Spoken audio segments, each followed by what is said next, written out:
Kwalebu was, I think, 380. 380 Ghana cedis. Yes. But private, some are 500, 450, some are 800, 860. Per session, yes. You have to do 2 every week. Yeah. Even if someone earns 5,000 Ghana cedis every month, that person cannot keep paying 380 cedis 3 times a week for dialysis. Majority of the people who need dialysis to survive in Ghana don't even earn half of the amount mentioned. Some people battling organ diseases end up losing their jobs because their companies cannot keep paying them for always being absent. How are these people expected to afford the monies needed for dialysis as well as other expenses, talk less of the huge amounts they have to come up with for transplantation surgeries outside Ghana when they get donors? It is because of these people that GhanaWeb in August 2023 launched the organ donation legislation campaign to push for the country to pass a law that will guide organ harvesting and transplanting. As Kwalebu plans to increase dialysis fees, the situation requires quicker attention and action. And so, we must get Parliament to start discussing the organ donation bill and pass it into law. Now, when this bill is passed, more lives will be saved and the financial burden on patients would be reduced. And that is why we need you to join us on this campaign. Join the campaign by sending a one.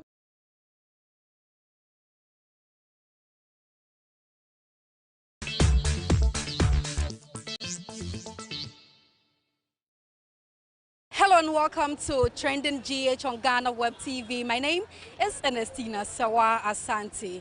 Ahead of the budget reading tomorrow, we have hit the streets of Accra, precisely the Mokola market, to find out from some Ghanaians what their expectations are. The Minister of Finance, Dr. Kesalatu Forsin, will be in Parliament to submit or present the 2025 budget. And this is in accordance with Article 179 of the 1992 Constitution. Come with me as we find answers to these and many more.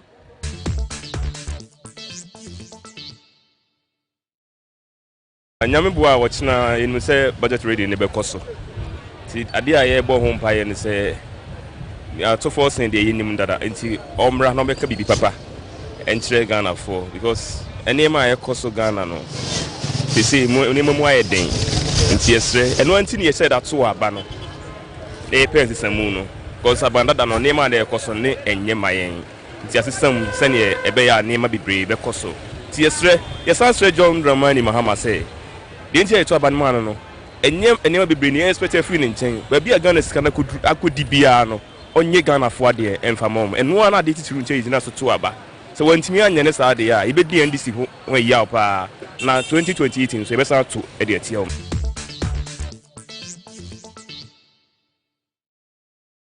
yeah me hwehwe say oso be yi na wiye den free system ni mu ama ye ho atoy ana fe so tax na ho do beble ho ha obeyi afiri ho nti e pese onyi sa na e mani free so man na so ye ho ye den en han na electricity ni so no onhwe no anka ho bibi ye den emboa ye e o light ne ho ana fe fuel no so asese ai ye ha se tututu mama ne ma e kosoro no reso betitifu and so kakra ma yeso ye ho atoe otumi ye saa na ma ne de ma ye ya yeso ye ni beje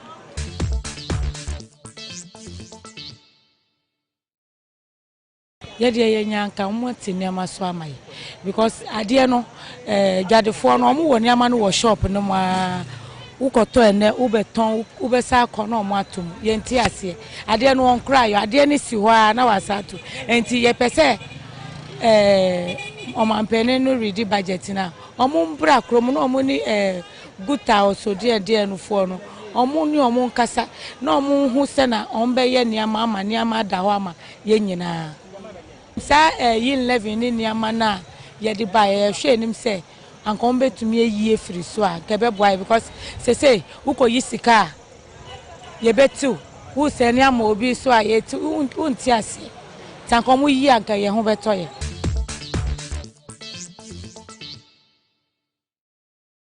My expectation are the back.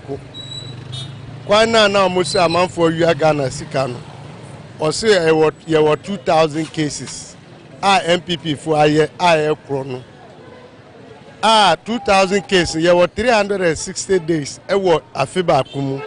Ukaboma on near almost like you can say 700 days plus. Me boy. On your start issue. Intimi budget to kwanya omuya or mani Sikano. And I share him say, one G no fan shape Mutuzuma work no more mine. Now the order dano, one bon buy and my nukeke.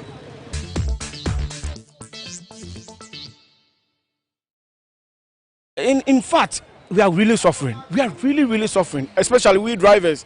You know, you go out, buy fuel, and then when you come home, your earn is very little. If you don't take time, and at least for instance, you have a family, a wife with kids.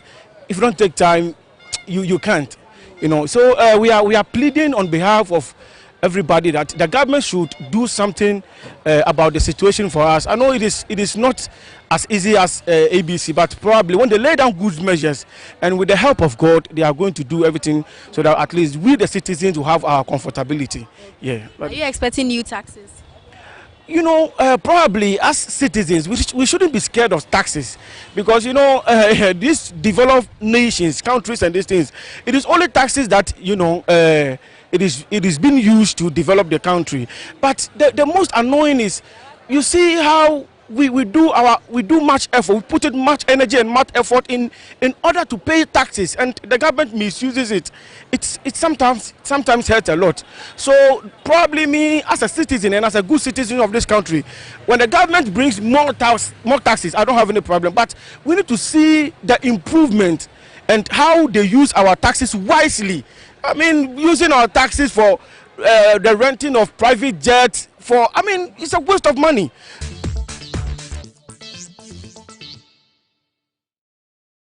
We are expecting that the fuel prices will go down so that we can, it should be affordable so that we can, you know, buy it and then make our work very efficient. Now, as we speak, a lot of what we will be earning goes into the fuel. So can you imagine if at the end of the day you don't make much profit, but you still have to buy fuel for another business? So this is number one on the list. Yeah. What was the second one? Second one, spare parts should be affordable. Yeah. These are the things that are killing us in our industry, the transport industry. This is what the problems we've been facing. So if these prices goes down, well, we can make it.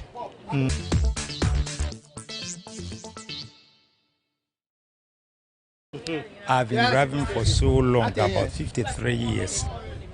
And since the beginning of my driving, it was very swift and very enjoyable. The least money that you get, you can use it for so many things. But as of now, the cost of spare parts is what is killing drivers. Look at me, an old man like me. How can I afford a cost of an engine for 80 years, for 80 million? How can I work and get 80 million, which can take care of myself? but I wish to buy a spare part. So my expectation is that as we have inaugurated a new president, he's in the town. He know what people are saying and he know what is going on in town. Things can be reduced, especially spare parts for wheel drivers, so that it will be affordable for us. Some years behind, or not quite long, the Aposokan people who have been selling their product for us, they were expecting the past government to reduce spare parts for us. But since it was rather increasing, so our main object or objection is to have spare parts reduced. Year one, are you a woman aged 18 to 35? Are you currently unemployed and seeking to grow an impactful career in tech? Then I have this good news for you. Imagine gaining the skills to enable you excel in one of the most sought after fields, such as data analysis, without prior experience. Generation Ghana, in partnership with the MasterCard Foundation, is opening an application for its data analyst program, and you can be part of it. During the program, you will learn one of the in-demand skills that companies are looking for. For instance, you will dive deep into data with tools such as Microsoft Excel, SQL, Power BI, and Python, transforming raw data into insights that drives business decisions. Now, picture yourself creating impactful dashboard visualizations or even predicting business trends using data. Now, someone will ask, why data analysis? Data analysis because it is currently an in-demand skill worldwide. It opens doors for you to work remotely as a freelancer or even in person. Now, Generation Ghana will support you to land your first job as a data analyst after the program. In all of this, you pay zero fees. However, the seats are limited, and hence, seize the moment, click the button, and register.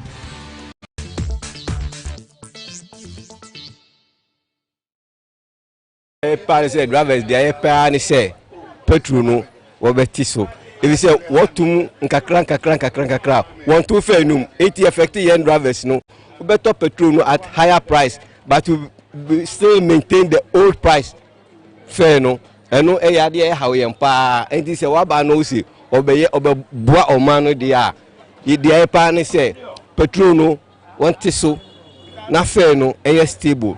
Ma passengers fura won't complain, drivers is so far won't complain, no menu my because petrol do auto so pepe na bribia say. Oh, auto petrol so bribia say, oh, don't go for fear kuraba no, obe complain. Don't be quite a beton or be complain. Obe can see order or far car no genie say, into a do beton, a bed, a becosro. But price no ever from petrol price bar from pepe. People say, Yemen bribia be buffet. You do you better market no prices no be buffet. Bribia be buffet. If you assume say petrol no alcohol high, ubi akofa ba here or north, no the aba. Or the obegu agugloshi no so obeko akofa the ogukamu the aba akọ market. Who are better market so akoton with you no so obeton ni say. Enti ade ba ko say anka 5 cities and 10 cities no. Ebe do fie no 125 to 30. Eno no ye den ena ema ye bre no. Enti say wa ba dia ombo mo dey say obey there. Obeto we bia so. O see Ghana we want. You've heard it all from some Ghanaians. While they are asking government to ensure that the taxes that they promised are scrapped, the drivers, as you rightly saw, are also calling on government to make sure that there is a reduction of fuel prices at various pumps. For Trending GH on GhanaWeb TV, my name is Ernestina Sewa Asante.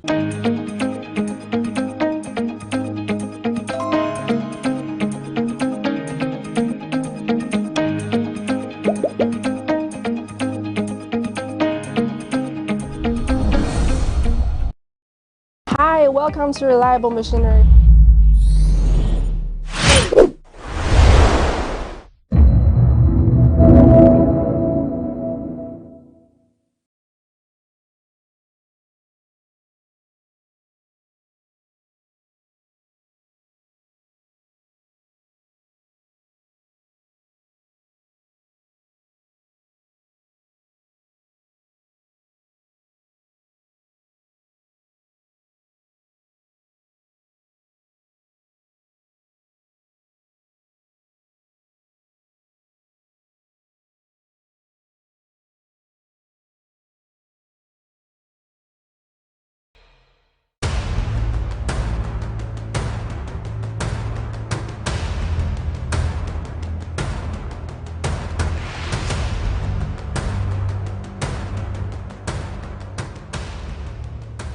Kwalebu was, I think, 380.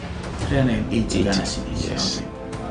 But private, some are 500, 450, some are 800, 860. Per session, yes. You have to do 2 every week. Yeah. Even if someone earns 5,000 Ghana cedis every month, that person cannot keep paying 380 cedis 3 times a week for dialysis. Majority of the people who need dialysis to survive in Ghana don't even earn half of the amount mentioned.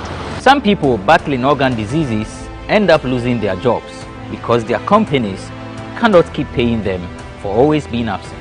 How are these people expected to afford the monies needed for dialysis as well as other expenses, talk less of the huge amounts they have to come up with for transplantation surgeries outside Ghana when they get donors? It is because of these people that GhanaWeb in August 2023 launched the organ donation legislation campaign to push for the country to pass a law that will guide organ harvesting and transplanting. As Kwalebu plans to increase dialysis fees, the situation requires quicker attention and action. And so, we must get Parliament to start discussing the organ donation bill and pass it into law. Now, when this bill is passed, more lives will be saved and the financial burden on patients would be reduced. And that is why we need you to join us on this campaign.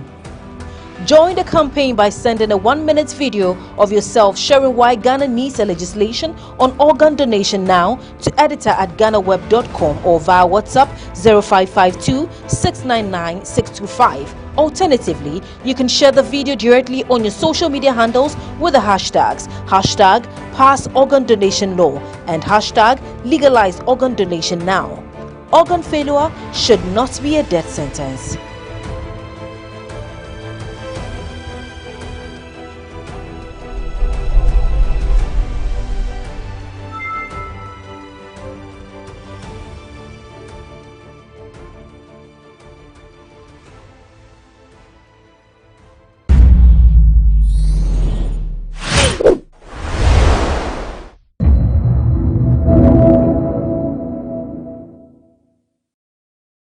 The audiovisual gallery. So as you walk in, you realize that the design also has its own reason for the way it is designed. As you walk from the entrance up, it felt a bit steep. That is to depict the journey or the struggle towards independence.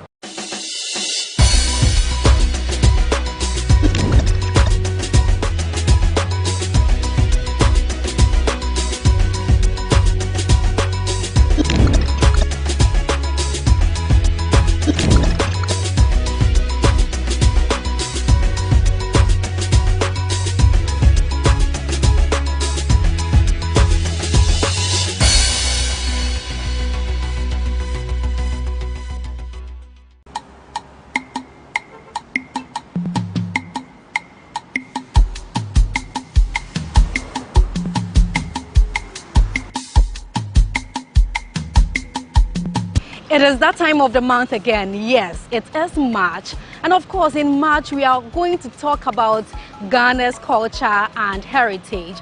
Today, I am currently at the Kwame Nkrumah Memorial Park and Mausoleum, and I am coming with you so we learn more about Ghana's first president, Osagyefo Dr. Kwame Nkrumah. And I have a special tour guide who will be the director of this Memorial Park and Mausoleum. He is in the person of Edward Kwao. Come with me as we explore this facility.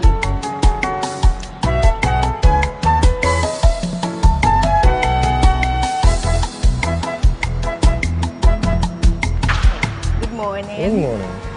Ernestina, the host of People in Place on GhanaWeb TV. Okay, my name is Edward Kwao, the acting director of the Memorial Park. I'm sure I'm very honored to have you as my tour guide today, My right? pleasure.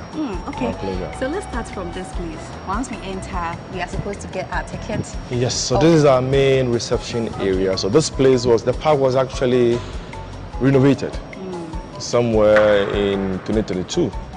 And it was reopened to the public on July 1st, 2023 by His Excellency, our former President, Kwame Nkrumah. So this is a new structure that was built as part of the renovation work. So what we have here basically is a reception area. So where we have our ticketing booths. When our guests come in, so they are going to have their ticket here, and then they move straight over there where the ticket is inspected. Then they will have a guide assigned to them who will take them on the tour of the facility. But So before we delve deeper, this is a vintage vehicle. Oh, yes. You need to give us like some details before we move straight into the Okay, car. so what we see here is an American car called Cadillac. Wow. This was a gift Dr. Nkrumah got from the then American president, John F. Kennedy. Okay. So this was part of his private vehicles that he used as president of Ghana. So this is what we have. It was also refurbished during the renovation of the park, and it's still in good shape, as you see it. I'm sure you're going to have more of this in the museum, right? We don't have something like this huge in the museum, but we have other things of Dr. Kwame Nkrumah in the museum, like the bed he slept on as a student, his trunk from Achimota School, wow. his desk as president, the casket in which he was laid when he died, and other personal stuff of His Excellency our first president. Okay. I'm sure our viewers cannot wait to see all of that. So from here we are moving. So the park is actually in four. So let's say we are in the reception. Okay. So we have an area where his statue is erected just at the spot where he made the Independence Declaration. And then there's a mausoleum where he's laid to rest. Now we have two. Originally the park had one museum gallery, but during the renovations a new one was added. It is now, which is the audiovisual gallery. Okay. Where we play some of these audios and videos. And then there's an area we call the Freedom Wall, also a new place that was added as part of the renovation of the park. All in this park? Within the premises. So the park is about 5.4 hectares big, which is a huge place.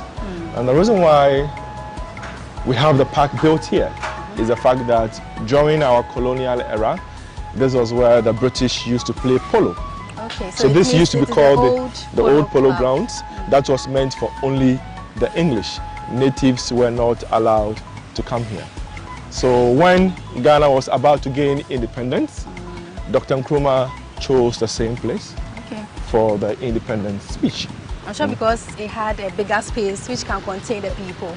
Not necessarily, but like his decision to choose this particular place was the fact that it was a place reserved for only the British. Okay. We were not allowed to come. So it kind of a spite in their faces. To That put it we are lightly. free forever from So you. we chose where you used to have your pleasure as the same place where we declare our freedom from. Yeah, that's why. So that is it. So, and on the park you would observe there are a couple of trees here. Yes. Some of them were planted by some of our African leaders who've been here. You see a tree planted by Laurent Gbagbo of Cote d'Ivoire. There's one planted by Nelson Mandela Of South Africa. There's one by the former president of Namibia, Sam Juma, who just died about 2 weeks ago.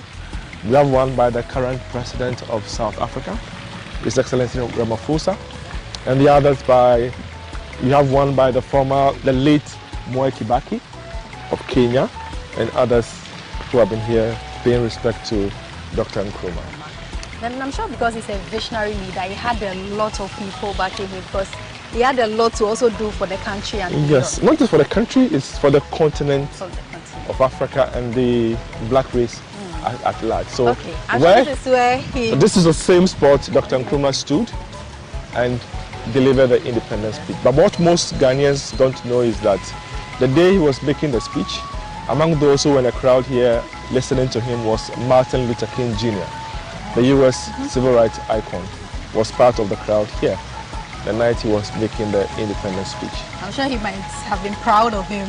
Obviously. He fought a good fight. Obviously. So not just him, but later we had people like Muhammad Ali coming to Ghana. Also Malcolm X, very popular civil rights activist, also came to Ghana. The American musician Louis Armstrong has been here. Maya Angelou has come, also a musician, and others who have been here as well. So his posture, the posture of his statue means forward ever, backwards never, which is the slogan of his political party, CTP.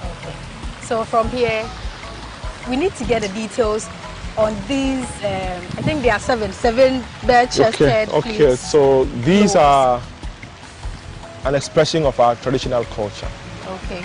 So in the account they call it the mensong, 700 blowers, literally.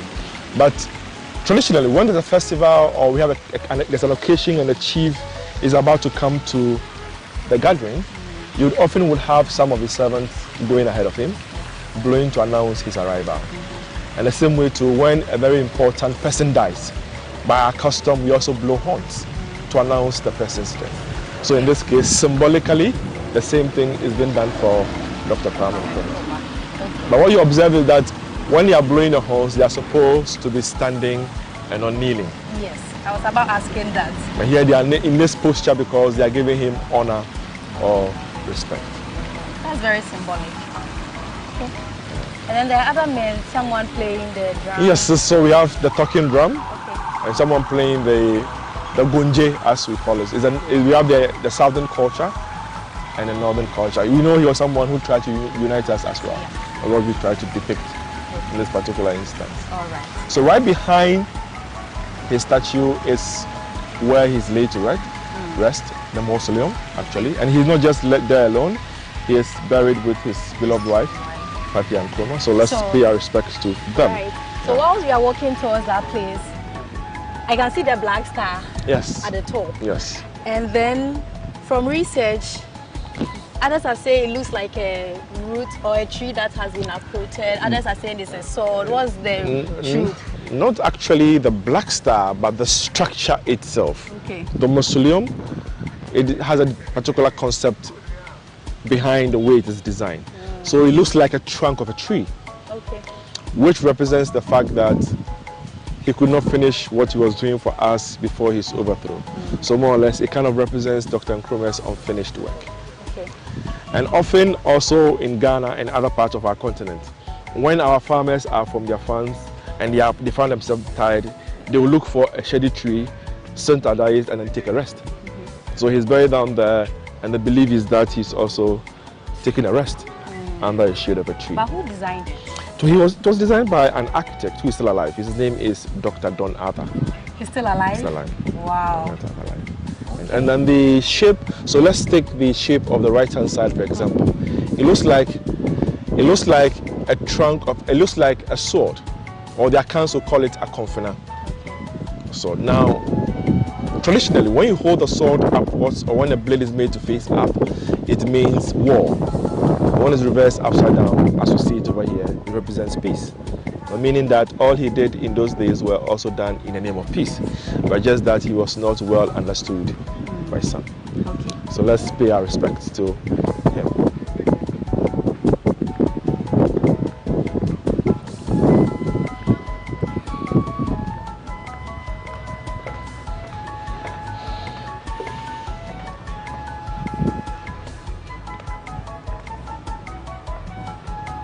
We have marbles. Yeah, so this is actually made of Italian marbles, and the park was built during the era of our then head of state, the late Jerry John Rawlings. It was opened to the public on July 1st, 1992, for Dr. Nkrumah, and this happens to be his third burial. Yeah, I was about to ask you because from research I realized that he was first buried in Guinea, and they had to transport his body from there to Nkrofo, then to this place, which is his final resting place. Yes, because after his overthrow in '66, he had to go into exile in Conakry, Guinea, where the Guinean government accepted him because Dr. Nkrumah had also played a key role in Guinea's independence struggle. So when we were saying we didn't like him, they said they liked him, so they made him their co-president. So that's why he stayed till he fell sick. They took him to Romania for proper medical care, but unfortunately he passed on in '72 at the age of 63. So he got a state funeral and burial in Guinea as co-president. But then, not long after he died leaving his mother. His mother was alive when he died, and he was also the only child to the mother. So not long after he died, the request came from the mom to the Guinean government asking that she wished to have the son's remains back home. So there were engagement between the then government of Ghana and the Guinean government. Eventually, the Guinean government accepted. So we had a mausoleum built in this family home. Then they moved him from his Guinea to the family home at Nkrumah, where he was until eventually it was thought that Dr. Nkrumah deserved a proper national honor and memorial. So this site was chosen because of the historical importance, and they built this place to house his final remains. So this is for him. It is for him. You mentioned that his wife Fathia Nkrumah is also Yes. here. So Fathia Nkrumah, his wife, died in 2007 in Egypt, and not long after she also passed, the news then came from the children that on her sickbed during her last days, she actually made a wish to be buried close to her beloved husband. So that request got to our then president, His Excellency President J. Kufuor. So discussions went on in government and it was agreed. So they brought Fathia back from Egypt, gave her also a state funeral, and then her remains were also brought. So we have her tomb just on this other side. Oh, I see. So why the skylight? Just to keep the place, of course, we must have something showing that even though he's dead, his impact still shines out and affects everybody. So that's why we still have the light. And also the unique thing about the structure and the design of this place is the fact that no matter how hot the weather is, this place is always cool. So you'll find most of our guests coming to take refuge here when the sun is hot, just to cool off. And also despite the fact that we are located right in the middle of Accra, one of the busiest parts of Accra, the space is always quiet because Ghanaians we've learned to keep such places quiet in terms of the burial place of our first president, and then he deserved that quiet. So the place is always quiet, except when we have the kids coming. Of course, kids are kids. And they start flowing through, and then even when they come here, they keep quiet. I'm sure after they've learned about Nkrumah and know that he deserves more, then they have to just readjust. Yes. They always keep quiet when they are told to just keep quiet for them. So that's actually. Okay. So from here, so behind us we have the main gallery and the audiovisual gallery. So the audiovisual gallery is actually a new addition to the park during the renovation of the whole place. But unfortunately, we don't allow cameras in there. We'll just come have a quick look, and then we can just do something here. Sure. Audio. This is audio. Okay. And that's the main gallery space.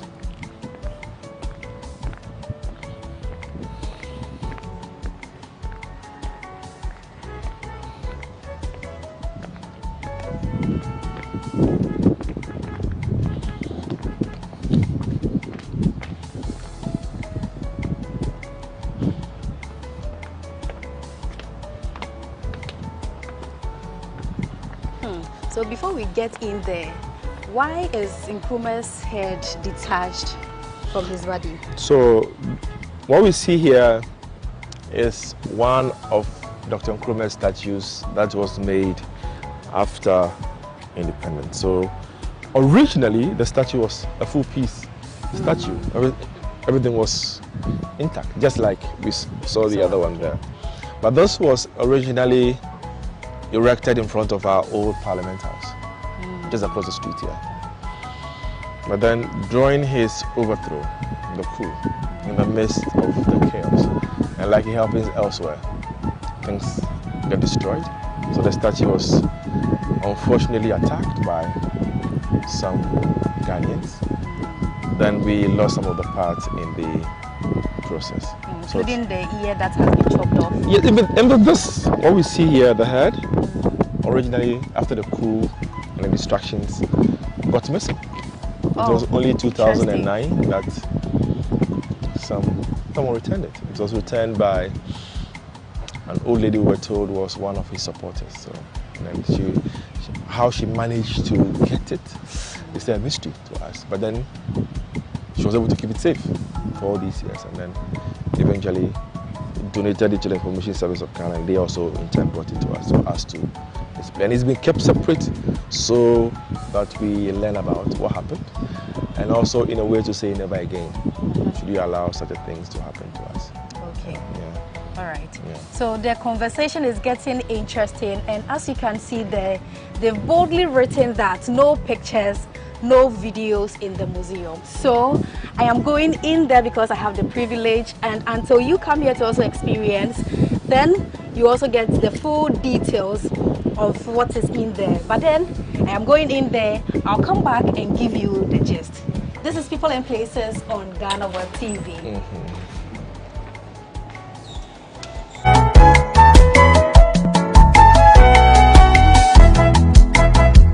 We are standing in front of the big six, quote unquote, right?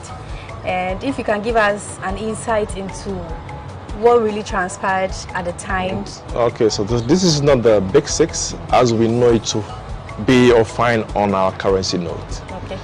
So this is another version of the big six, which is all Nkrumah and his other compatriots. So we have down there Krobedusei, now we have Kojobo Tio, now we have Tawia Adamafio, we have Bidema, and then Kingsley Hayford. So they were part of those. This was the Independence Declaration picture that was taken on this grounds. Okay. And they were in the northern smoke because Nkrumah chose it intentionally.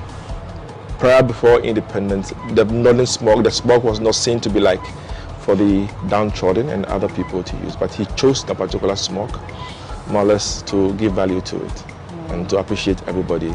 He wore the kente, he wrapped the kente, he wore the smoke, just to give more light and throw more light onto it. And that also in a way helped for us to promote and appreciate and wear more of our smokes. So it means that even Nkrumah started the Wear Ghana, yes. See Ghana, yes. Say. Yes. Okay. Because he also talked about the fact that we should have our own personality and identity in every form or shape. So our clothing must show, our food must show. And everything that we do should depict us as who we are, as Ghanaians and as Africans as well. Yeah. Okay, but let's just a sneak peek of what you experienced in there. We could hear Nkrumah's voice playing. So as I said, it's the audiovisual gallery. So as you walk in, you realize that the design also has its own reason for the way it is designed. As you walk from the entrance up, it felt a bit steep. That is to depict the journey or the struggle towards independence. So it was not easy for him and others. And then when we get just on top of this level field in the tunnel, it looks level. That is what we depict as the independence stage when you go to independence. So just right over there, you hear one of his independence speech being delivered and being played there for the kids. And as you descend also, it shows how far we've come as a country after independence. Now we play some of his audios. Most of us, or most of our kids especially, don't know how Nkrumah used to sound like. So we play it, and also for them to be able to appreciate who he was.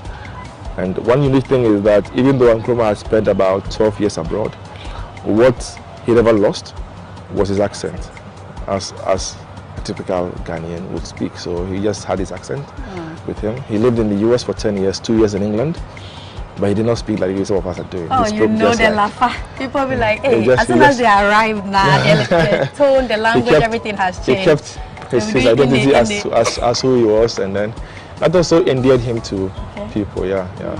Okay, so where do we go from here? So then we go to the main gallery. Okay. And, yeah.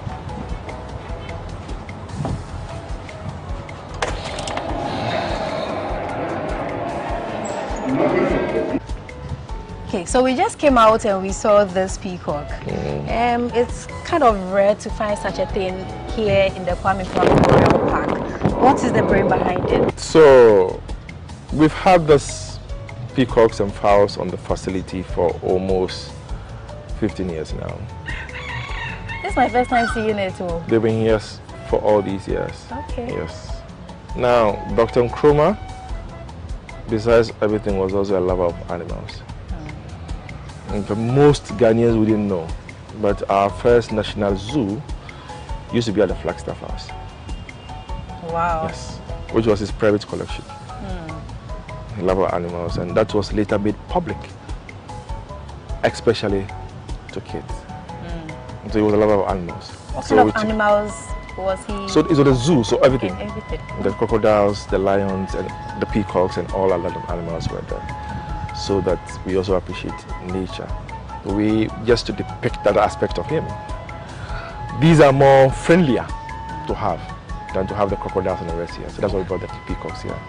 And they are also, besides giving people, the kids especially, entertainment when they spread their feathers, they are also security animals. Some don't know about that.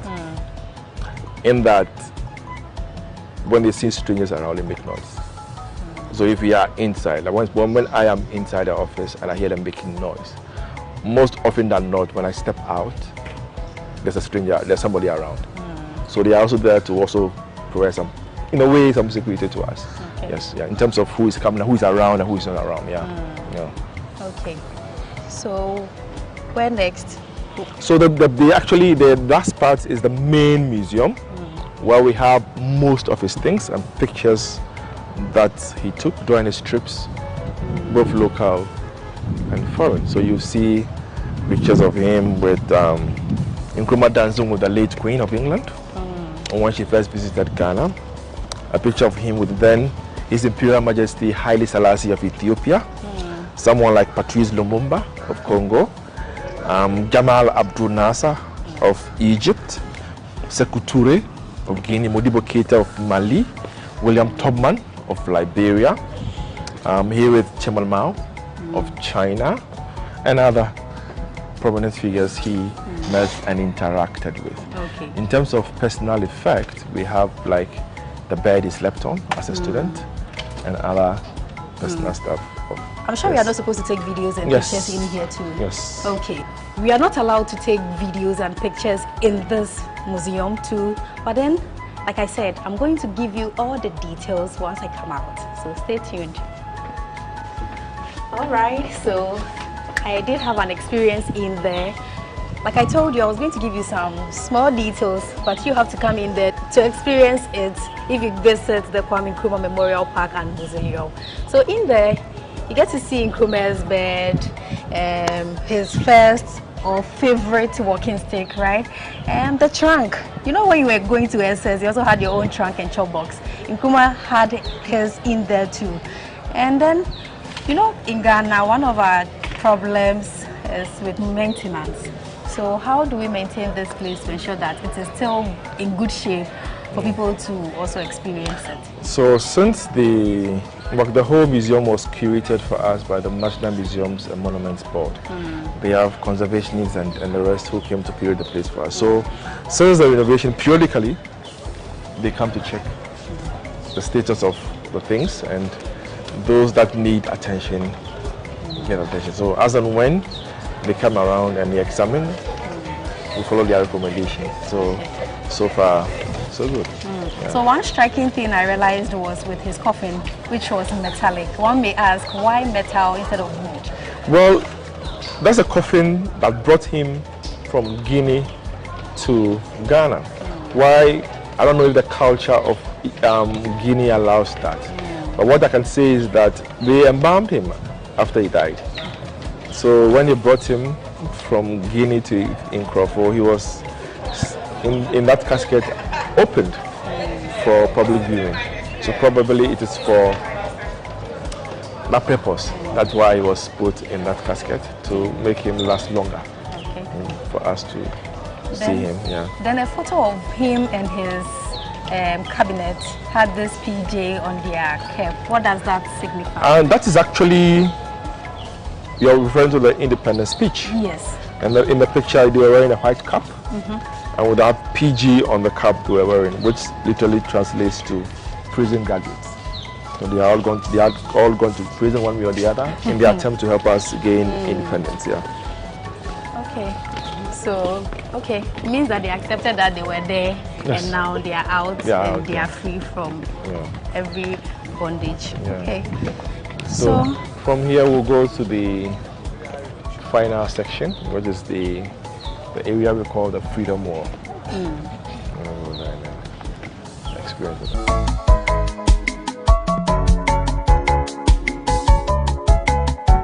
Okay, so as you can see, my special tour guide for the day, Mr. Edward Kwao, and I are walking majestically, yes, to, what's the name again? The Freedom Wall. Freedom Wall.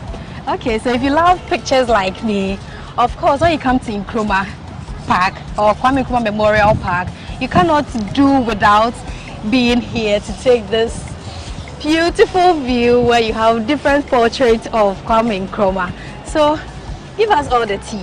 So, this is Dr. Nkrumah depicted in different moods or facial expressions. It is simply saying that he was our president, our first prime minister, a Pan-Africanist, a visionary leader. But the underlying factor was the fact that he was also a human being. So it tells us that there were times that Dr. Nkrumah was really excited, happy about stuff. There were times he was not too happy about something, and times he was pretty mad about something that he had seen. Then on the other side, we have one of his most famous quotes that says, "I am not African because I was born in Africa, but because Africa was born in me." It's a quote that most, I would say, Pan-Africanists know him by, yeah. So this brings us to an end of today's edition of People and Places on GhanaWeb TV with me, Ernestina Sewa Asante. And of course, let me borrow the words of Surgical Dr. Kwame Nkrumah, who says that I am not an African because I was born in Africa, but because Africa was born in me. Once again, my name is Ernestina Sewa Asante, and my guest was the director of the Kwame Nkrumah Memorial Park and Mausoleum, Edward Kwao. And I have with me on the field Gifty, who is my able producer, and Sandra Obribia Saba, who is the camera person. Remember to visit this place. You need to know your history. You know that Dr. Kwame Nkrumah was our first president, so you need to be here, experience this amazing view, and learn all about the history of Ghana. Once again, my name is Ernestina Sewa Asante. Stay safe, be good, until another episode of People and Places on GhanaWeb TV. Be good. Bye.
Kwalebu was, I think, 380. 380 Ghana cedis. Yes. But private, some are 500, 450, some are 800, 860. Per session. Yes. You have to do 2 every week. Yeah. Even if someone earns 5,000 Ghana cedis every month, that person cannot keep paying 380 cedis 3 times a week for dialysis. Majority of the people who need dialysis to survive in Ghana don't even earn half of the amount mentioned. Some people battling organ diseases end up losing their jobs because their companies cannot keep paying them for always being absent. How are these people expected to afford the monies needed for dialysis as well as other expenses, talk less of the huge amounts they have to come up with for transplantation surgeries outside Ghana when they get donors? It is because of these people that GhanaWeb in August 2023 launched the organ donation legislation campaign to push for the country to pass a law that will guide organ harvesting and transplanting. As Kolebu plans to increase dialysis fees, the situation requires quicker attention and action. And so, we must get Parliament to start discussing the organ donation bill and pass it into law.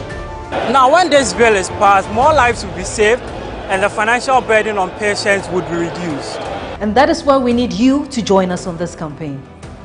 Join the campaign by sending a 1-minute video of yourself sharing why Ghana needs a legislation on organ donation now to editor@ghanaweb.com or via WhatsApp 0552 699 625. Alternatively, you can share the video directly on your social media handles with the hashtags #PassOrganDonationLaw and #LegalizeOrganDonationNow. Organ failure should not be a death sentence.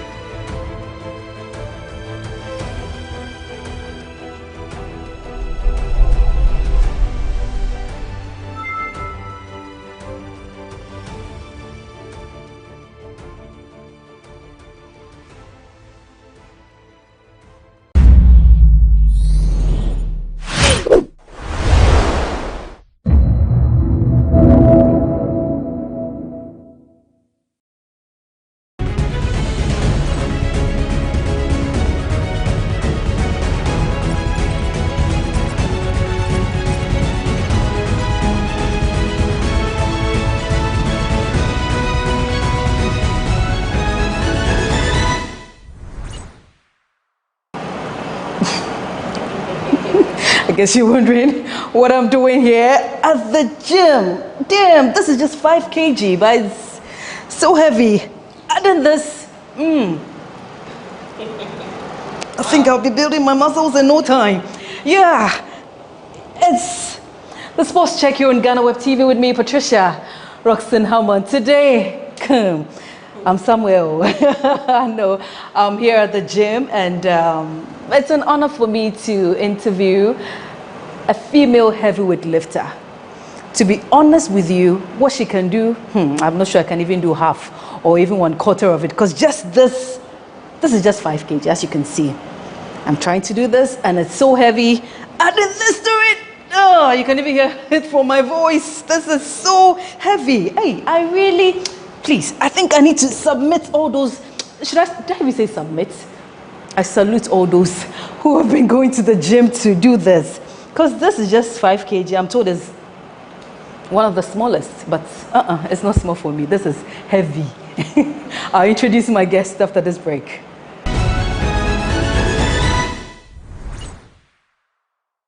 Welcome back from that quick break. It's still the sports check here on GhanaWeb TV with me, Patricia Roxanne Hammond. You saw in the intro what I did, right? My guest today is Mimi. Hi. Heavyweight lifter. That's me. Mimi, honestly, I couldn't do this, so this is heavy. You did a good job. This You're is heavy. curling the 5 kilo, man. That's good. That's great. 5 kg. Yes. Eesh. And then, how long have you been doing this? I've been doing weightlifting for about 8 years now. I think 8, 9 years. Yes. Okay, so I think if I want to be like you, what am I supposed to do? Do I need to change my diet, or what do I start? Because just this. So for you, I don't know what body weight category you're in. My weight class is the heaviest weight class. So we train in different weight categories. So for you, if you were interested in starting Olympic weightlifting, I would suggest going through an assessment then you get to the whoever's coaching you gets to know where your strengths and weaknesses are off the bat before they put a barbell in your hand. Oh, okay. They can teach you the technical aspects of the lift, and then from there you're good to go. You get a program. You keep ramping up the weights each time. You get to enjoy it. You get to like hit milestones or personal bests, personal records. And then if you're ready for a competition, you can do a competition. If not, you can just do it because you like it. There's so many people who do it without competing because they just love it. And that's pretty much how I started in fitness. I just loved doing fitness things, anything fitness related. I wanted to do it. So I just started, and then one day I was like, you know what, I want to compete. I want to see how this feels like. Did the first competition, got a bronze medal. Wow. And that was such a... Just on your first attempt? On my first, yeah. That's my first ever nice. competition, I got a bronze. This was in New York. And it was amazing. Like, I can't tell you what it's like winning a medal. I didn't even know that day that I won a medal until afterwards, the competition, they were like talking about it. Like, oh, you're going to announce it, but you have to stay because the rest of these people have to go and you got a medal. So they're going to call your name. And it was really fun. Oh. So how long did you train before getting into the competition? So my first competition, I did a 4-week program. It was a simple 4-week program online that had like, I think 3 days of training for 4 weeks. And then you tested your new competition max on the competition day. So that's I want to understand, did you start the fitness course in like maybe 2 years before you decided to now enter a competition? Oh, okay. So for that, I was already into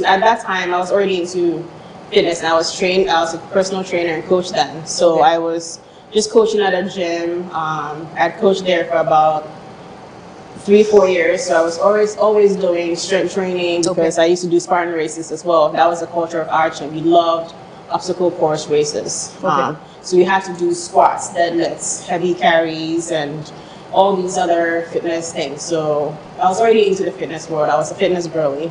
I am still a fitness girly. So it wasn't until somebody started working there who was an Olympic weightlifter. So I asked them to teach me one of the components that I didn't know about, which was the snatch. Okay. Because I knew how to do the other component, which is the clean and any barbell press or overhead press. Those were things that I could already do. Okay.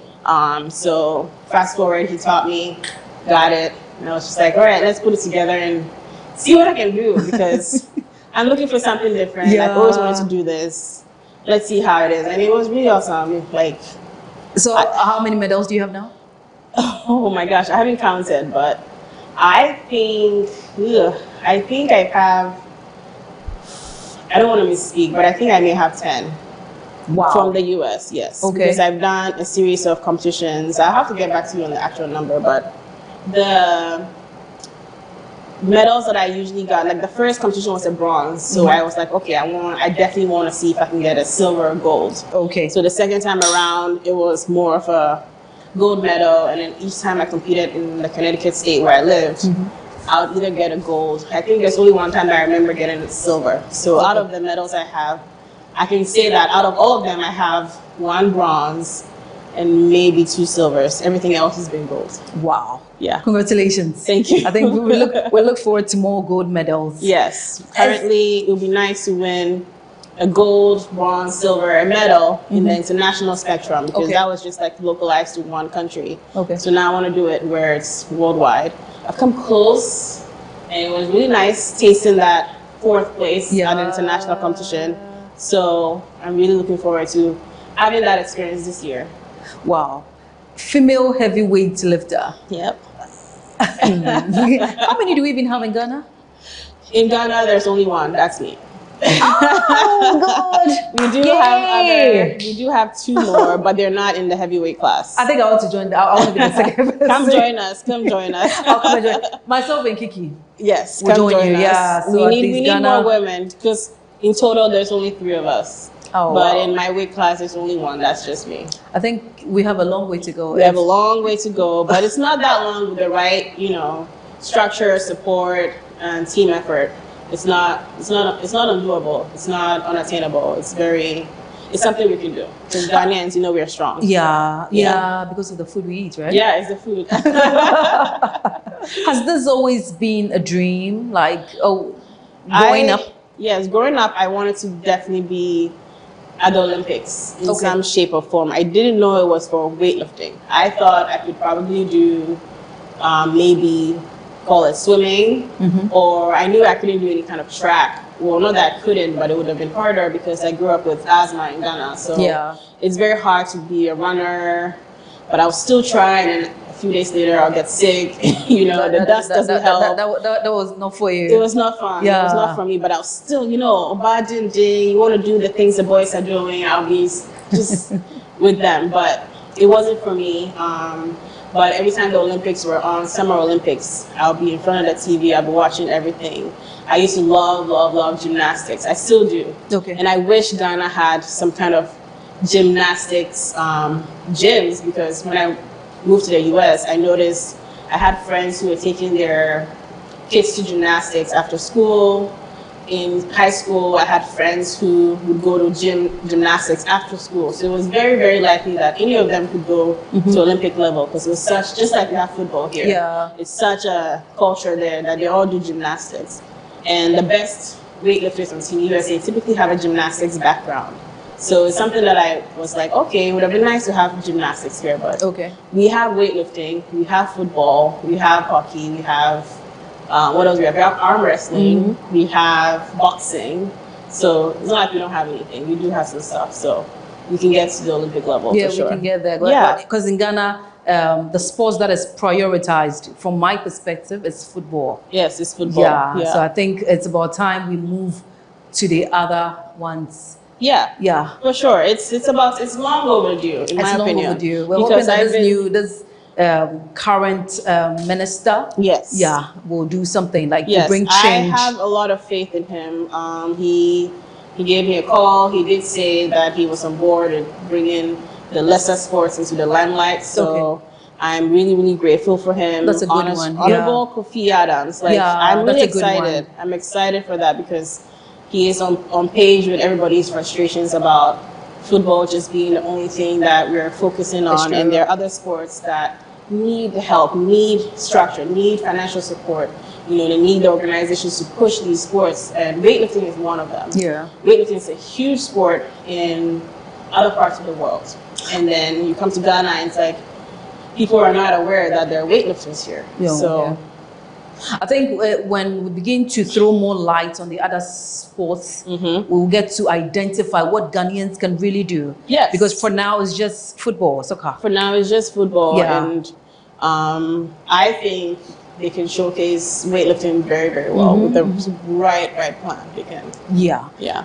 Are you from a family of weightlifters? I could confidently say I am, because my uncle Ralph was who started this whole thing. He would go out in the neighborhood with his boys, and they'll be lifting some car irons, and you know, they didn't care what it was, they were lifting it. So he was definitely influential in me being a weightlifter, because I always 100% wanted to do whatever he was doing. And my father was into tennis and just being fit and all that. So I owe my fitness drive to my father, my mom, and my uncle, because all three of them were just heavily influential in just being active in my life. Yes. Being a woman and a weightlifter, how difficult has it been? How were you able to navigate through this whole thing? Because it's a male-dominated kind of sport. Yeah, it is. And a woman. Yes, it is definitely. It has been a struggle, because weightlifting specifically, not just in Ghana, in other parts of the world, it's a very, very heavily male-dominated sport. So weightlifting didn't get included in the Olympics until, well, I need to get back to my weightlifting trivia, but it's just been under 40 years, I think, that women have been included into Olympic weightlifting. So as a woman, it's been challenging just trying to enter a male-dominated space. I will say that I just had to deal with it in terms of just pushing through it, showing them that I can hang out and I can keep up with them. That's always the thing. You always have to prove yourself to them that you're strong also, you can do what they're doing. And I think that typically helped me get into these spaces. Did you go with the mindset that what men can do, women can do better? Yes, always. That's literally one so of my you had to now challenge them I that, have to hey, challenge whatever you guys all the time, and they have the advantage of having they're just men, so naturally they're stronger, especially when it comes to weightlifting. But over the past few years, women are breaking these records. Women are breaking records that men haven't touched, and it's really fun. That's one thing I love about my sport is these awesome women just lifting these incredible weights, and we're all like, wow, how did she do that? When I watch some of your videos, I'm like, what? Lifting all this? Because I'm even struggling with a 5 kg. Yes. Wow. It definitely came with hard work and training. Doing weightlifting is a repetitive sport, so the same movements over and over again to fine-tune it, to be safe while you're lifting and not hurt yourself. I've had struggles, I've had injuries that were not related to weightlifting, just an accident that happened, and then I had an injury and I have to break, then I have to start over. So it hasn't been the smoothest journey. I haven't had support in terms of financial support as a national team member.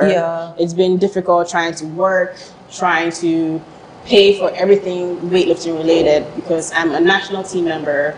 I represent Ghana on the international platform. That's nice. So it would be nice if I had the support, but I haven't. Up until this day, I haven't had that support. I believe, I want to believe that with the call that you got from our Honorable Minister, Kofi Adams. Yes. Please, Kofi, if you're watching this video, Mimi needs your support. So bring more money. Full support, full ride. Yes. What has been your greatest achievements before we go on a break? Before we go on break, my greatest achievement so far has been going to the Olympic qualifiers in 2023 and 2024. Okay. So these competitions were different. They were not just a weightlifting competition. They were qualifiers for the Paris Olympics that just happened. Yeah. And those have been like one of my greatest achievements. African Championships in Tunisia in early May, I came in 4th place at an Olympic qualifier. And to me, that was so huge.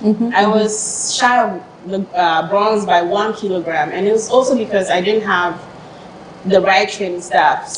This coach from Botswana, Alex, he's been very helpful coaching me every time I go to these competitions with other coach. So he was just, typically you have like 2 or 3 coaches for weightlifting because of the way there's a back room, they have to read cards, they have to change numbers between all the athletes. It's a game, you know? So he missed something, I didn't know. It was okay, but 4th place Olympic qualifier, I was really happy. It was really fun. And it was an African championship, so I felt really proud to be African that day. The recognition is there. The recognition is so there. Next time, even when you apply again. Yes. So I just have to keep training harder. It's also motivation to just train harder, whether it's, you know, like if I could do it 5-10 kilos more, it wouldn't just be shy of 1 kilo. It could be more. I could break my record. So it's a reminder to always keep working harder. On my Is own. it possible that on the day of the competition, they can, how do you call that? Those metals? The barbell. The barbells. Is it possible that maybe you're used to carrying 2 of that, like 2 here, 2 there, and then on the day of the competition, they add extra? Yes. Or you tell them that this is what you can do, or So, you are challenged with a new. Me personally, so some athletes like to say, okay, on competition day they're going to lift. I'm going to use 90 kilos. Okay. On competition day, they want to hit 90 kilos. They need to. Some athletes need to hit that 90 kilos in the warm-up room before they step.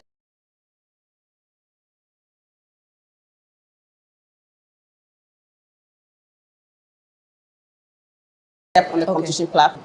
Me personally, I don't need to. If I've had a great training cycle, a really good support system, I actually enjoy touching a weight that I've never touched, even if it's by 1 kilo. So if I've already done 90 kilos and competition day, they come around and they add 91, 92 based on the lift, I can either go up by 3 kilos, 4 kilos, depending on how I'm feeling. I can be like, yeah, coach, let's do it. Okay, you know, and it's always been fun. The times where I broken a record on my own, I haven't touched that number before, and I did it, you know. So for me, that's one of the things that drives me. Competition is my chance to show everybody that I can do something, show myself that I can break a record on my own, and just apply it on a competition platform. Conversation is getting more interesting. I want to know more. Okay. As I said earlier, Kiki and I will be joining you. Yes, you're welcome. So you'll not be the only one. So we'll be right back with more after this break.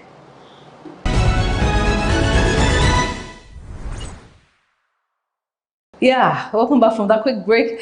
It's still Sports Check here on GhanaWeb TV with me, Patricia, Roxanne Hammond. And my coach decided to show me some mercy and give me 3 kg. And I've been instructed to do this. So I can do 3 of that. 1, 2, 3. Nice Hey, job. my arms already. My arms are shaking. Yeah, Mimi, welcome back from the break. Thank you. Yeah, it's an honor. Yeah, to the have pleasure you. is all mine. Yeah. Earlier, you spoke to me, you told me about Alex.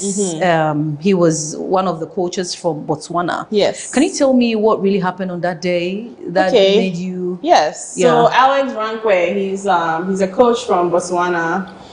He typically coaches the Botswana team. He's a IWF, International Weightlifting Federation member, and he's very helpful with weightlifting on the international spectrum. He typically helps me with competitions when I travel to a competition internationally, and he happens to be there. Always been super helpful, helping me with we form a friendship. Okay. He takes me on as one of his athletes because he has another athlete, Alfie, and we both always train together. I join them, and he's taking me on under his wing. So it's been super nice to have him there helping me. In Tunisia, at the Olympic qualifier, I didn't have any Ghanaian coaches with me. I was there by myself, didn't even have a single teammate with me. There were 2 other teammates that came, but they had already finished that competition and they left. So I didn't have any support whatsoever. And he took me on and decided to coach me on that day.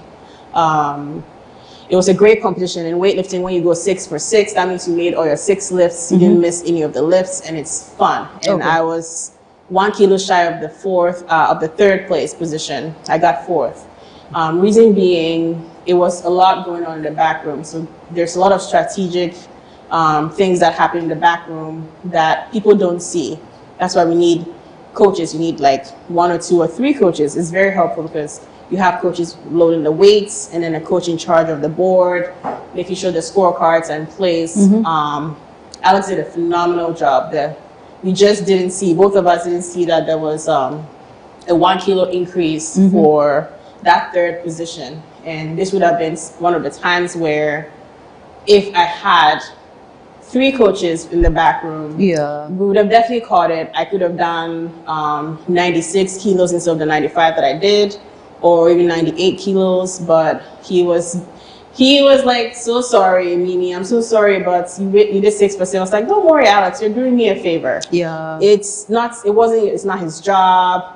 He just was there for me, and that him being there for me meant more to me than that, bronze medal. Yeah. Because I went 6 for 6. It was one of the best competitions I've ever had. Thanks to Alex. Yeah. And yeah, Alex was there for me when nobody was. So I'm super grateful to him.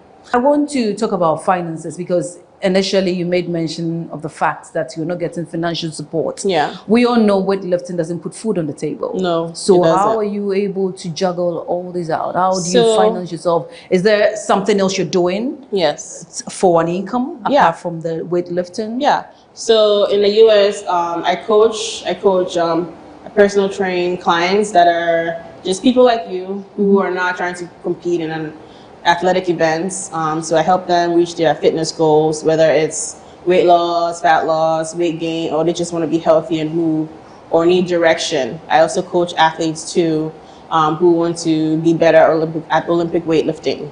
I also work as a nurse assistant, so that's where my full-time job comes to play. And I had to be strategic about that full-time job because it gets overwhelming when you're doing multiple things as a weightlifter. Yeah, because you're a coach, you are a weightlifter yourself, and you are a nurse assistant, yes. So it's But it definitely helps being a weightlifter because my job's not easy. It's very intense. So I'm grateful that I have weightlifting to support me in that manner.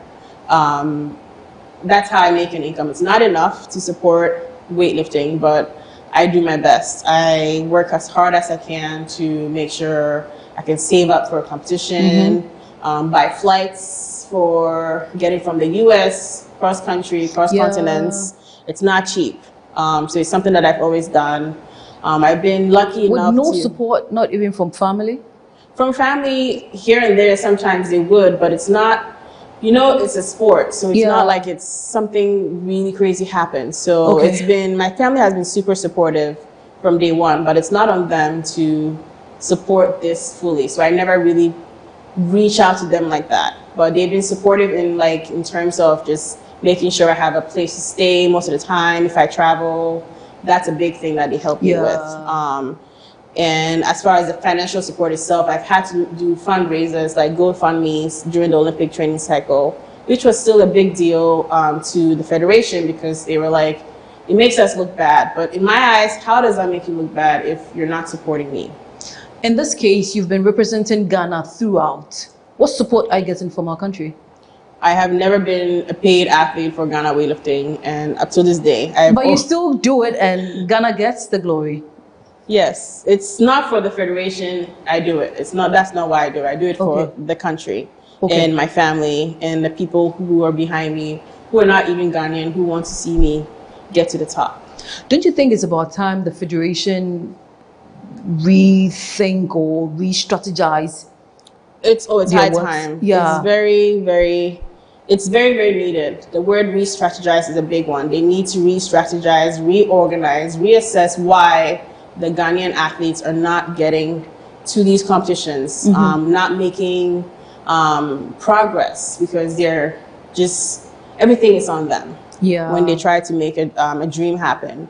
So I think it's high time that the Ghana Weightlifting Federation gets they dot their I's and cross their T's and re-strategize, reorganize, and have systems in place that help these athletes. And then more coaches, because when you went to for this competition, it was just, if it wasn't for Alex, I'll be coaching myself. You'll be coaching yourself. Yes. And we need more coaches. We need to throw more light on weightlifting. Yeah, we need more coaches. We need more satellite gyms that have weightlifting.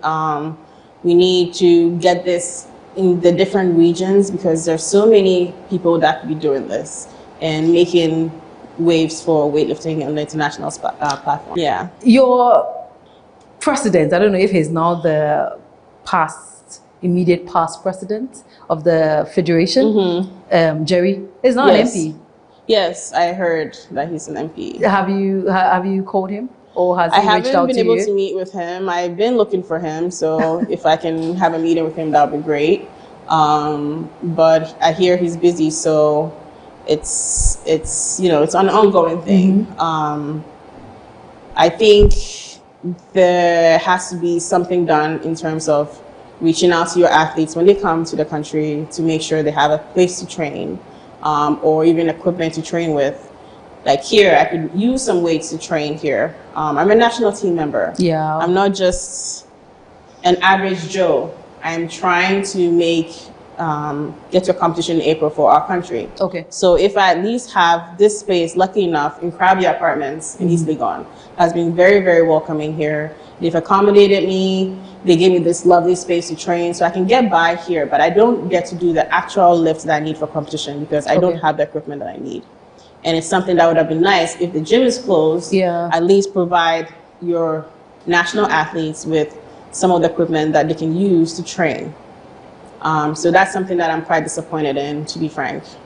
I'm hoping that in the coming days, maybe after they watch this interview, things will change. Well, the weightlifting elections are coming up on the 18th. So hopefully whatever happens there, we can have some progress because I believe not just myself, everybody else on the team, the federation itself, the coaches, the referees, everybody is tired of having no progress because when we go to the IWF, which is the international spectrum, even in Africa, the federations have a better system. They have a better understanding of how the sport works. Okay. It's not just something you can just gloss over. You have to strategize. You have to put money into it. You have to send your athletes to competitions, or else they're not going to make progress. So. Okay, away from sports. Away from sports. Who is your favorite artist? Shatta Wale. Yay! Shatta all day. Shatta Wale, please. Mimi's looking for you. I'm looking for Shatta Wale. I want to show him something small. The lifting. Let's go. I use his music all the time in training because it gives you that vim. And Shatta has to pay you because you're always promoting his music. Everywhere I go, I say Shatta Wale is my favorite. So I hope that I can meet him. Shatta, please, you have a fan here. Biggest fan. Yeah. Shatta has to look for you. Yes. Please, Shatta, I beg you, watch this video. We'll tag you. Come and look for Mimi. Yeah. Mimi needs you. Yeah. I need Shatta. Yeah. And then your favorite food? Wache. Wache all the way. From the minute I was born, I think Wache was just given to me instead of breast milk because honestly, my family doesn't understand why I like Wache like that. Wache any day, anytime. Any day, anytime. I even ate Wache this morning.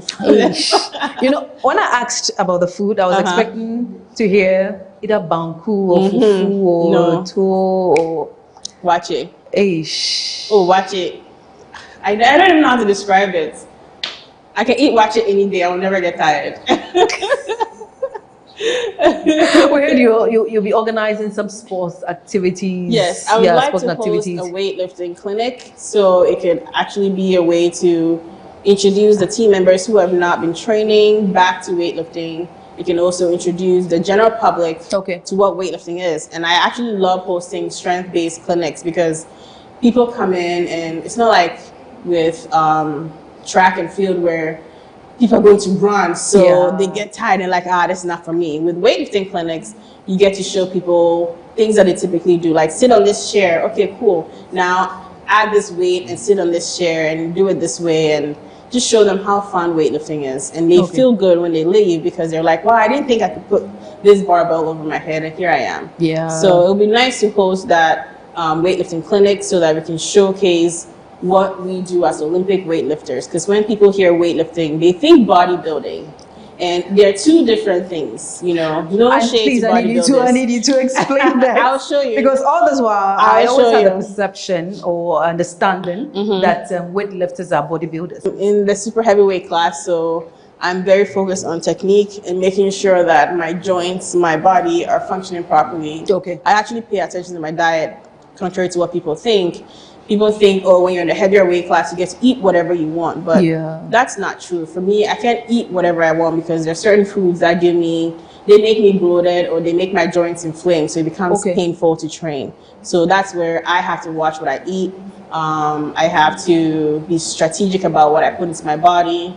Olympic weightlifting, we're very, very big on anti-doping. So we have to make sure the vitamins and supplements that are ingesting are clean and safe for sports. So everything that I do, I make sure that I'm really, really making sure the things going to my body are going to benefit me on the platform and in training. Okay. What advice would you give to women out there?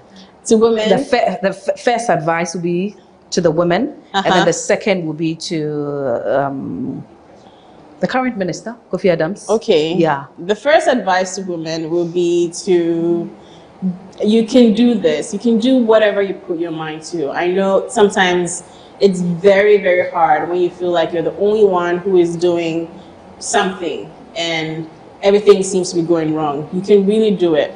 My mantra is I can, I will. It means that I can do this and I will do it. And I will prove everybody that, yes, I can do it. And while you're in your strength and in your femininity and you're trying to get things done, have fun along the way, because life gets so hard sometimes. And I know it, I see it in Ghana. Life is hard. Life is hard. But you have to remember to have fun along the way and just stay strong and just keep going, you know.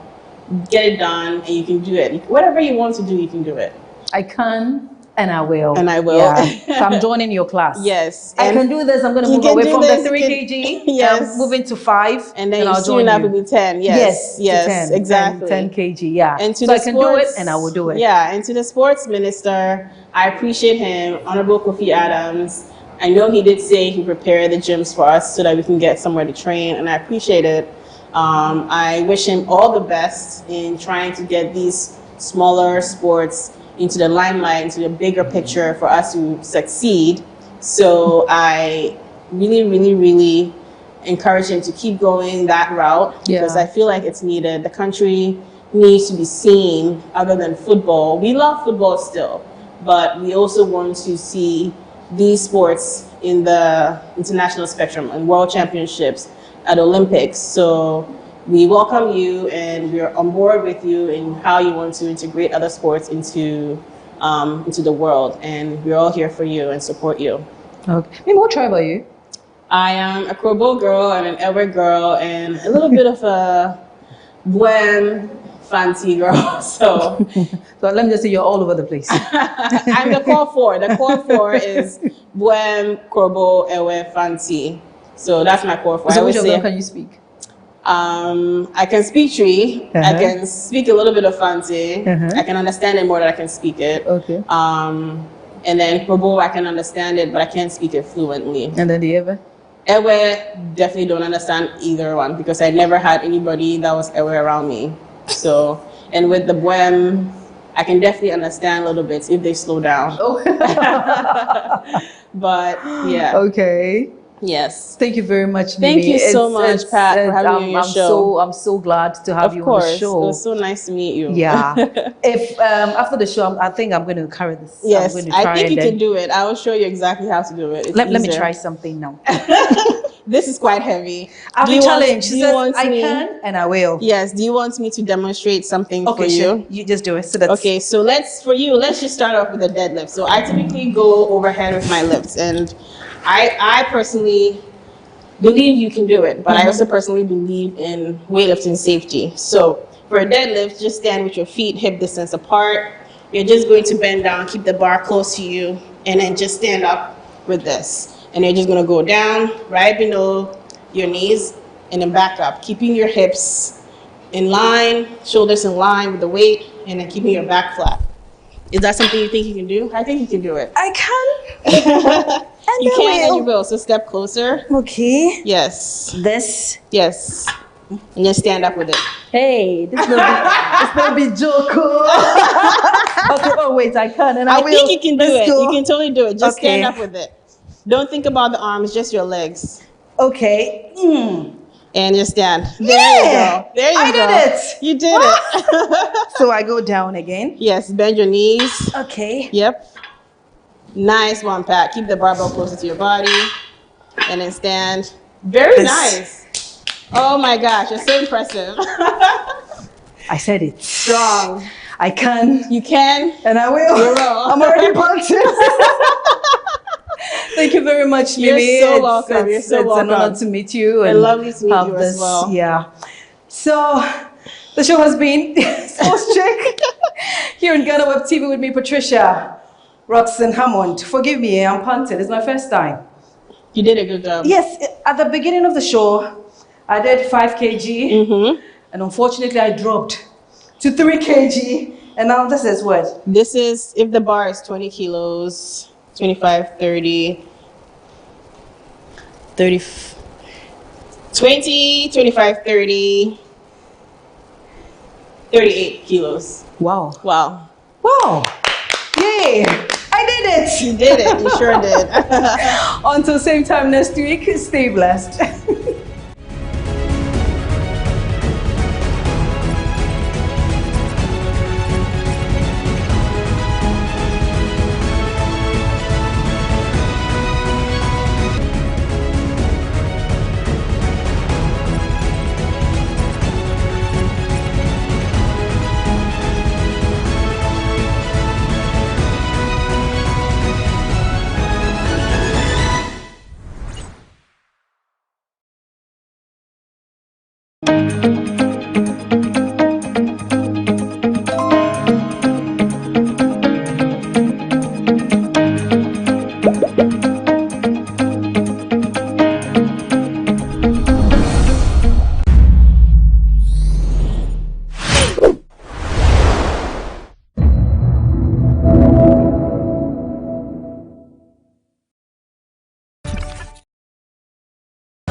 So just as in the south, the dominant clothing for royals is kente, here in the north, the dominant clothing is the smock, popularly known as fugu, or as some will call it, batakali or batakari, depending on where you're coming from. But here at Tamale, it is known as bengma.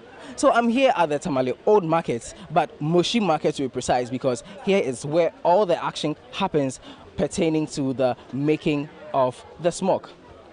I'm going to find out the history behind the smock, why some people wear certain designs, why they put on their hats. Just join me, we'll find out more.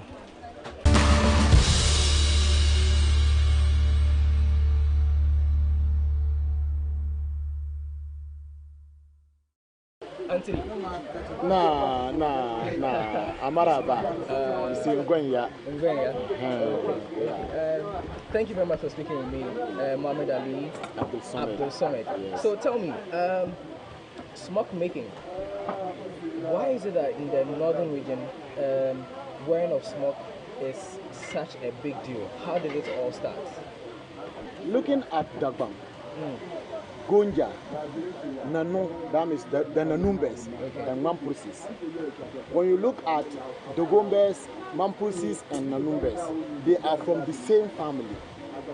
Tracing their family back to Zamfara State, down to northern region, you realize that they started wearing those fugu way back 14th century. 14th century. 14th century. I see. They came with it here. Then they have leakage with Moshi people. So when you travel down here, you realize that the market where we are now is started by Moshi people. Moshi people, so we call here Mohanadan, meaning the Moshi King chief market. So they started sewing like this, but the Dogombes were also sewing. But because it is their traditional wear, they use it more than we do. But when you are to trace the history, the Gombes use fugu more than the Moshis. But they started it way back 14th century. Others even said that somewhere 12th century they were using the fugu in their localities. But this is not the type of fugu they were using. As at now, we are using the short type of fugu, but they were using the long type. When you stand up, it will be around your knees. And is it like a straight dress? No, it's not a straight dress. A well-gadgeted fugu, standard one, which will be located around your knees. But as at now, because we want to introduce life into it, we are now putting it around our waist. And it started not quite long. It cannot even gain more than 5 years today. I see. So, speaking about that, what are the various types of fugu? Traditionally, we are grouped into 4 different maybe ethnic groups here. Okay. The Gombes, the Mampusis, and then the Nanumbes, they go in the same lane. They use the same type of fugu. But when you go to this thing, Gonja, they have their way.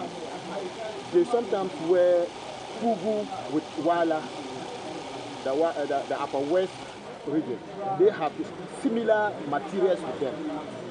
And then when you go down to something like upper east, they also have the type of wear they wear. But the only thing that differentiates us when they are wearing it is the type of hat the person would wear. And then the type of wear he will wear, the fugu he will wear. And then the trouser, the down part of the fugu he's wearing. Okay, that would differentiate us. A typical Dagomba man would not wear a fugu with the same hat. That's in the color or the type? The color. The down trouser, he will not wear the same color. He wears this thing different.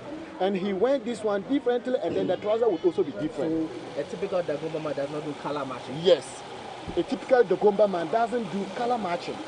What he wears is that maybe the color from the distance, some color should be part of the distance, but it should not be the same material. And then when you go to maybe Gonjes, they can wear that. They wear the hat, the fugu, and then the down. They don't have problem with that. That differentiates them from what? The Gombes. Okay. Now let's talk about the attire itself. What are there specific names of the fugu? What goes into naming of the material? We have something like pankwabga. Pankwabga meaning guinea fowl feather. Oh. Yes. Okay. When you look at the color, its appearance is comparable to that of guinea fowl color. So we choose that to be pankwabga. Okay. And we have another color called bonga. Bonga means line. So we can call this your shirt bonga. This line. Yes, it's bonga. Okay. And then the other one too is bonga. Depending on the type of bonga you wear. Okay. Will tell us that this is the type of bonga we wear. We call some of the colors can be red and white. We call that kind of this thing obako. Obako, like it's something like a name given to a material to tell someone that someone will go. Oh, okay. So obako like she. Obako. So we have them obako J. That means a red line. Obako Sabenle. That means black line. We have obako zadozim. That means a yellow line. So like the one behind you? So this one is typical Gonja material. Okay. And they call this one something like Ewotama. Ewotama. Yes, that means chief's namesake. Named after a chief. Yeah, that means that person is having chief's name. Okay. So they name that person after this thing. So they are of different types.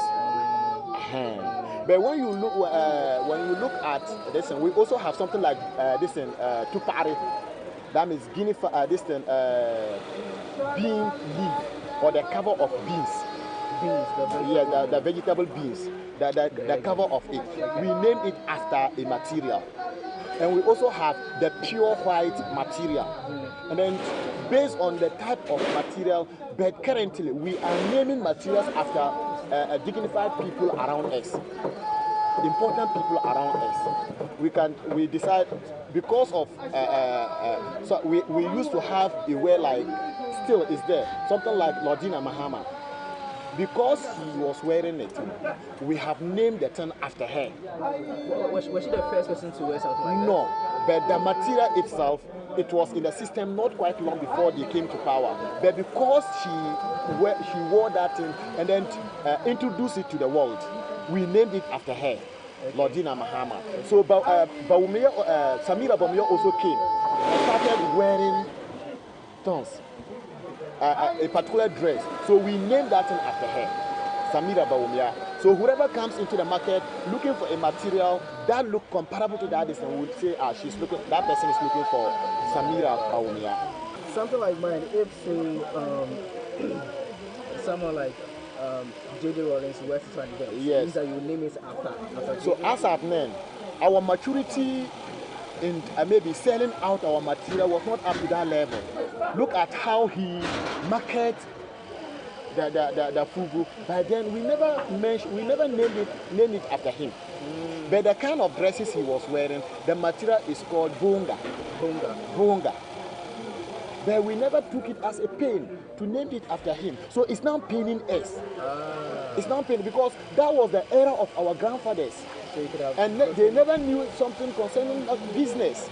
Okay. If we had named it after him, maybe Rollins would have also taken it as a pain to market it them more. So let's talk about sewing the fugu. What are the various types? When you are making it, are they all done by the hand of the machine? What are the various types? Well, how are they prepared? You cannot build a house without a foundation. That's what we know. There are more than 4 stages in preparing fugu. Number 1, let us look at the fiber stage, the raw material stage, something like cotton. That's the first stage. We convert this fiber to yarn. That's the thread. And then this yarn to fabric. So we now have the fabric with us. So it will now be measured and joined together and take it to those who are weaving with their hands. they'll do it. But if that person wants it in a tailor form, the tailor man would also sit down and then use the tailor and do that. So these are the process involved. From the fiber stage to the yarn stage, from the yarn stage to the fabric stage, from the fabric stage to the maybe joining of the material, from the joining of the material to using your hand or tailor to prepare it. And then when you look at it, we have the local materials. So when you look at this type, it's typical cotton this thing. It's typical the cotton material. So that this one is called the yarn. The yarn. So they have converted the yarn to a what? Fabric. And from the fabric, we will now also convert it to either fugu or cloth or maybe the kind of wear you are wearing. We call it joromi. Joromi. That's the name we give to it. But if you should ask me where we have gotten the name, to be frank with you, I cannot tell you. That was why I said we borrowed names. Yes. It could be that the person who bought it first, that was his name. So we can name it after him. Typically, how long does it take to complete the making of a fugu wear? Say from the hat, the top, and the trousers. Well, it depends on an individual. Someone who is smart in doing business would distribute his work, like a distribution of labor, so that this person will be handling this side and the other person will be handling this side. But because of greediness, others would want to take, they want to take all the profits. So the income will come to just one person. Yes. So that would take longer period to finish with a wear. So basically, if I am to start with a wear, something like half up and down, if I should promise that I can use 3 days to do it, I can use it. Depending on how I would motivate the guys who do my work for me. So 3 days because you're doing. Yeah, I'm going to do division of labor. How would you identify a type of fugu? Say if someone is wearing it, how would you be able to tell if this is a fugu for, say, an important person in society? Like the type Yana wore during our 62nd anniversary. If you are not a paramount chief, if you wear it, they will not blame you, but they will say that you don't know your tradition. Really? Directly or indirectly, you don't know your tradition, because that one is reserved for only the paramount king and his staff chiefs. And sometimes the sub chiefs would not even wear it because he's wearing it. When they are around him, they will never even try to wear it because they respect him. And the word respect, it's respecters. If you respect the Yana, it means your subordinates will also respect you. And if you don't respect him, meaning they will look at you and then, yeah. So in simple put, a typical royal man would not wear a fugu like as I'm seated here. If I was from a royal gate, I would not wear fugu with a slip. What would you wear? I will wear the short sleeves. Because I am trying to maybe pick up something which is not yet in my hands. That's if you wear the long. Yeah, if I wear the same from a royal distance. So royal people fear wearing this kind of thing. They don't like it. They hide themselves to grow. The royal people will not wear it. Even if you sell it out to them, they'll secretly put it in their box, waiting for their coronation day. They will then wear it to tell the people that I have gotten to the stage where I was looking for. And then when you look at wearing of the hat too, it has a message for the people of Ghana. As I'm wearing, you see, it's lying on my left hand side. I am telling the whole world that I don't want trouble. And when I wear it and pull it on my left hand side, that means I am self-independent. I don't depend on any other person. If I put it behind my occiput like this, it's telling the whole world that I am from a royal gate and tomorrow I will become a chief.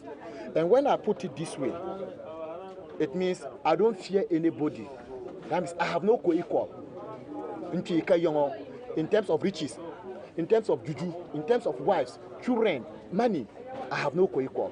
And when you put it upward like this, it's telling the whole world that you have not seen anybody in the gathering quite apart from God.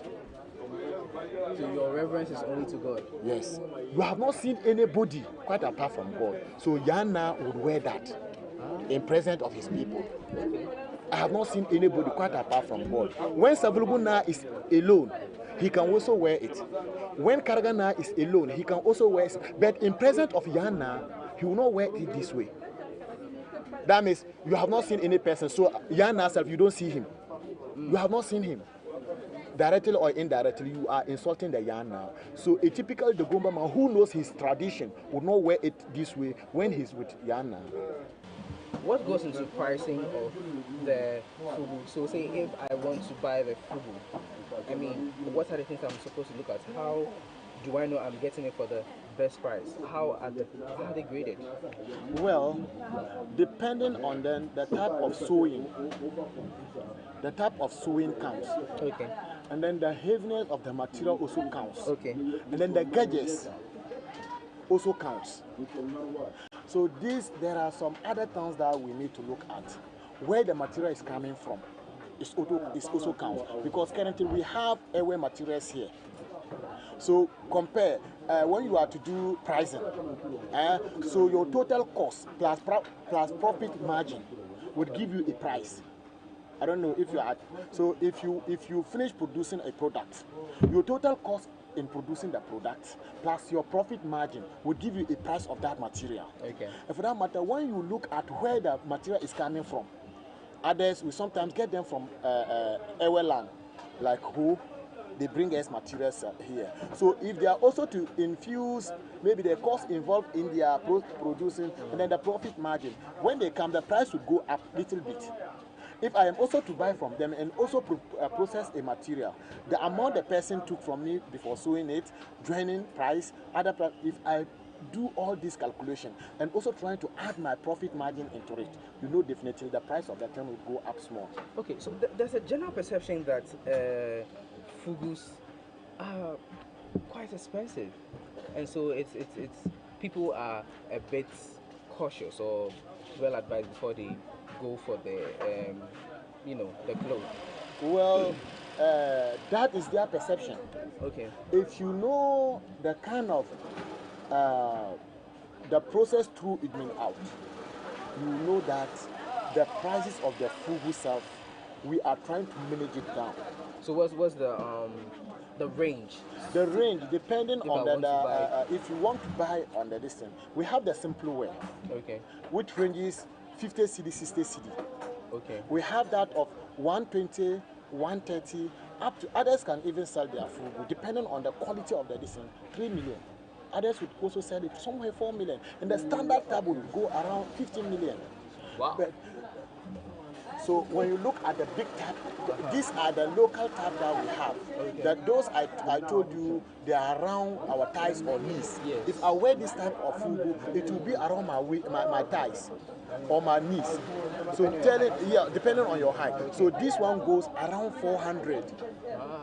And then when you look at the material involved, this one goes for at least 250 or 250 cedi or 230 cedi. Just the material. Yes, this just material. So when you use it to prepare something like this, you cannot get a standard one unless you add something onto it. Okay. So the one who is also to sew, how much will he take from you?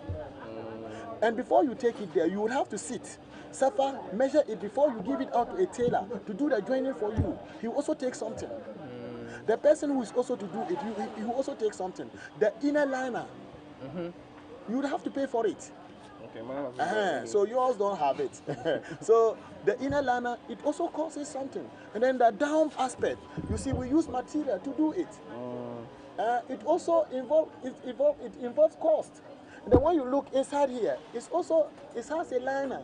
Okay. So it also costs you something. So when you are to do the general calculation of the process involved in bringing out a fugu, you know that we are just trying to make Ghanaians feel that there is a way called fugu. Mpaya Pam. Manga Paya Pam. Manga Paya Pam. Yeah. Right. So this has been, I've been speaking to Mohammed Ali Abdul Somad at the Mahatma markets, of the Moshi old markets actually. We're talking about the preparation of smoke. I mean, all the nitty-gritty. You now know that it's not so expensive because with as little as 50 or 60 Ghana, you can get one for yourself. And depending on status in life, of course, you can purchase one 250 cedis, 300 cedis, 400, and as much as 1,005, depending on how you want to look. And I really put it out there, let's keep on wearing these smokes. Let's sell Ghana. This has been Lord Hector with people and places.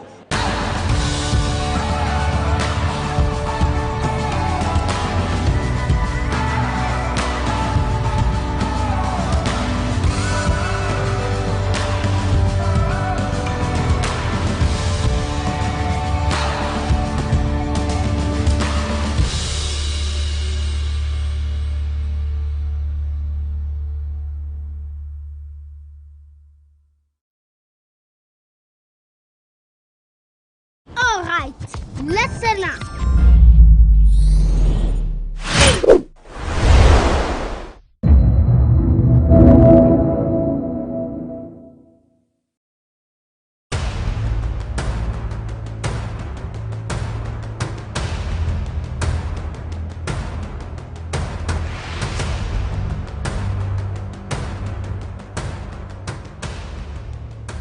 Kwalebu was, I think, 380.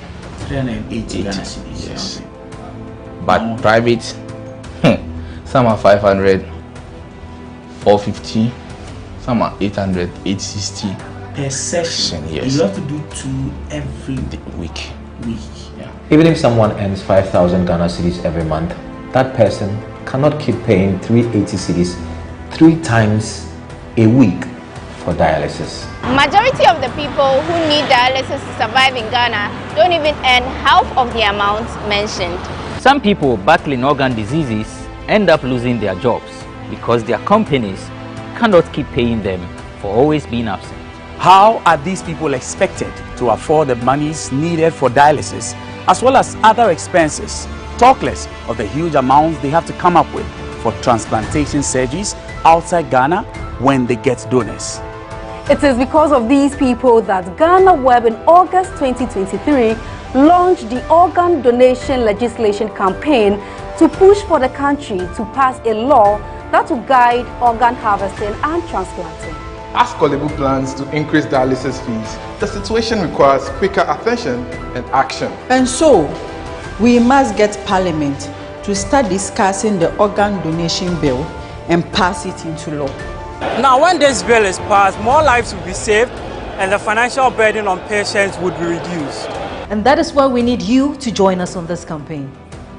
Join the campaign by sending a 1-minute video of yourself sharing why Ghana needs a legislation on organ donation now to editor@ghanaweb.com or via WhatsApp 0552 699 625. Alternatively, you can share the video directly on your social media handles with the hashtags #PassOrganDonationLaw and #LegalizeOrganDonationNow. Organ failure should not be a death sentence.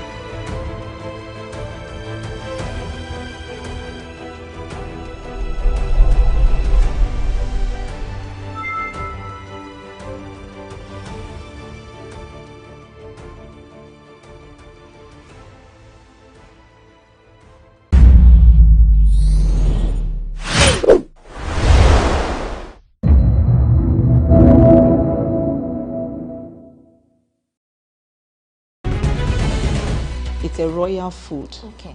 It's prepared for the chiefs and the queens during the festival. It's prepared during the installation of a chief or a queen. Mind you, we use our local spices. How do you say delicious in Danish? Saminya. Ah, Ingo Saminya. That is this one. Yeah.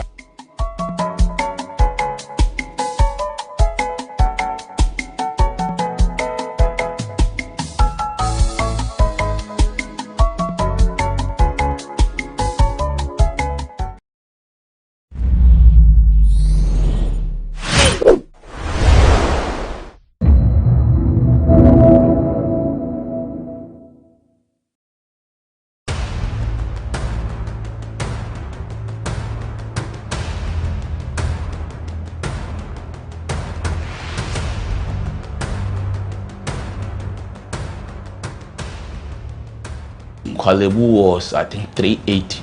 380 Ghana cedis. Yes. Okay. But private, some are 500, 450, some are 800, 860. Per session, yes. You have to do 2 every week.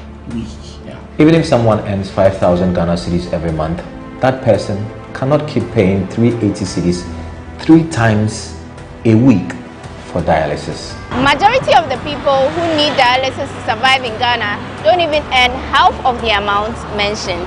Some people battling organ diseases end up losing their jobs because their companies cannot keep paying them for always being absent. How are these people expected to afford the monies needed for dialysis as well as other expenses, talk less of the huge amounts they have to come up with for transplantation surgeries outside Ghana when they get donors? It is because of these people that GhanaWeb in August 2023 launched the organ donation legislation campaign to push for the country to pass a law that will guide organ harvesting and transplanting. As Kwalebu plans to increase dialysis fees, the situation requires quicker attention and action. And so, we must get Parliament to start discussing the organ donation bill and pass it into law. Now, when this bill is passed, more lives will be saved and the financial burden on patients would be reduced. And that is why we need you to join us on this campaign.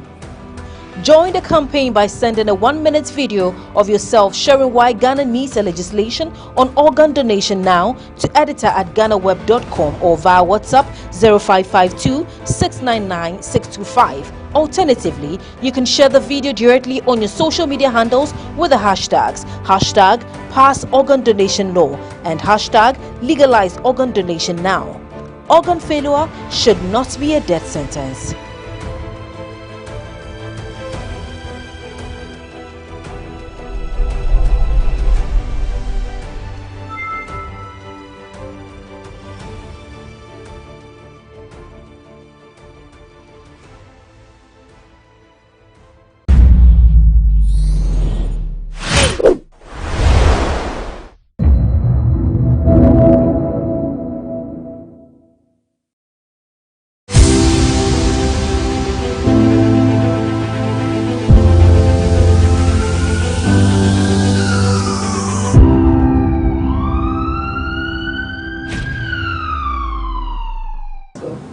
Hello and welcome to another edition of Health Focus on GhanaWeb TV with me, Stella J. So today we are putting into focus HIV/AIDS because AIDS has become a phenomenon that is affecting a lot of people in Ghana and even on a larger scale, that's the world at large. Today we are going to talk about how you can avoid contracting AIDS and even when you do, what you can do to be able to stay still healthy and live a normal and a happy life. Today I'm joined by Mr. Ernest Amwabeng Otson. He is the president of the Ghana HIV and AIDS Network. So today on Health Focus, be sure to expect that we are going to talk about what HIV and AIDS is for people who know and may have forgotten some of the signs and symptoms that you would have to look out for if you have like any problem at all, because sometimes AIDS and other sicknesses may have the same signs and symptoms. I'm not an expert, I'm just your host, and so I'll now take it to my expert so that we delve more into the conversation. Hello, Mr. Amwabeng Otson. Hi. My name is Stella. Stella. Yes. I hope you're doing well. I'm very well, and Good. you? I'm also Thank you fine. so much for joining us today. So, first of all, to set the ground ruling, what is HIV and what is AIDS? Are they the same or they are two different entities on their own? Well, thank you very much, and I'm happy you are starting with this question because most of the time people confuse the two and they think they are the same. No, they are not the same. Okay. HIV, as the acronym stands for, is Human Immunodeficiency Virus. Okay. Human Immunodeficiency Virus. And then AIDS is Acquired Immune Deficiency Syndrome. So here's the difference. When someone gets HIV, they have only gotten the virus. Okay. that can potentially lead to AIDS, but not at the AIDS stage yet.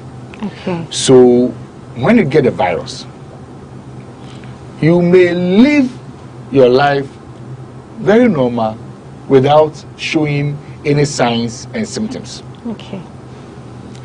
When you get to the AIDS stage, that is where you experience the syndrome. The syndrome simply meaning that different diseases affecting you at the same time. That's a syndrome. Okay. So when somebody gets HIV and the virus is not treated, it gets to a stage where the person's immune system becomes very weak. And at that stage, different types of diseases that we call opportunistic infections now begin to affect the individual. Okay. So the person will be getting diseases like tuberculosis. The person can be getting malaria, severe fever. The person can get shingles. He can get all manner of diarrhea, all manner of sicknesses happening to you at the same time. Okay. That is the syndrome. Different kinds of diseases attacking you at the same time. It is at that point that we say you have AIDS. Okay. But these days we don't even call it AIDS. These days we call it advanced HIV.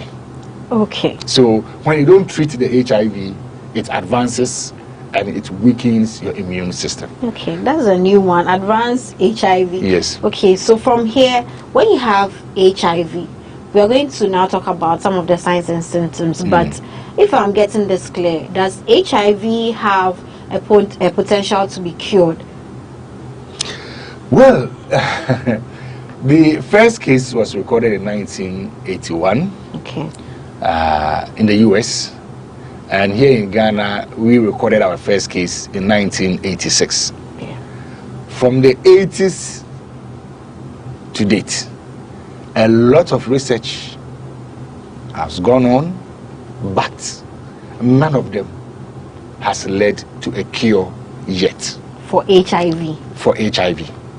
Okay. So as we speak, there is no cure for HIV.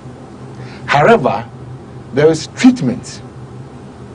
Treatment meaning that we can manage the situation without necessarily eradicating it. So we manage it. And now we have very advanced antiretroviral medications that can help you to manage the situation for the rest of your life. Okay. So in Ghana, for example, last year, 2024, we celebrated 20 years of antiretroviral therapy in the country. And I know people who went on treatment as far back as 20 years ago and they are still alive. A typical example is the president of the network of persons living with HIV. She'll be 70 this year and she has lived with the virus for more than 30 years. Wow. And she's been on treatment since we started treatment here in Ghana. And she's still very much alive. And I personally know people, some 15 years, some 17, 18 years, they are still very much alive and have been on treatment. Wow. Yes. So we are going to talk about treatment. But before that, you know, generally what we know is that HIV, right? I don't even know how to say it. Can I say HIV and AIDS? Or can I say AIDS? No, you can say HIV. I can say HIV. yes. Okay. So we know that HIV, one of the main modes of transmission is, you know, you can get it from an infected person through sexual intercourse and all that. But what are some of the, you know, most prevalent modes of transmission that we've had since when it was the first case was detected? Thank you very much for the question. So in Ghana, we have 4 important, you know, modes or 4 identified modes of transmission. The very first one is what you mentioned, where one person transmits the virus to the other person through sex. Okay. So sexual intercourse with an infected person. That is the most prevalent mode of transmission. In Ghana, about 80% of all our cases are from sexual intercourse. About 80% of all our cases. The second mode of transmission is from mother to child. baby. Yes. So where a mother is infected and the mother does not go on treatment, there is that potential that the mother can pass on the virus to the child. And in Ghana, about 15% of all our cases are from mother to child. The rest of the 5%? The rest of the 5%, sharp objects, like persons who inject drug. Okay. So, you know, sometimes they share the needle in a brotherhood form. This one takes the needle. Drug abuse. Drug abuse. So this person injects and then gives the syringe so that the other person and also injects. People do that? Yes. Wow. So, and then plus the sharing of sharp objects like blade. Yeah. We go to the saloon all the time. Clippers are used on our heads.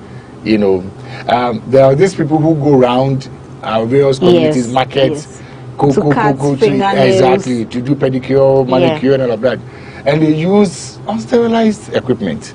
So that is also one possible means of getting the virus. Not to cut you, but and the sterilization. The final one is blood transfusion, where you get transfused with blood, but then maybe the blood is contaminated. But wouldn't that count as negligence on part of Oh yes. In the early days, we used to have a lot of those cases, but now there's vast improvement. So now the blood is tested thoroughly before it is transfused to other persons. Like I was asking, Yes. so does sterilization, kill the virus? Oh yes. Sterilization of the objects that we use to. Yes. So it means that sterilization is something that we have to. No, we have to take it seriously. Okay. Because it's how do I say it? Viruses don't die, so it just weakens the virus and makes them inactive. Let's put it that way. It makes them inactive, so they cannot infect you. Okay. So on that tangent, I was going to ask you this when we talk about treatments, but let me just chip it in now. When you talk about people have had it and they've taken antiretroviral drugs and now they are living very normal lives. Yes. Do they still have, does it get to a point where they are no longer able to transmit or infect other people? That's a very good question. So as part of our campaign, there's something we call JU equals JU. It's part of our campaign acronyms. Okay. Undetectable equals untransmissible. Okay. What it simply means is that when somebody goes on treatment and the person stays on treatment, takes the medicine religiously as prescribed by the doctor, not mixing with other things, but stays on medication, within a period of 6 months, maximum 1 year, the person will achieve viral suppression. Viral suppression simply means that it gets to the point where the amount of virus in the person becomes very, very low. Very, very low. And even the ones that are present are inactive. Okay. So at that stage, that person cannot pass on the virus to another person. Okay. So HIV treatment is seen within the health circles, within the public health strategy, as a prevention method for transmission. Okay. Because you have two people. One is positive, one is negative. If the one who is positive goes on treatment, achieves viral suppression, this person will not be able to pass on the virus to the next person. So that is why we have persons we call discordant couples. That is, couples who are living together or staying together, one is positive, the other is negative, and yet the one who is negative does not become, infected.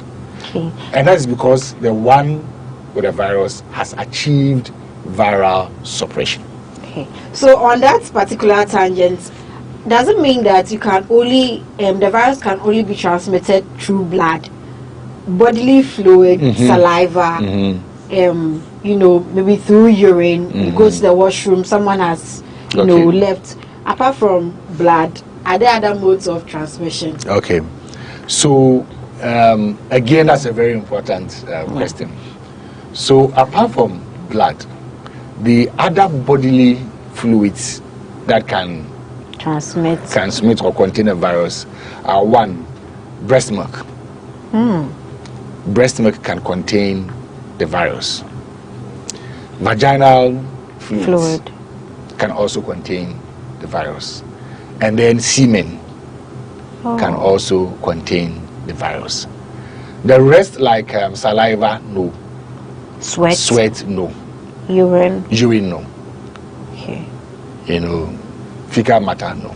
Okay, so now it explains to me and gives me a broader picture on why it can be transmitted through sex a lot and from mother to child. Exactly. Okay, so now that we've established all that, can we now talk about how you would know that you have HIV? Okay, so the surest way you can know that you have HIV is through testing. Okay.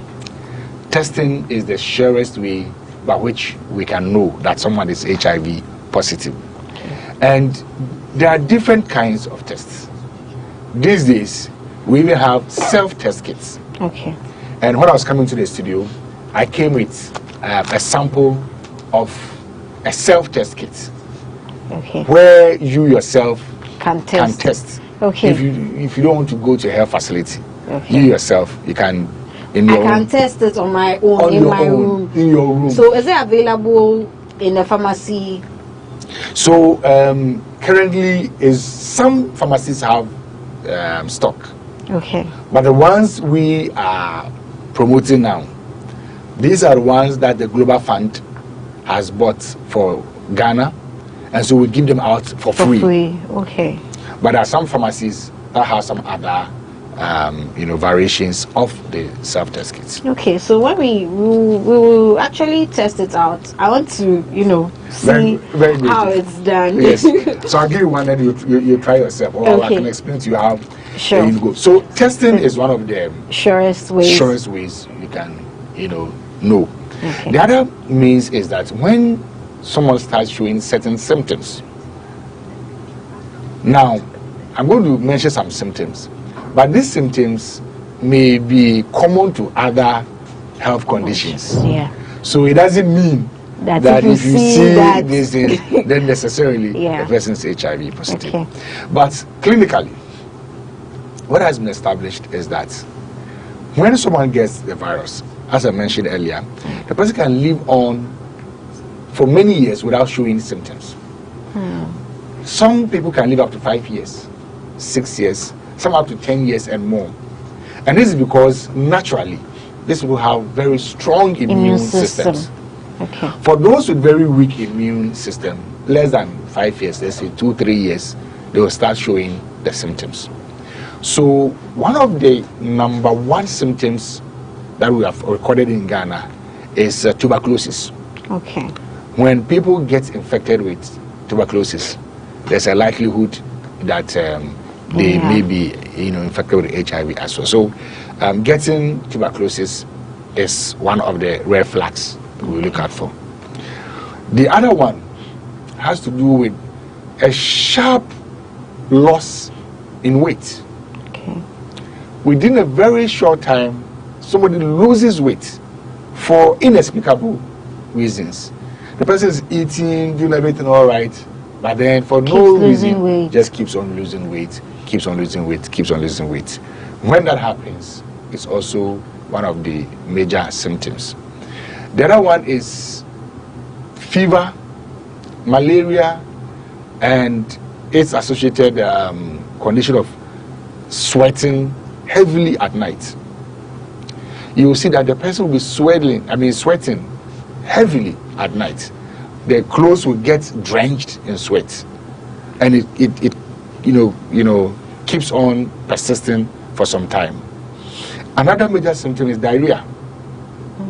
The person gets diarrhea, and just for 2 weeks the diarrhea is running non-stop. You take all manner of medications, take antibiotics, take everything, but still the diarrhea is persisting. That's also one of the major symptoms. Then we have oral thrush. Okay. So you see some whitish substances around a person's mouth. Then we have sores in the person's private parts. Okay. So you can see some sores, coming up in the person's private parts. Then you have genital warts. Okay. So warts is like an STI. Yes, an STI. But it's also a symptom of HIV. Yes, because remember I told you that when you get the HIV, it weakens your immune system, and it gets to the point where opportunistic infections come into being.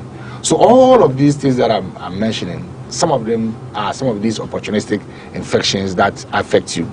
So some of the STIs are closely, and that is why when somebody reports an STI in a clinic, most of the time the doctors will do an HIV test. Yes, because it could be an indicator that the person probably has the virus as well. Okay. Then one other important symptom that I need to mention is shingles, what you call in our local parlance anansi. Okay. It affects a part of your skin, the skin, and it is believed that if the thing goes round and round, anansi is a skin condition. Exactly. Oh, okay. Yeah. Okay. So it can be here, parts of your body. When you mentioned anansi, I was thinking of pins and needles. No, in your legs. No. Okay. So the skin, condition, makes some marks there and all of that. So anansi is also another major symptom of the virus, being present in you. So when you see all of this, or a combination of some of these symptoms, then it is time to visit a doctor and do a test just to be sure.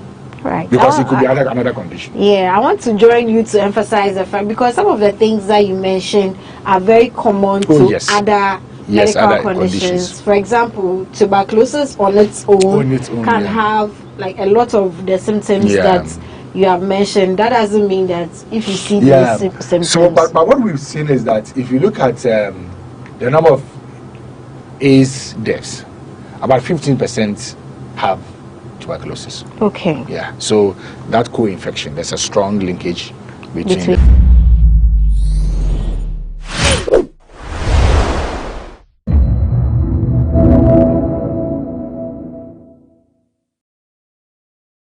do prepare the apapransa as well. And mind you, if it's not prepared well and we are not careful, you'll be running. You had a stomach upset. Okay. So make sure when you're going to eat, it's prepared by an adult person.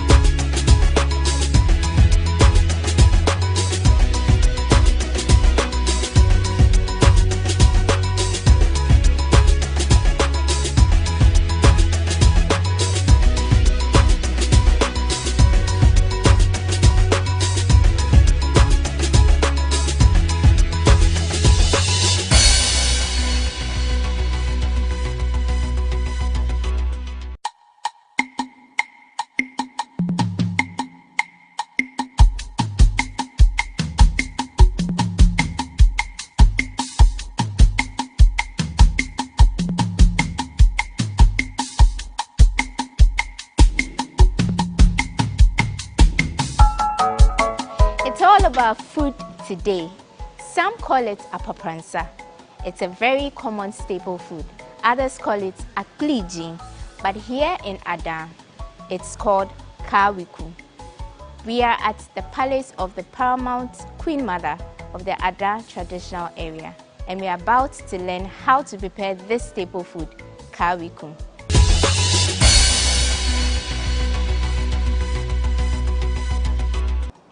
Welcome back. Thank you for staying with us. Now, you know how it is mothers who always sort us out with food, right? So we are sitting with a royal mother. She's the mother of the entire Adan traditional area and the paramount queen mother. She is in the person of Nana Kabuko Dagojo Dumali the First, and she's going to help us understand how to prepare the origin, the history, and how to prepare one of their staples. We call it apapransa. Nana, thank you for speaking to us. Usually, we know the staple food prepared with palm nut soup and corn flour. We call it apapransa, but we would like to know how it's termed as among the Adans. Thank you very much. We call it kawikun. Kawikun, okay. Which is crab. Kawi is crab, okay. And kun is bankun. So kawikun. So okay. Crab bankun. That's crab bankun, kawikun. That's how we call it. Okay. Kawi is dangme. Yes. Okay, and then kun is the normal banku we know. So now you know apapransa is not only called apapransa, it's called kawikun among the Adans. We also want to know, me for instance, I always call it apapransa. I've always thought it's an Akan food. But we want to know, is it originally an Akan food or is it a Dangbe food? I would say it is a Dangbe food because of the crab. Okay. Yes, because of the crab, it is a Dangbe food. So it is our food, kawikun. So there are lots of crabs here in Adan. Okay. The kawiku food, when is it prepared? Is it prepared? Can anyone just prepare it on a normal day, or is it on special days, festivals, or unique days? Thank you very much. At first, it used to be prepared on special occasions. It's a royal food. Okay. It's prepared for the chiefs and the queens during the festival. It's prepared during the installation of a chief or a queen. Okay. Or during a birthday or any celebration. But now we are in a modern world, so we can prepare it anytime, any day you feel like eating the kawikun, you can prepare it. Okay. You mentioned it's used to be solely prepared on special days for royals. Is it still prepared for royals? Yes, please. Aside the normal. Yes, it's still prepared. It's one of the food we normally prepare during our festivals, okay, or during our sacred days when we are doing, maybe we are doing something in the stool room, or there's a purification rite that we have to perform, or there's any rite that we have to, like during our puberty rite, during the festival, even at funerals. Okay. We still prepare them during our funerals. Okay. Even in marriages, when we are having our weddings and traditional marriages, we do prepare the apapransa as well. Okay. And it's a delicacy, almost everybody loves it. It will surprise you when you go for a program and there is other food in the apapransa. The apapransa, the kawiku get finished faster before you realize it. People enjoy it more than... Yes, they really do enjoy it. Okay, okay. So, and mind you, if it's not prepared well and we are not careful, you will be running. You had a stomach upset. Okay. So make sure when you are going to eat, it's prepared by an Adan person, Adan woman. That's all. We are the best in preparing the kawikun. I see. Okay. Kindly take us through the process. How is kawikun prepared here in Adan? Okay, thank you very much.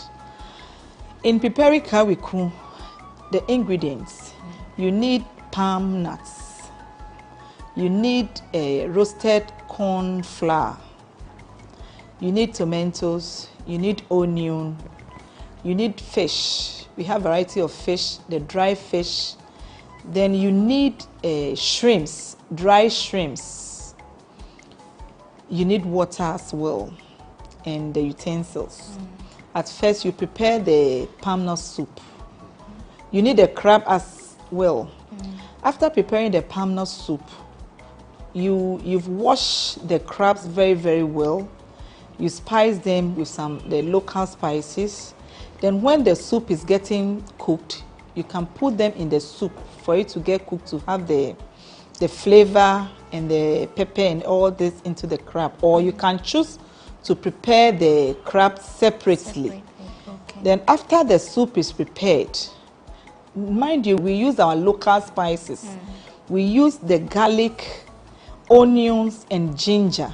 That is the best spices we have in, and it is healthier. So that's what we normally use. And this locals with the herbs. After preparing the soup is it should be well cooked. Other than that, the kawiku will not come out well. So the soup should be well cooked. People even prepare it overnight. You have to prepare it for it to be cooked. So even in the evening, after cooking the palm, preparing the palm, mixing it and taking the chaff from the water, mixing it and putting it on fire. When you put it on the fire, you add your tomatoes, your onion, and your pepper into it. You have to leave it to boil for a very long time. Then you grind the pepper and the tomatoes and all those things into it. You give it the spices for it to be well cooked. Then you add your fish. The dry fish, you can add the powdered one and the smoked one. You put it into pieces, you divide it into pieces and put it in it as well. So when the soup is well prepared, that is where you start adding, you take out some of the soup. Then you start adding the roasted corn flour. Then you start cooking it like the way we prepare the akple or banku. You don't need to add all the flour at once. Other than that, there'll be some, what's the name? There'll be some lumps in it. So you need to do it slowly and quickly as well. You need to stir it. Yeah, that's what we call it. You need to stir. You need to stir it fast, so that it will all be even.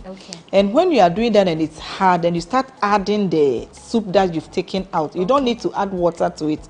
Other than that, it will get spoiled. Then you add the water. Then you add the shrimps, the powdered shrimp as well.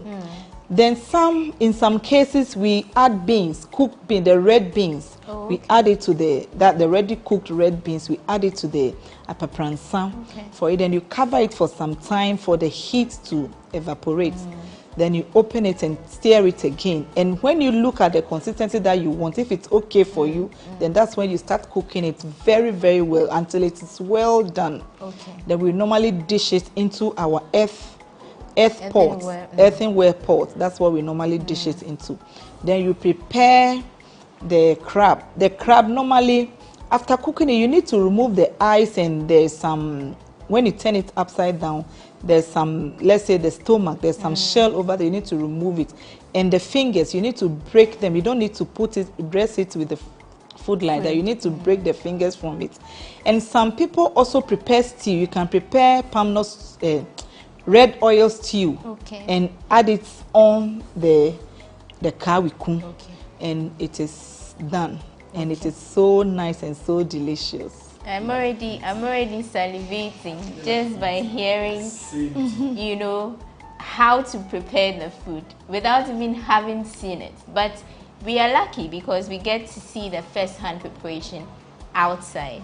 Some of the Queen Mother's women are preparing the food, and they would help us see the practicality of what she just said. But thank you so much for speaking to us. And so we'll take a break and then get outside, join the women who are cooking out there, and they'll take us through the rest of the process. Stay with us.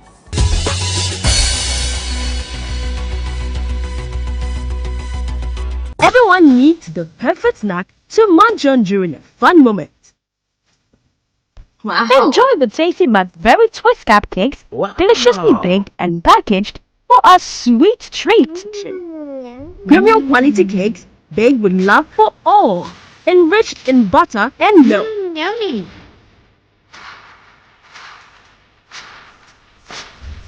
Oh, McBerry Twist Cupcakes, simply irresistible. Try one today. This advert is FDA approved.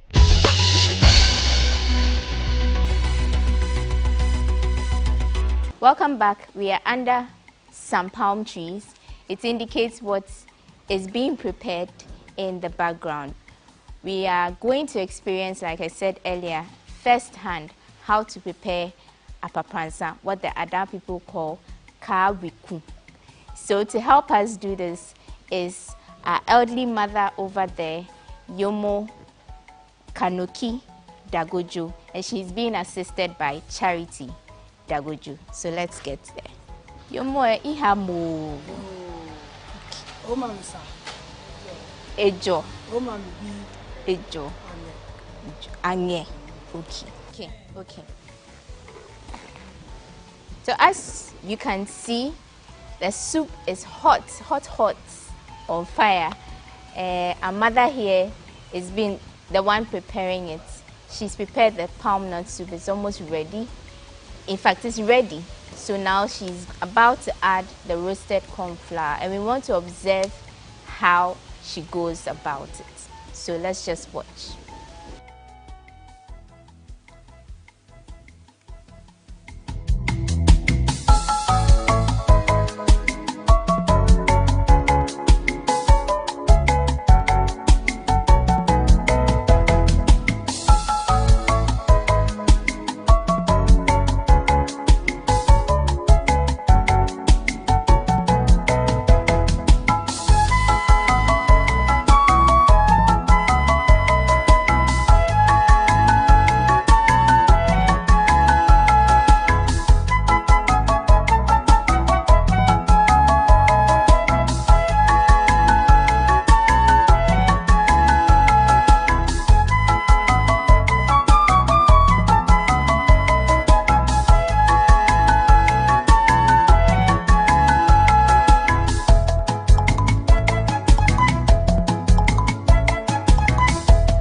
At this point, the food was almost ready, but first, I had to have a feel of how to prepare this food, and of course, my crew members had to join in.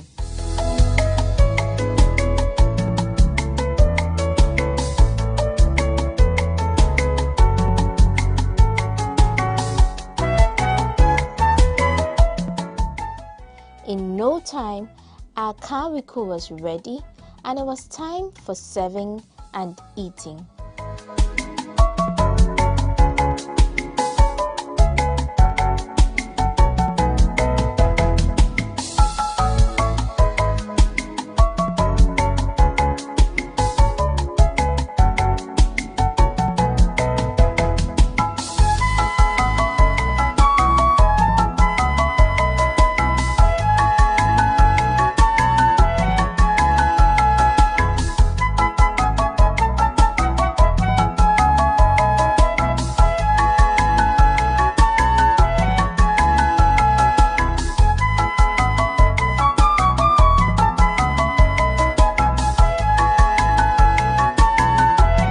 Just take a look at all the crabs sitting beautifully on the food. I just couldn't wait to dig in.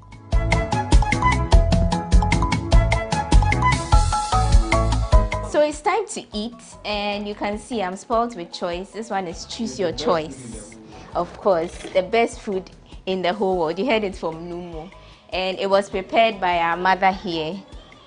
And so it's time for me to take a bite. Take a bite. Bite down. Unfortunately, I mean, this is from your earrings. A happy birthday to you. A happy birthday to you. A happy birthday, Mrs. A happy birthday, Lord. A happy birthday to you. Delicious. I'm telling you. Very, very, very delicious. Very, very delicious. How do you say delicious in Saminya. In Saminya. That is this one. Yeah. So that's how we wrap up. We wrap up. This food is kaweku, and it is apapransa prepared in the Dangbe land. And this is how we ended this episode of People and Places. My name is Wanda Ami Edwasari. Thank you for joining us. See you next time.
Kwalebu was, I think, 380. 380 Ghana cedis. Yes. But private, some are 500, 450, some are 800, 860. Per session, yes. You have to do 2 every week. Yeah. Even if someone earns 5,000 Ghana cedis every month, that person cannot keep paying 380 cedis 3 times a week for dialysis. Majority of the people who need dialysis to survive in Ghana don't even earn half of the amount mentioned. Some people battling organ diseases end up losing their jobs because their companies cannot keep paying them for always being absent. How are these people expected to afford the monies needed for dialysis as well as other expenses, talk less of the huge amounts they have to come up with for transplantation surgeries outside Ghana when they get donors? It is because of these people that GhanaWeb in August 2023 launched the organ donation legislation campaign to push for the country to pass a law that will guide organ harvesting and transplanting. As Kwalebu plans to increase dialysis fees, the situation requires quicker attention and action. And so, we must get Parliament to start discussing the organ donation bill and pass it into law. Now, when this bill is passed, more lives will be saved and the financial burden on patients would be reduced. And that is why we need you to join us on this campaign. Join the campaign by sending a 1-minute video of yourself sharing why Ghana needs a legislation on organ donation now to editor@ghanaweb.com or via WhatsApp 0552 699 625. Alternatively, you can share the video directly on your social media handles with the hashtags #PassOrganDonationLaw and #LegalizeOrganDonationNow. Organ failure should not be a death sentence.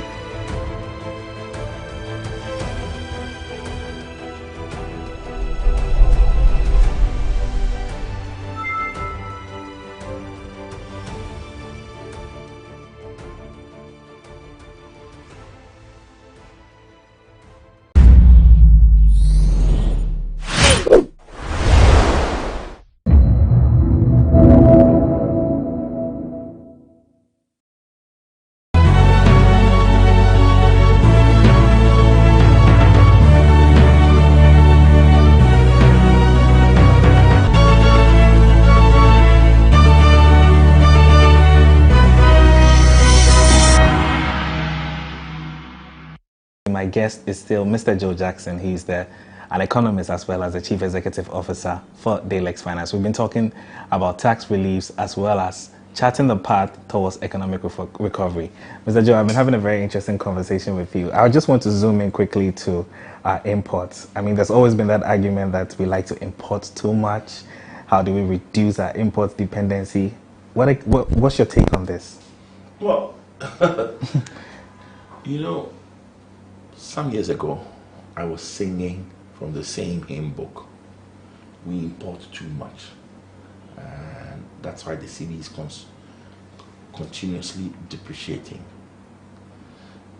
Unfortunately, or fortunately, depending on where you sit, I've changed my tune. I'm singing from a different hymn book. Why is that? It's very simple.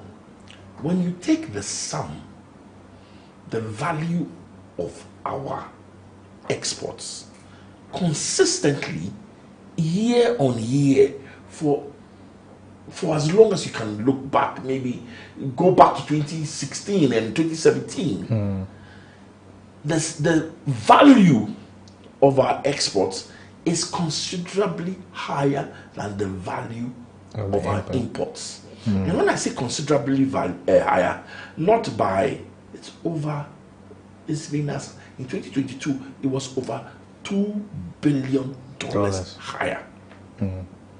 So obviously, it's not a simple matter of export versus import. Because if it was a simple matter of export versus import, then Ghana should be in a good space. Our cedi should be appreciating. And we should be a net lender to other countries. Unfortunately, you know what happens? When we export $100 worth of whatever you like, gold or petroleum, what comes back is so little that by the time we accumulate another $100 to go ahead and buy fuel or whatever we need, we have to export a lot. Take, for example, Botswana. They don't have oil. So non-oil exports, when they export $100, $51 also comes back. Hop over to Nigeria. When they export $100 of oil, another $51 come back. So there's a retention. There's a retention. Ghana, when we export $100 of oil, 17.6%, barely $18 come back. And we actually do have oil. And we have oil. When we export gold, and gold is there, right? When we export gold, guess what? What comes back is barely 8%. So if you take gold and I export $100 of gold, I only get $8 back. So I have to export $100, $200, $300, $1,200 before that 8% will start to add up to $100 for me to go and buy $100 worth of drugs or clothing or food or whatever I need. So the issue to this problem is that when we export, we should keep more of it. In fact, the reason why cocoa has been a mainstay of this economy is, guess what? Cocoa is the only thing that when we export, a huge amount is retained because it is exported by only the government. Do you think we should be changing that regime in terms of how the cocoa is exported? Because it doesn't fall back on the farmers as well in terms of their pricing as well. Oh, it's first of all, let me take a little minute to finish off this argument. So the argument is simple. If you want to have more, the cedi remain stable, start keeping more of what you export. How do you do that? Number one, there's local content laws. Enforce them. Nobody should buy water from a neighboring country when they are mining for for gold or oil in Ghana. As simple as that. It's counterproductive. And the rules are there. Obey them. 2, you shouldn't be selling in dollars and paying me my taxes and my royalties in cedis. Need to pay me in dollars some. It's a simple rule. Yeah. So maybe we should be looking to government, Parliament, and say, Parliament, change the rules. Let them pay us. Yeah. You know, certainly, let's entrench the issue of buying gold, using gold for reserves, because that gives us a higher retention than if we sold the gold and only $6 came, and the $6 is what is going to contribute to reserves. You understand where I'm coming from? Yeah. If we sold $100, only $8 will come back in terms of gold, and then all that $8 starts to contribute to our reserves. If you buy it in cedis, the bulk of it, even if some leaks out, will be there for reserves. That's why we've been able to improve our reserve position by this Gold for Reserves program over the last year. And that has even helped to even show up the city as well, particularly in the last few months of 2024. So that is what was used to show up, albeit some say artificially, but we've been able to do it. So it's simple, right? Let's not talk about not exporting enough. In fact, if we're retaining, in this time of hunger, we could even be importing more food for the Ghanaians that are suffering. So put that one aside. Now, Cocoa Board was interesting because Cocoa Board was one institution that was not under the Ministry of Agric. It was under Ministry of Finance. Yeah. Because it was the Ministry of Finance that understood the strategic significance of Cocoa Board in terms of what the role it played in keeping the value of the cedi, because retention of our exports was so high. In the last 8 years, we took Cocoa Board and gave it back to Ministry of Agric. And the net result is now that Cocoa Board is forecasting 30% less 30% of harvest than what they used to do then. Yeah, they even had to delay I think the 2022-2023 crop season or so. They had to delay some of the exports. You haven't heard the West. 2 months ago, they actually issued a bulletin that even the 30% that they were talking about is going to be even less. Yeah, they revised that figure again. And that actually impacts on the city because we have a lot of cocoa farmers who also rely on this export commodity. Listen, cocoa is an important strategic sector in this company. It's not just because it employs people, but because we export cocoa and because cocoa plays such a significant role in the retention process. In fact, when you hear people talk about let's add value, all they are saying is that when we add value, we retain more. That's what it means. When somebody says add value to your exports, he's saying that when you add value, you keep more. You keep more of the retention. Yeah. For starters, maybe we should hand cocoa back to Ministry of Finance. And Cocoa Board needs a revamp.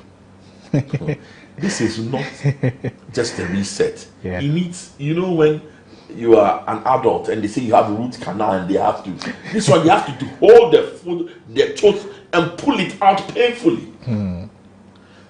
So we had our Honorable Dr. Randy Abbey. Randy Abbey. Is it? Yeah, Dr. Randy Abbey. Dr. Randy Abbey has been appointed to Cocoa Board. Yes, Randy Abbey. I wish him well, and I hope he will do the tooth pulling that is required, and maybe pull the tooth without anesthesia. Because it's a very huge task for him. It's a huge task. Yeah. Cocoa is important. Cocoa is so strategic. Cocoa is one of the ways in which we will hold the value of the city. So let's look at cocoa, and maybe he should be reporting to the Ministry of Finance rather than to the Ministry of Agric, because that whole 8-year experiment in reporting to the Ministry of Agric did not work. Thank you, Mr. Joe. So I just want us to just talk very briefly on the cedi. We currently have the cedi at 16 cedis to $1. There are projections that it could actually go up further because we are beginning to see the true picture of what some analysts say was a massaging of the cedi a few months down to the election. How do you think we can, address this depreciation that we are experiencing right now, particularly so that we can be appreciating the local currency, because it affects literally everything. The moment the cedi goes up against the dollar, we see everything in this country go up. Electricity prices, every little thing goes up. How do you think we can address this issue? Well, for one, we've discussed this. Gold for reserves. Gold for reserves, because that allows us to retain a larger portion of the export, and that retention helps the value of the cedi. So gold for reserves, and by extension gold for oil and all the other gold programs that were being held. I've said in other platforms that we shouldn't throw the baby out with the bath water, and that gold for reserves, because of its potential to increase the amount of local retention we have, is a very important plank in the pillar in the effort to keep the cedi stable. Right. The other thing is that we should tackle inflation head on, food inflation head on, and it's the two parts of the same coin. If we allow inflation to run away with us, the cedi will depreciate. If we bring down inflation, the cedi will have a beneficial effect on the cedi. Likewise, if we work on the cedi, it will have a beneficial effect on inflation. So working on the cedi and inflation side by side will go into a virtuous circle, a virtuous loop where literally the inflation hand washes the cedi value hand, and the cedi value hand washes the inflation hand. And that also impacts on the interest rates as well, which is the monetary policy as well. The interest rates. Now, one of the things we have to do is that we have to drive down local interest rates. Now, some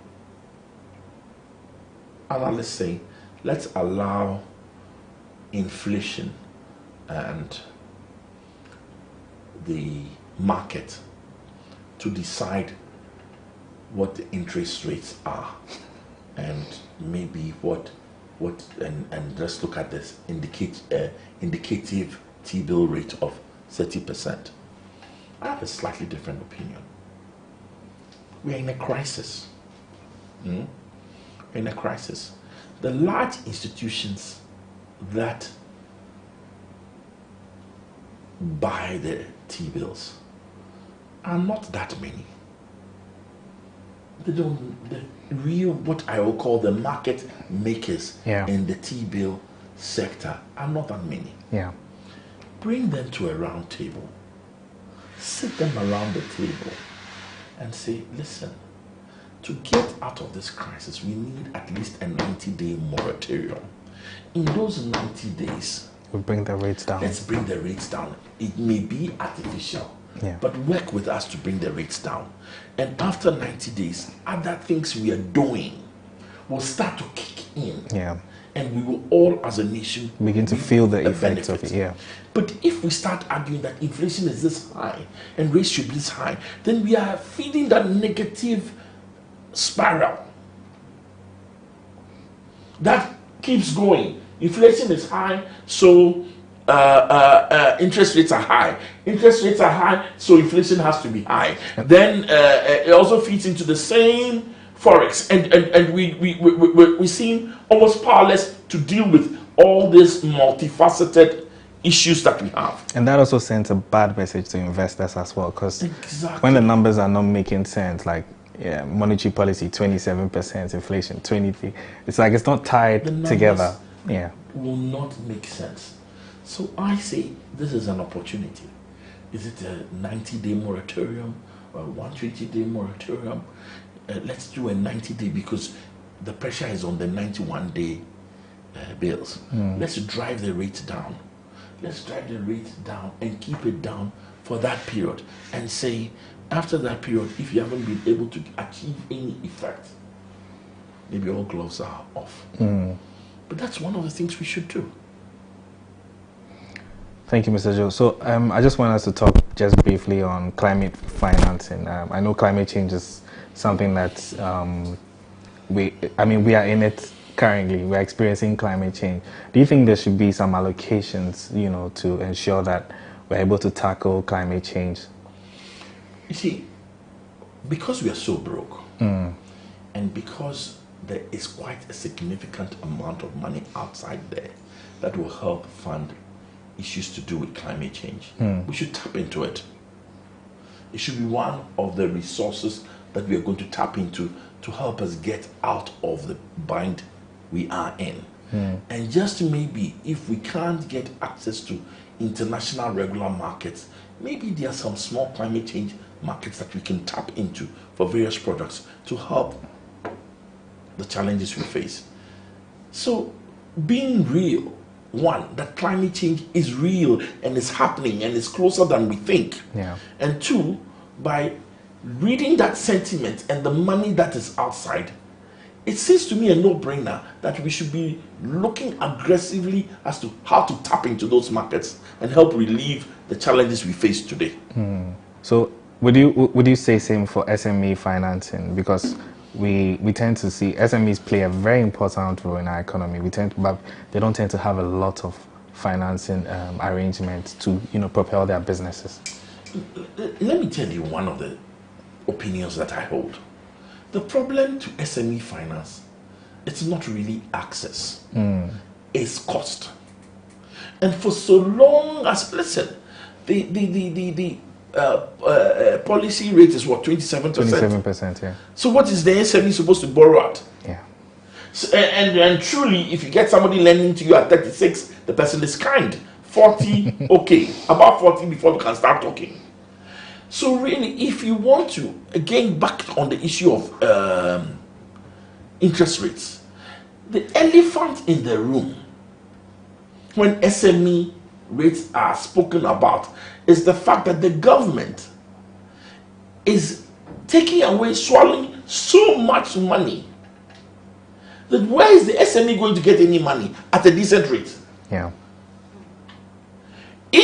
Listen, it's not as if we have an unlimited amount of money in this economy. If the government goes and always takes even more than it set out to do, because it's week on week borrowing even more than it set out to do at rates that are so high, forgive me, give every SME access to finance, and they wouldn't or they shouldn't, because the rate is too high. Get the rate down, then we can start to look at, do they really have access or not? At the moment, it doesn't matter whether you have access or not. Should you even be borrowing at this rate? That's the question we have to ask. Great. So the new government has taken over, I think, about 3 weeks now. They are barely in a month. From your POV, what top 3 advices would you give to the current government? First of all, there's so many advices. I wonder whether that 3 will be enough. And there's so many issues that are facing us that really I don't know whether 3 is enough. But top of my agenda is food. Tackle food inflation. That's really top of my agenda. Tackle food inflation and tackle the twin issues of interest rates, which also drives the cedi's value. So for me, those 3 are related. And let's tackle the issue of food aggressively. Let's tackle the issue of preserving the value of the cedi, possibly by another aggressive gold for reserves program, but implemented much better than it has been in times past. And then let's look at bringing the market makers together putting and asking for an artificial reduction in exchange interest rates so that we can have time to have our the different policy initiatives kick in.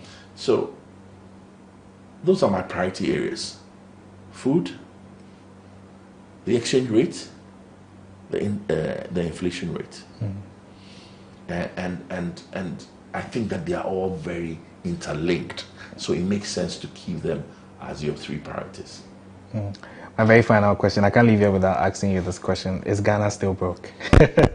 Ghana is broker than ever, but there's hope. There's hope.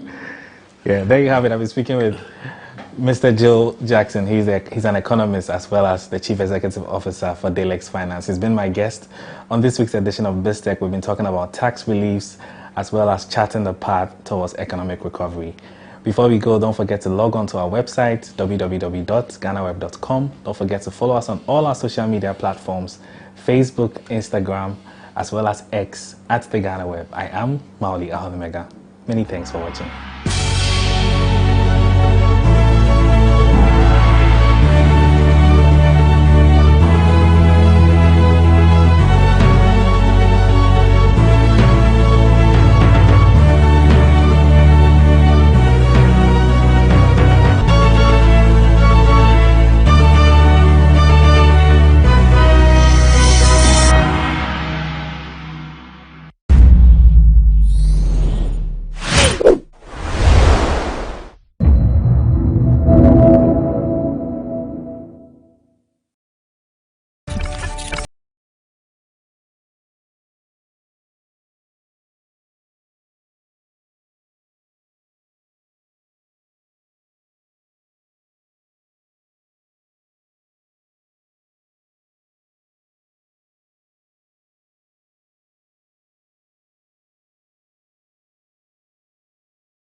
Kwalebu was, I think, 380.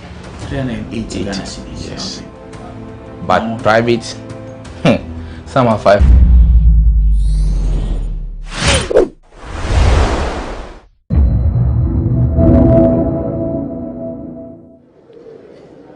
Honorable members, please be seated.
Honorable members, let us pray.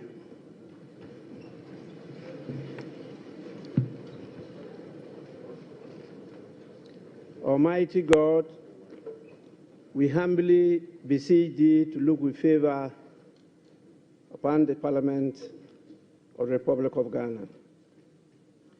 Grant that it may perform its high duty as in thy sight.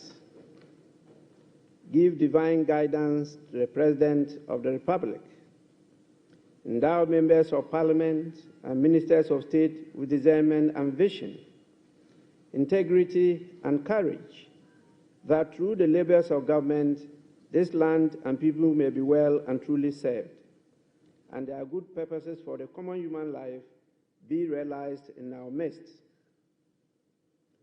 O God, grant us a vision of our country, fair as it might be, a country of righteousness, where none shall wrong his neighbor, a country of plenty, where evil and poverty shall be done away with, a country of brotherhood, where all success shall be founded on service, and honor shall be given to the deserving, a country of peace, where government shall rest on the will of the people and the love for the common good. Bless the efforts of those who struggle to make this vision a living reality. Inspire and strengthen our people, that they may give time, thought, and sacrifice to speed the day of the coming beauty of Ghana and Africa. Amen.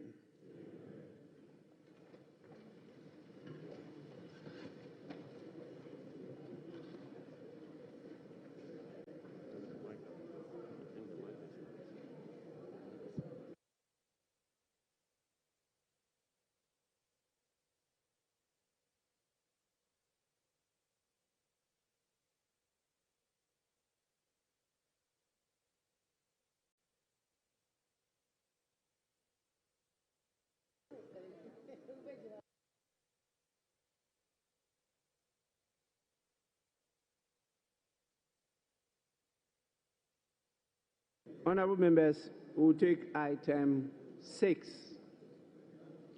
Item 6. Correction of votes and proceedings and official reports.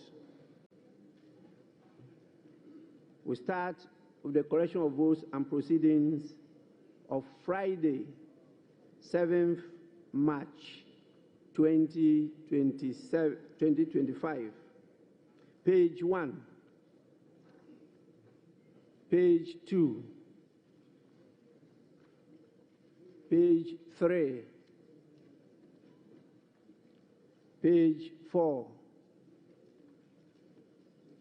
page 5, page 6, page 7, page 8. Yes, Honorable Member.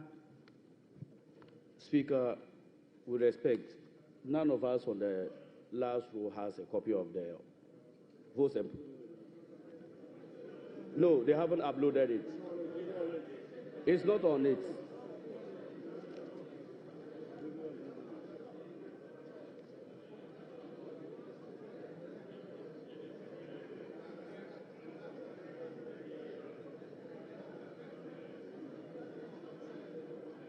Honorable members, page 8. Yes. Thank you very much, Mr. Speaker. Mr. Speaker, page 8. For consistency's sake, item 6A, Methodist Girls High School, Mamfi, from Equiapim. Equiapim here has been spelled with an E. However, if you go to page 262, the constituency, Equiapim has been spelled with an I. So I don't know whether it's the I or the E that's correct. Yeah, just for consistency. Thank you, Mr. Speaker.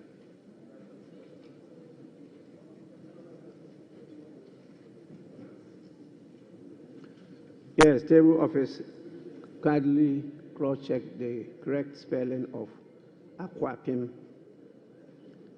Akwapim with regard to the constituency, not the general term Akwapim, the proper spelling of the name of the constituency. Page. Right Honourable Speaker, it's a correct spelling. Which one is the correct with spelling? An E. So what about page 2 when it's an I? The Electoral Commission designated it as an I, but for the school... I am not interested in the Electoral Commission. I'm interested in the correct spelling. The correct spelling is an E. Yes, Mr. so Speaker. why didn't you draw our attention when we're at page 2? When it was spelled Mr. with I. Speaker, we don't have a copy of it yet. All those here. That is not a challenge to me.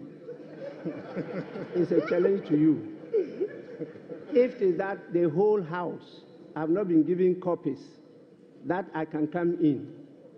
But when some individuals don't have copies, it's not a point of order for Mr. Speaker to interrupt the proceedings.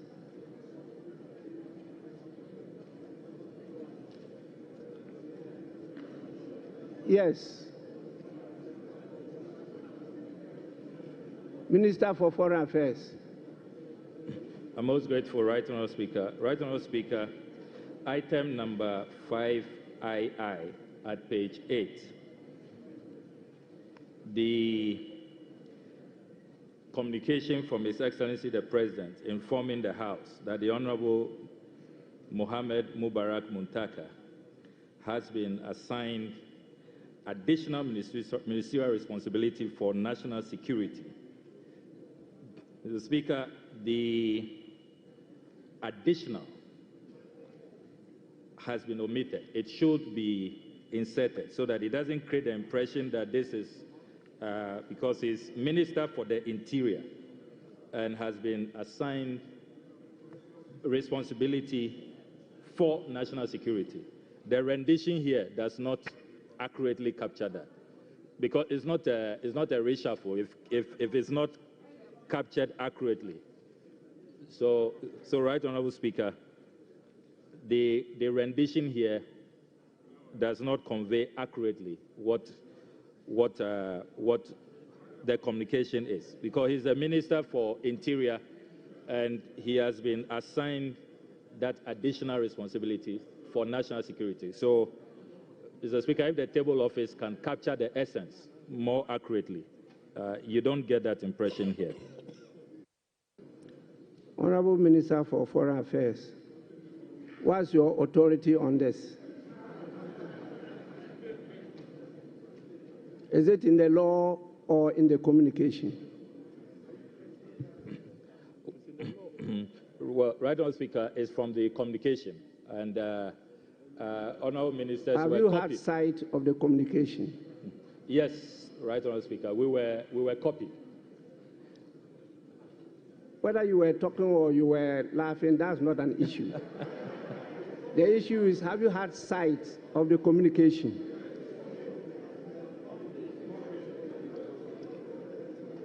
You are yes, sure? Mr. Speaker. Because the copy I read did not have any word like additional. The communication is that he's been assigned the responsibility of not additional responsibility.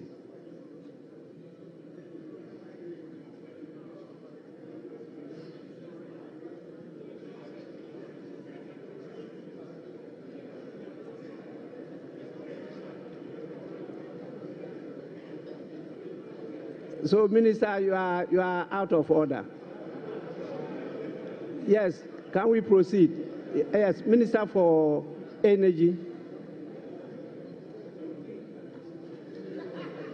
and Green Transition. Oh, Energy and Green Transition.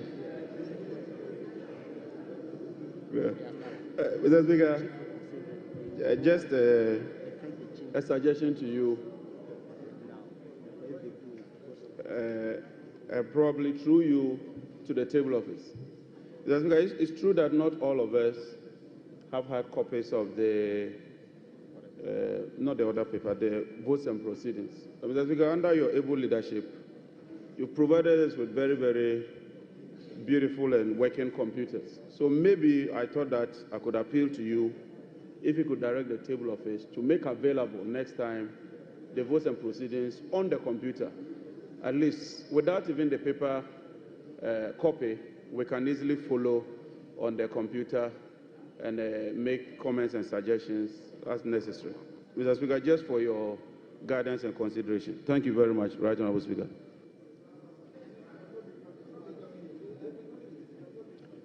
Honourable members, the structure we are using as the Chamber of Parliament was constructed in 1964. In spite of all our attempts to modernize it, we are still having serious challenges. And so it's not easy to unload some of the applications we have. Even the electrical connections are also giving us serious problems. It means we have to replace all, including the Job 600. And that's quite a colossal sum, which our budget has not been able to take.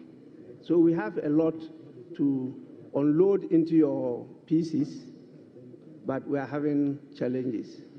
And so you see that we're doing it piecemeal.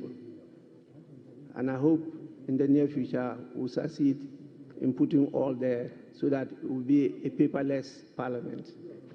We don't want to be giving you hard copies. It's quite expensive to run such a system. So bear with us. We'll get there sooner than later.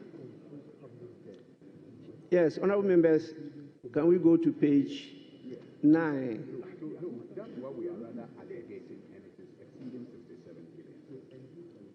Page 10.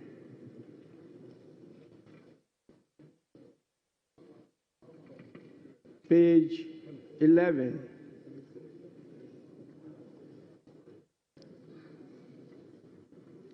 Page 12.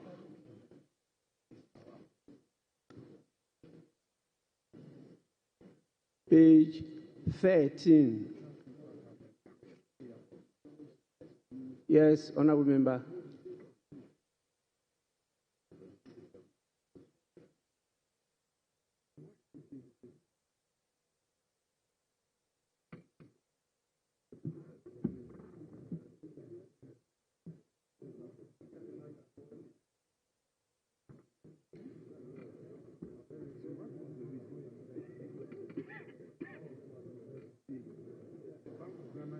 Honorable member, my mic is working.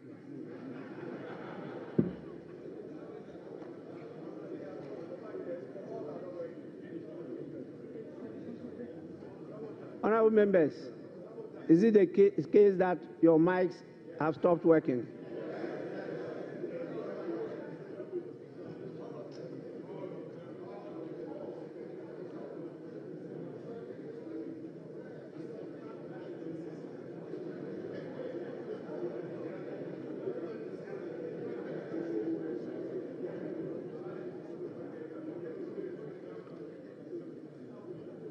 Honorable members, I will proceed to suspend sitting for a few minutes so that it could be rectified.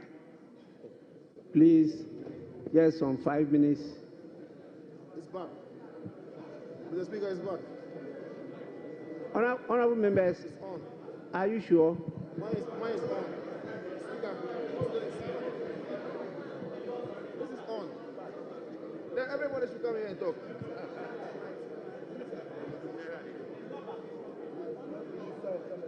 Mr. Speaker, it appears that my microphone is working, and I'm ready to yield my space for anybody who wants to speak in the House, Mr. Speaker. I'm ready to do that, Mr. Speaker.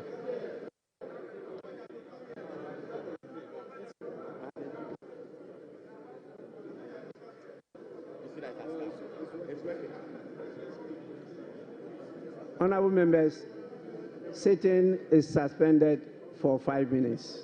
Oh,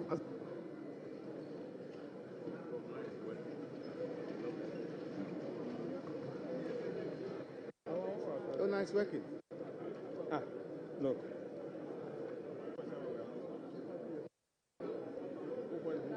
The mic is not working. It's working.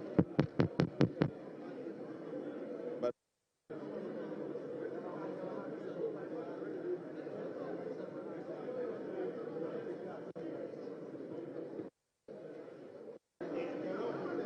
it has come.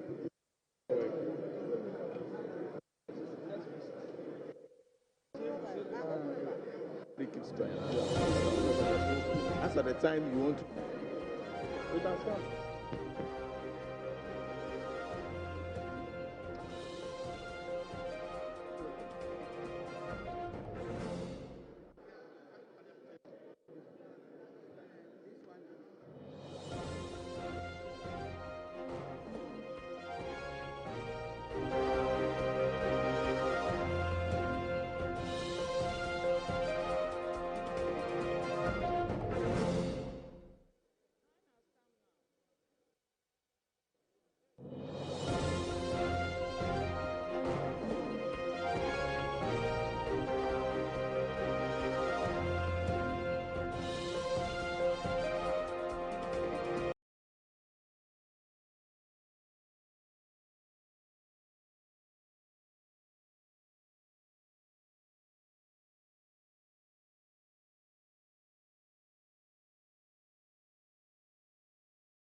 my guest is still Mr. Joe Jackson. He's an economist as well as the Chief Executive Officer for Daylex Finance. We've been talking about tax reliefs as well as charting the path towards economic recovery.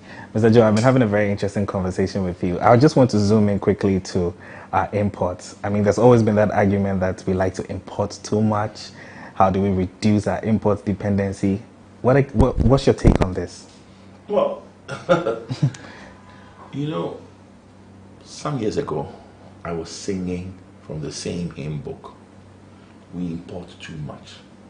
And that's why the cedi is continuously depreciating.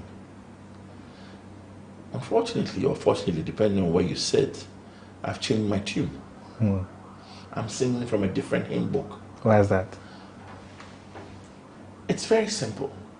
When you take the sum, the value of our exports consistently, year on year, for as long as you can look back, maybe go back to 2016 and 2017, the value of our exports is considerably higher than the value of our imports. And when I say considerably higher, not by, it's been as, in 2022, it was over $2 billion higher. So obviously, it's not a simple matter of export versus import. Because if it was a simple matter of export versus import, then Ghana should be in a good space.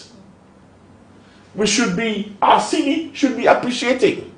And we should be a net lender to other countries. Unfortunately, you know what happens? When we export $100 worth of whatever you like, gold or petroleum, what comes back is so little that by the time we accumulate another $100 to go ahead and buy fuel or whatever we need, you have to export a lot. Take, for example, Botswana. They don't have oil. So non-oil exports, when you export $100, $51 also comes back. Hop over to Nigeria. When they export $100 of oil, another $51 come back. So there's a retention. There's a retention. Ghana, when we export $100 of oil, 17.6%, barely $18 come back. And we actually do have oil. And we have oil. When we export gold, and gold is there, right? When we export gold, guess what? What comes back is barely 8%.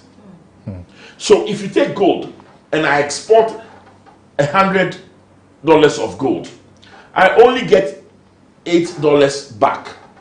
So I have to export $100, $200, $300, $1,200 before that 8% will start to add up to $100 for me to go and buy $100 worth of drugs or clothing or food or whatever I need. So the issue to this problem is that when we export, we should keep more of it. In fact, the reason why cocoa has been a mainstay of this economy is, guess what? Cocoa is the only thing that when we export, a huge amount is retained because it is exported by only the government. Do you think we should be changing that regime in terms of how the cocoa is exported? Because it doesn't fall back on the farmers as well in terms of their pricing as well. Oh, it's first of all, let me take a little minute to finish off this argument. So the argument is simple. If you want to have more, the cedi remains stable, start keeping more of what you export. How do you do that? Number one, there's local content laws, enforce them. Nobody should buy water from a neighboring country when they are mining for for gold or oil in Ghana. As simple as that. It's counterproductive. And the rules are there. Obey them. 2, you shouldn't be selling in dollars and paying me my taxes and my royalties in cedis. Need to pay me in dollars some. It's a simple rule. Yeah. So maybe we should be looking to government, Parliament, and say, Parliament, change the rules. Let them pay us. Yeah. You know, thirdly, let's entrench the issue of buying gold, using gold for reserves, because that gives us a higher retention than if we sold the gold and only $6 came, and the $6 is what is going to contribute to reserves.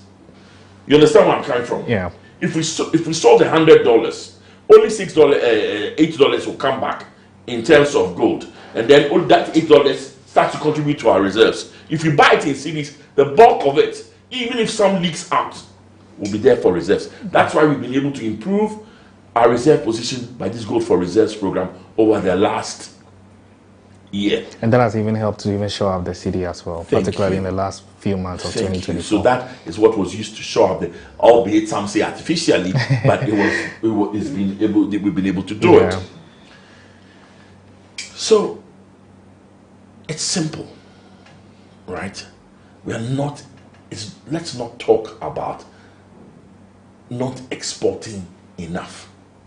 In fact, if we're retaining, in this time of hunger, we could even be importing more food for the Ghanaians that are suffering. So put that one aside. Now, Cocoa Board was interesting because Cocoa Board was one institution that was not under the Ministry of Agric. It was under Ministry of Finance. Because it was the Ministry of Finance that understood the strategic significance of Cocoa Board in terms of what the role it played in keeping the value of the cedi, because retention of our exports was so high. In the last 8 years, we took Cocoa Board and gave it back to Ministry of Agric. And the net result is now that Cocoa Board is forecasting 30% less 30% of harvest than what they used to do then. Yeah, they even had to delay I think the 2022-2023 crop season or so. They had to delay some of the exports. You haven't even heard the worst. 2 months ago, they actually issued a bulletin that even the 30% that they were talking about is going to be even less. Yeah, they revised that figure again. And so, that actually impacts on the city because we have a lot of cocoa farmers who also rely on this export commodity. Listen, cocoa is an important strategy. Speaker, I'm exceedingly grateful for the opportunity. And with your leave, let me please seek your superior judgment and wisdom on item 15, Roman numeral 2, Dr. Justice Sremsai, a nominee for Deputy Ministerial Portfolio. Speaker, if you take the 13th report of the Appointment Committee, the nominee has been designated as Deputy Minister for Justice and Attorney General. But over here, the votes and proceedings have captured it as Deputy Attorney General and Deputy Minister, Ministry of Justice. I do not know if it's a needless repetition, especially with the deputy coming at the two ends. I seek your superior judgment.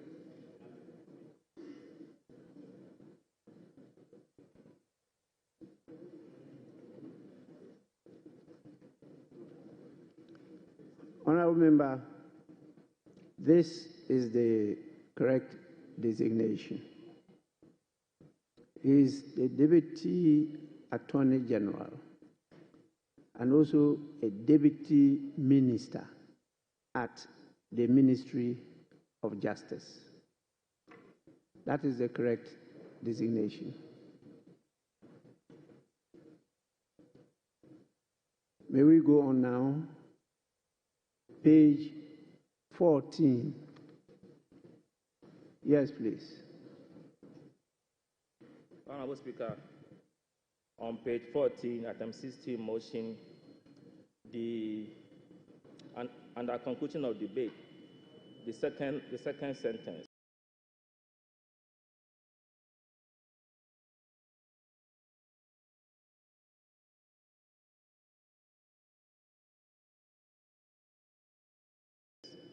The Honorable Second Deputy Speaker will due for the chair at 16:31 p.m.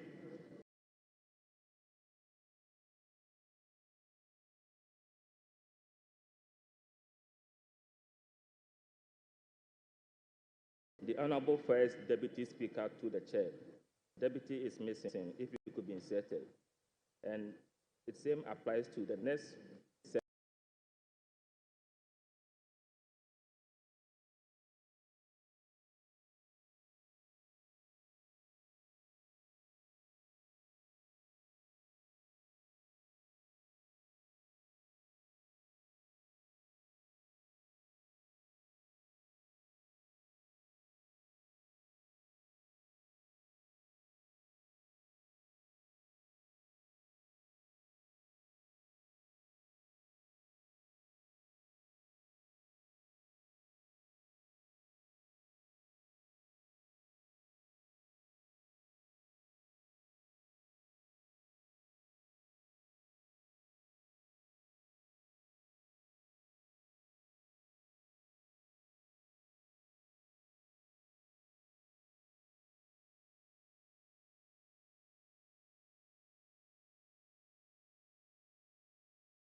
Welcome to another episode of We Are Funded Trading Plus. I'm back with Raj. We're going to be looking at some of his trades and also his trading dashboard to find out how he's made so much profit.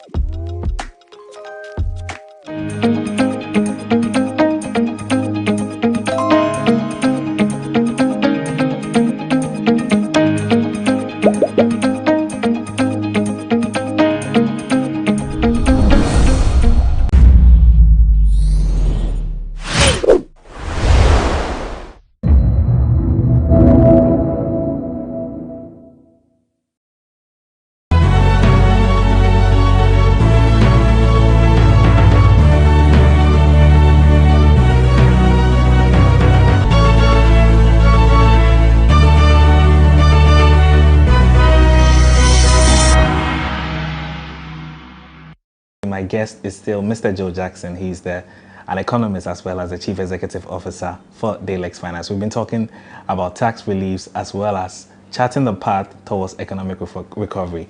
Mr. Joe, I've been having a very interesting conversation with you. I just want to zoom in quickly to imports. I mean, there's always been that argument that we like to import too much. How do we reduce our import dependency? What's your take on this? Well, you know, some years ago, I was singing from the same hymn book. We import too much. And that's why the cedi is continuously depreciating. Unfortunately, or fortunately, depending on where you sit, I've changed my tune. I'm singing from a different hymn book. Why is that? It's very simple. When you take the sum, the value of our exports consistently year on year for as long as you can look back, maybe go back to 2016 and 2017, the value of our exports is considerable. Some of the issues you are raising now, please kindly hold your peace. We'll get it corrected later on. Please. We'll do that later on. With regard to the composition of the committees, both standing and select committees. So page 19, 20, 21, 22, 23, 24, 25, 26, 27, 28, 29, 30, up to the end, of 58 will be taken later on. So please, honorable members, hold your peace until they resubmit the proper composition to the House. In the meantime, the committees by law are established. It's only the composition that we're having issues with. The referral will be to the committees, and that is what will happen after the presentation of the budget. Please, with that, we'll take page 59.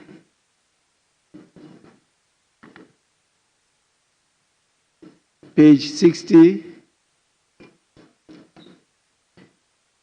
Honorable members, in the absence of any further corrections, the votes and proceedings of the 29th sitting, dated Friday, 7th March 2025, is adopted as the true record of proceedings. I have a copy of the official report of Tuesday, 25th February 2025. Any corrections? Honorable members, in the absence of any correction, yes? Mr. Speaker, some minor corrections on column 79, second paragraph, line 8. Line 8. The former president, John Ajay Kufuor, names are very significant. The second Kufuor was spelled wrongly. It should be Kufuor, not Our. Kufuor. It's a Kufuor.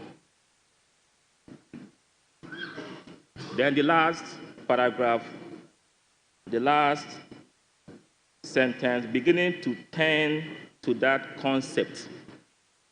Tend is used here, but I suspect the right word should be tend, T-U-R-N, instead of tend, T-E-N-D. Thank you.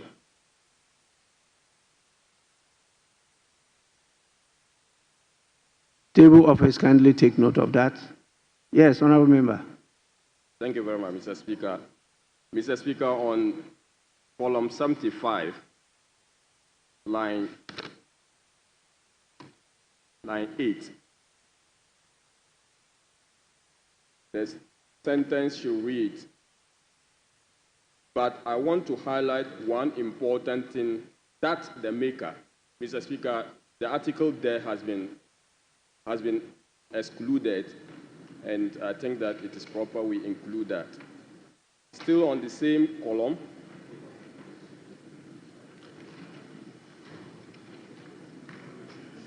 line 17. Mr. Speaker, it should read as, I think that apart from the law, the act that was passed by the House, we has been omitted. We should look at the projects. So, Mr. Speaker, the Hansard department the table should include we there. Mr. Speaker, column 76, paragraph 3.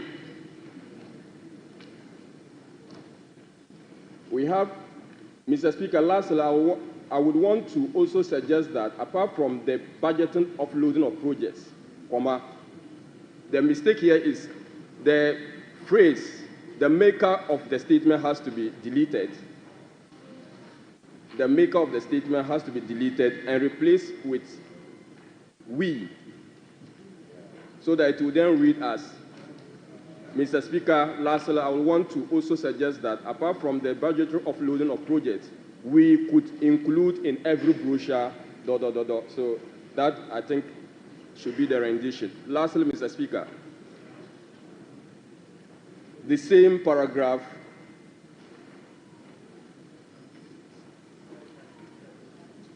(12th line). I would be able to tell that when I call this investor, the B is excluded, and it has to be included in the sentence, be able to, and we'll replace participate with partner. We'll replace participate with partner in the same sentence. Thank you, Mr. Speaker.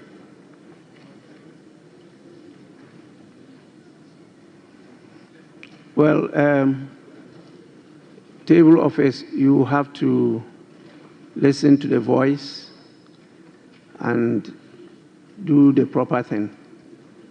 Well, this is quite massive, and partner and participate, they are quite different and distinct. So the voice will determine which one to use. Because if you read the standing orders, it talks about it being put in as much as possible is a verbatim reportage of what is said on the floor. Yes, please. I'm most grateful, Right Honourable Speaker. Right Honourable Speaker, at column 144 of the official report, my contribution to the tribute to the Osajefo, Dr. Kwame Nkrumah, the second paragraph at column 144, the word is faith columnists, not fee. So it should be F-I-F-T-H. What we have here is F-E-E-D. So, Mr. Speaker, if that can be corrected. And then the first paragraph at column 144, Fidel Castro should not belong to that category. It should be put in a different category. So if the corrections could be effected accordingly. Thank you, Mr. Speaker.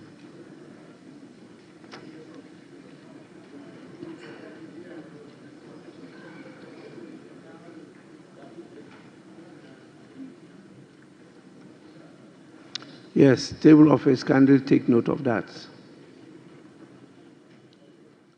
Yes. Honorable members, there being no further corrections, the official report of the 25th February 2025 is hereby adopted as a true record of proceedings.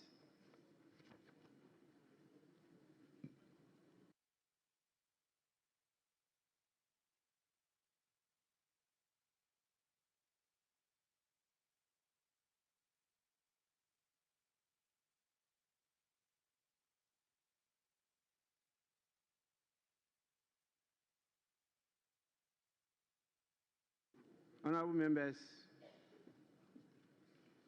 we will now move on to the item of the day.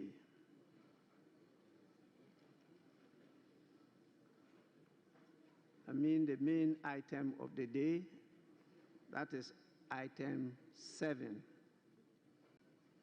statements. The first statement, yes. Thank you, Mr. Speaker. Mr. Speaker, on our today's order paper, item 7, as you rightly call, the budget statement and economic policy of the government for the year ending 31st December 2025. Mr. Speaker, I want to invite you to our standing orders, order 195-2. Mr. Speaker, with your permission, I need guidance and I'll read it.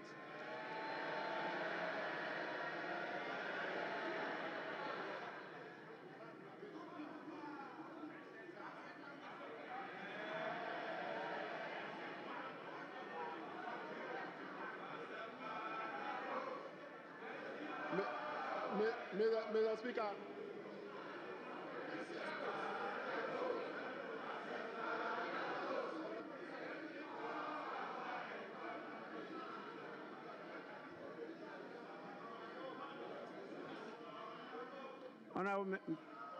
Please, let's listen to the Deputy Minority Whip.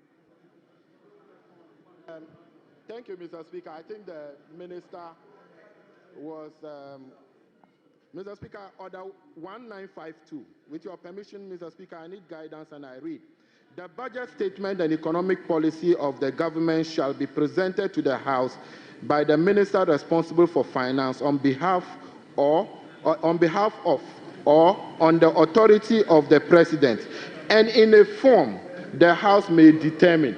Mr. Speaker, I'm emphasizing on the last part, in a form the House may determine. Mr. Speaker, as we speak, this new standing orders on this 9th Parliament, we haven't determined any form the budget statement will be presented as at now. Mr. Speaker, I have gone to read Order 6, and I have checked on our schedule from Schedule 1 to Schedule 10, and that of Order 6, and I have not been able to understand. And as we stand, Mr. Speaker, as at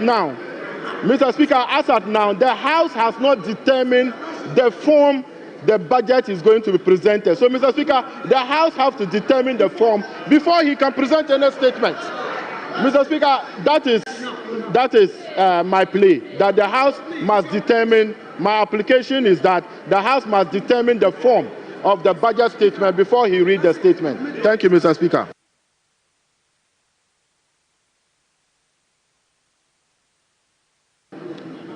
Majority Leader.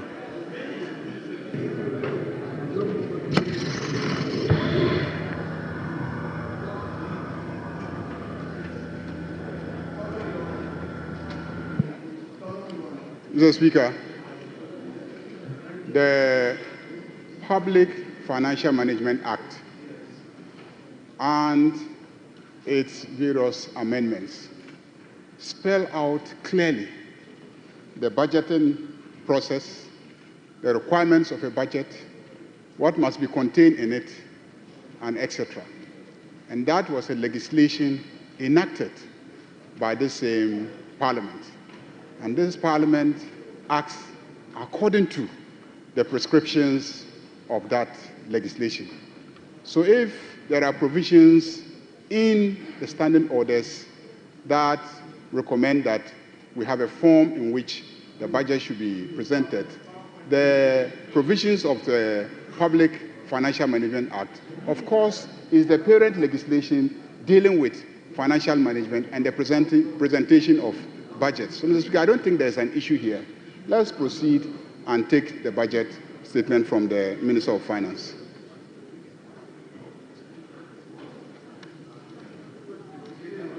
Yes, Minority Leader.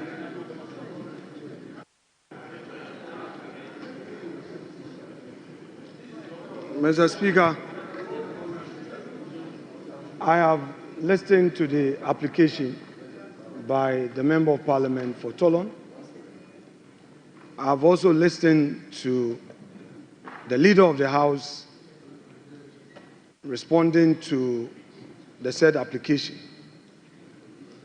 The Leader of the House makes a general submission. The application was anchored on the rules of this House. A mandatory provision in Order 195, there's no may there. It reads, for the avoidance of doubt and at the risk of being repetitive, this is what it says. The budget statement in economic policy of the government shall be presented to the House by the Minister responsible for finance on behalf of and on the authority of the President, and in the form the House may determine. Yes, wait, look at them. Mr. Speaker, wait, yes. So, yes, wait. Mr. Speaker, they should take it easy. They should take it easy. They should take it easy. This is law. Take it easy. Take it easy. Take it easy. So, Mr. Speaker, what is the reverse logic? Please, for the benefit of our young ones, for the benefits of the young ones. Mr. Speaker.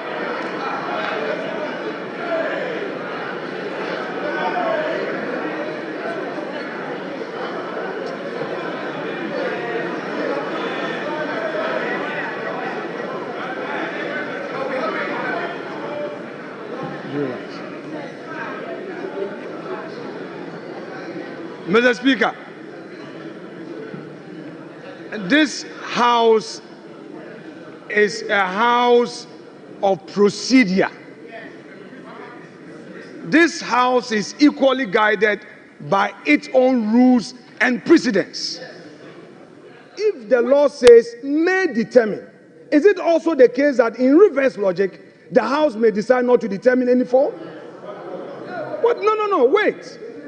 The law is that a budget statement must be presented. But we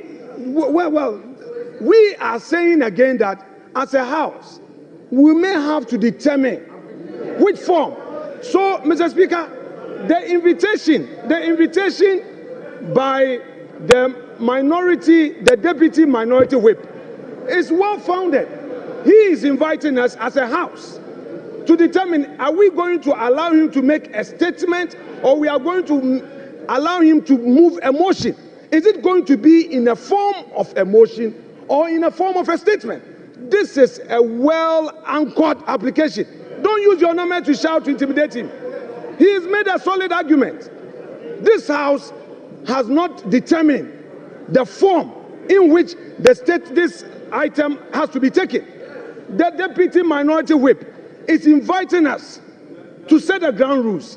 The majority leader got up and referred to PFM Act to say what? He didn't quote the specific provision. The man has made an application under our own rules. You didn't attack him on the rules. You didn't know. You didn't say anything against his application on the rules. Mr. Speaker, as the minister is here, in which form are we going to listen to him? Is he going to make a statement,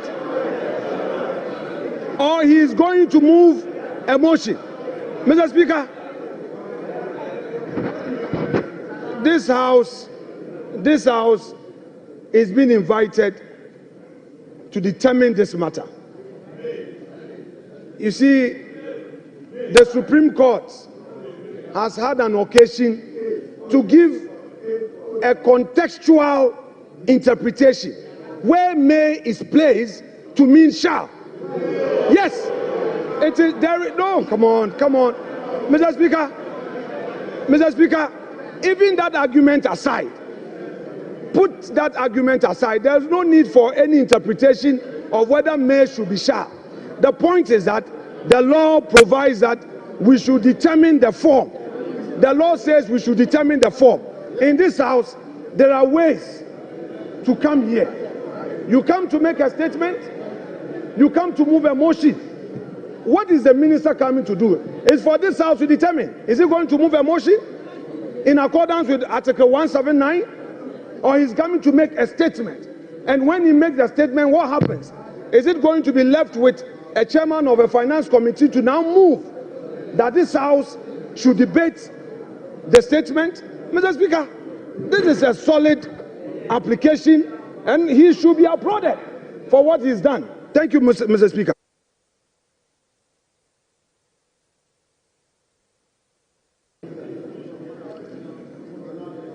I would want to rule on this matter.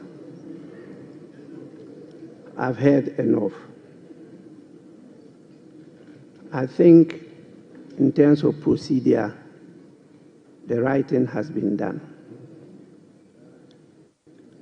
The order you quoted clearly states the statement of the estimates of revenue and expenditure of the government. It says what? The statement.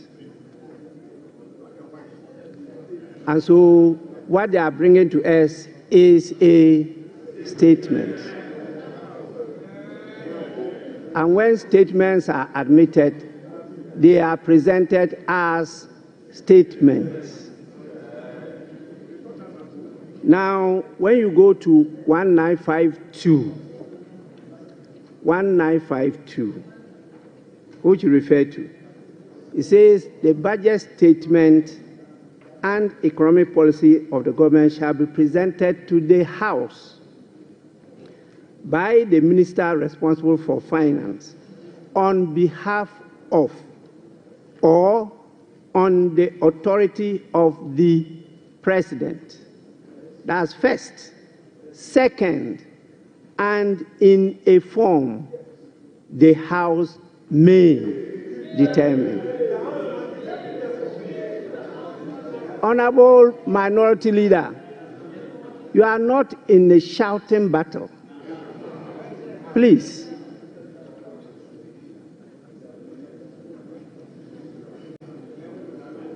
This is the House. The only way the House can determine however you define form is when the statement is presented to you. The House cannot determine this matter outside the House. You can only determine it when you are truly sitting as a House. And this is the House. He's presenting the statement. If you decide that you want a form, you define form in any different manner as you are doing, then this is the time when it is presented, you take this opportunity to determine that form you want, different from the earlier forms that we've decided and been practicing. If this is what you want to do, please, the statement must first be presented to you. It has to be presented to the House. And if you may, you determine the form you want it to be presented. That can be part of the debate. But I'm not sure the definition you are putting on the word form. Form. Please go back to your lexicons.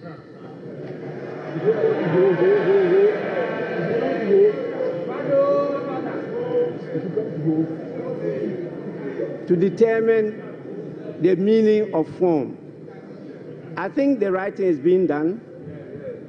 The statement was admitted. It's been properly captured on the order paper as programmed by the business committee, and the minister is here to present the statement to the House. So the minister may do so. So at honorable members,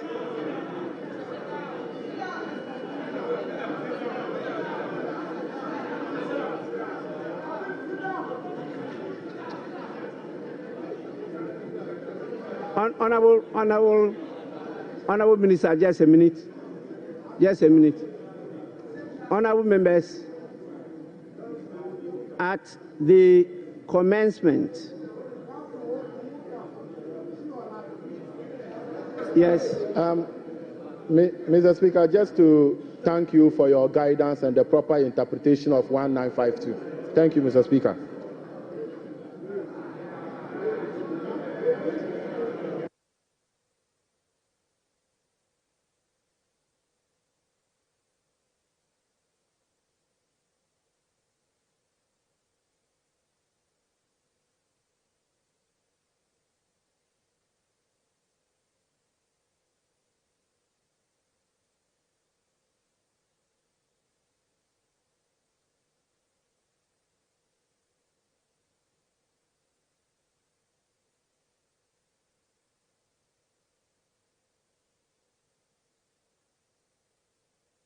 Galamsey for the longest time until I became a Galamsey.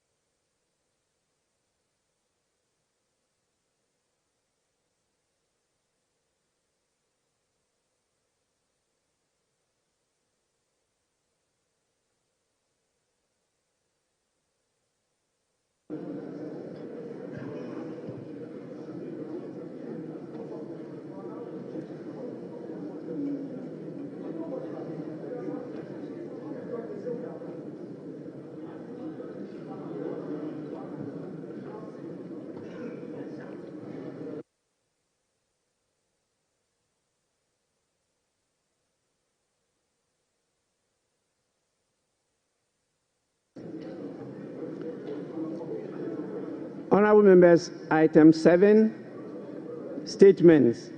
The budget statement and economic policy of the government for the year ending 31st December 2025. Minister for Finance.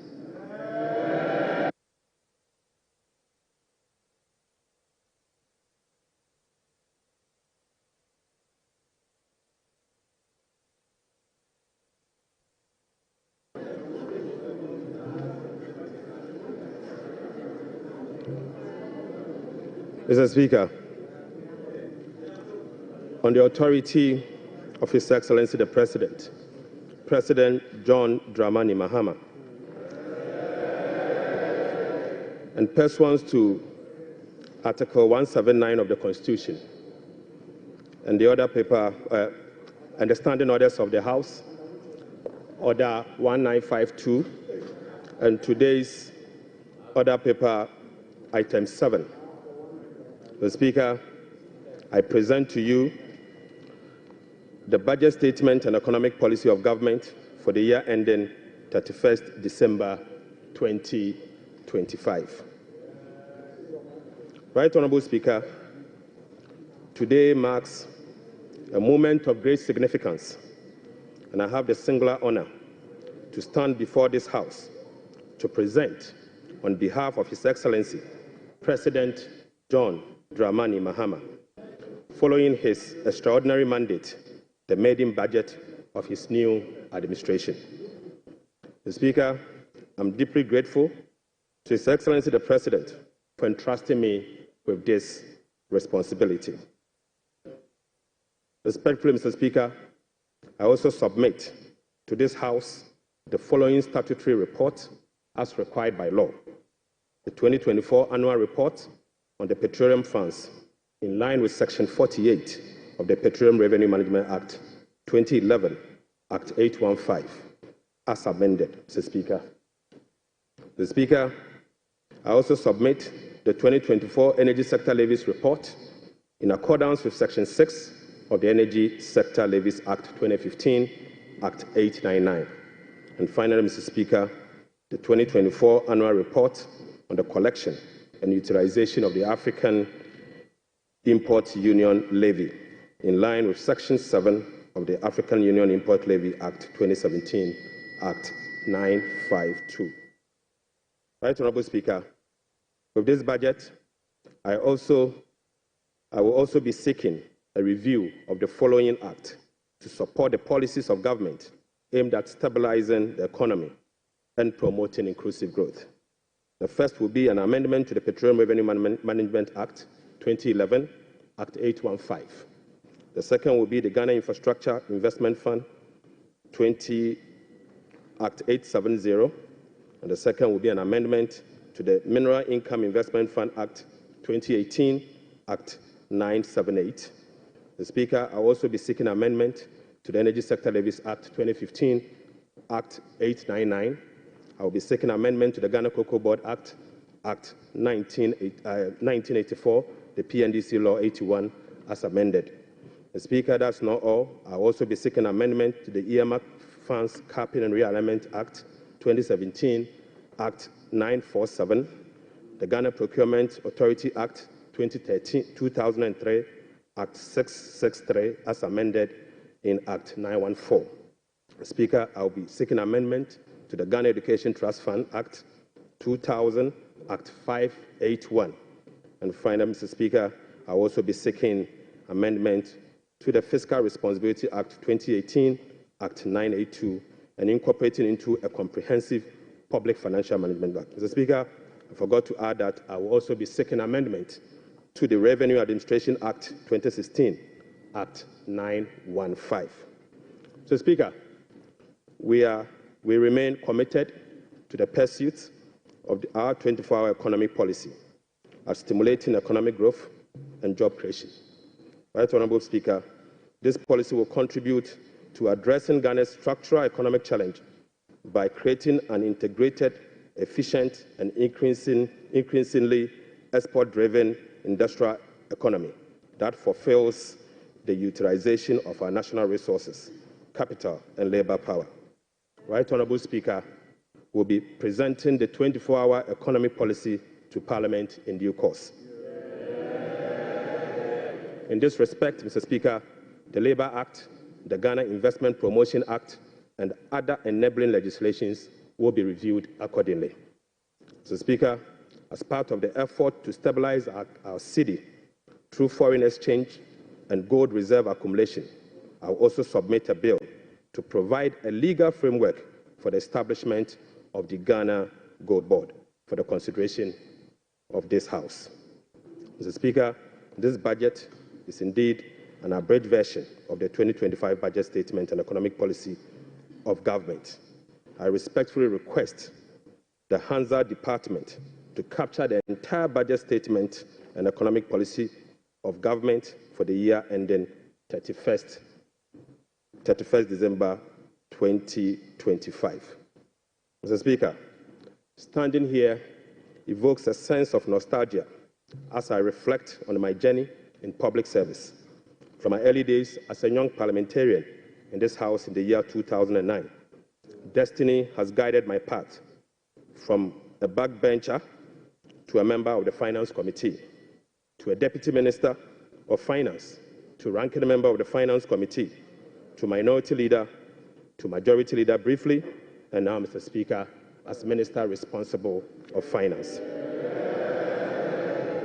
Right Honourable Speaker, the invaluable experience I gained in this chamber has shaped my perspective, sharpened my focus, and prepared me for the task at hand. I fully commit to supporting His Excellency the President to fix the economy of Ghana. I take this opportunity to extend my profound gratitude to the good people of Ejumako and Yanesiam, my constituents, and to you, Mr. Speaker, and members of this House across the aisle for your unwavering support throughout my years in this chamber. Mr. Speaker, this esteemed House is a sanctuary of rigorous debate, principled cooperation, and at times constructive disagreement, all in the pursuit of greater good of our beloved country. I look forward to working with you, Right Honourable Speaker, and my colleagues on both sides of the aisle to reset the Ghana's economy through sound policy and structural reforms that will propel our country forward. Mr. Speaker, there comes a time in a nation's history when fundamental challenges must be confronted, difficult choices must be made, and a new course must be set for the future. For Ghana, the defining moment is now. Mr. Speaker, President John Dramani Mahama made a commitment to reset Ghana for jobs, accountability, prosperity. Mr. Speaker, as captured in the NDC manifesto, in this regard, the theme of our budget is resetting the economy for Ghana we want. Right Honourable Speaker, the democratic principles we tirelessly fought for are being held. Our democracy has been consolidated with yet another peaceful transition of power. That notwithstanding, our youth face an uncertain future with growing unemployment and hopelessness. This suggests that the dividend of democracy, such as economic prosperity and social justice, remains elusive. Mr. Speaker, the choice before us as a country are clear. We can either continue on a path of self-destruction by not confronting the problems, or we can embark on a journey of fundamental reforms and transformation, one that resets our economic model, redefines our priorities, honors our social contract, and provides opportunity. President Mahama has chosen the path of reform and transformation. He will fix the economy. He will restore hope and lead us to build the Ghana we want together. Right Honourable Speaker, this budget was preceded by the National Economic Dialogue on the theme Resetting Ghana, Building the Economy We Want Together, on the 3rd and the 4th of March 2025. Through this consensus-building dialogue, the people demanded a decisive action, real solution to the severe challenges that plagued us as a country. Mr. Speaker, the 2025 budget is a culmination of the true aspirations, felt needs, genuine desires of the people of Ghana, expressed through the engagement with diverse stakeholders. As part of our broad consultation also, ahead of the budget, we recently engaged traders at major trading centers, including the Mokola market, to listen to their concerns, gauge their expectations, and elicit their input. So, Speaker, the extensive consultation revealed that the overriding concern among Ghanaian traders and business community remains price and exchange rate stability. Apart from eroding their working capital, exchange rate volatilities makes effective business planning impossible and increase the cost of doing business. This budget outlines far-reaching measures which will be implemented in close collaboration with the Central Bank, the Bank of Ghana, to effectively and efficiently manage the exchange rate and inflation. Mr. Speaker, we also engage the youth of Ghana in a dialogue on social media as part of our new budget consultation. Mr. Speaker, during my engagement with the youth, it was revealed that 321 pharmacists who were employed since June 2023 have not received their salaries. We will take urgent steps to remedy this situation immediately. Right Honorable Speaker, this conversation was an eye-opening experience, one that strengthened my belief that the voices of the youth matter in designing policies that directly and indirectly impact their lives and future. So, Speaker, in the year 2016, I came to this chamber on behalf of the then Minister of Finance, the Honorable Seth Emmanuel Tepe, and led the passage of the Public Financial Management Act 2016, Act 912, to deploy a robust public financial management system. Even though, Mr. Speaker, the Public Financial Management Act remains one of the best in the world, its poor implementation has rendered our public financial management systems weak, allowing for abuse and costly infraction. So, Speaker, President Mohammed's government is committed to the full implementation of this critical legislation. So, Speaker, accordingly, we will enforce the sanction regime, link contracting and public procurement to budgetary provisions in the medium-term expenditure framework, and seek parliamentary approval for all multi-year commitments as required by law. Mr. Speaker, we will comply with the public procurement process and link them to approved budget. We will also respect the limits of the appropriations as approved by Parliament. We will rationalize the management of the compensation of employees, including conducting headcount across the country. Mr. Speaker, I now turn my attention or my focus to the state of the Ghanaian economy as at 31st December 2025. Right Honorable Speaker, Mr. Speaker, I now focus my attention on the state of the Ghanaian economy as at 31st December 2024. Mr. Speaker, hands on heart, we inherited an economy in deep crisis.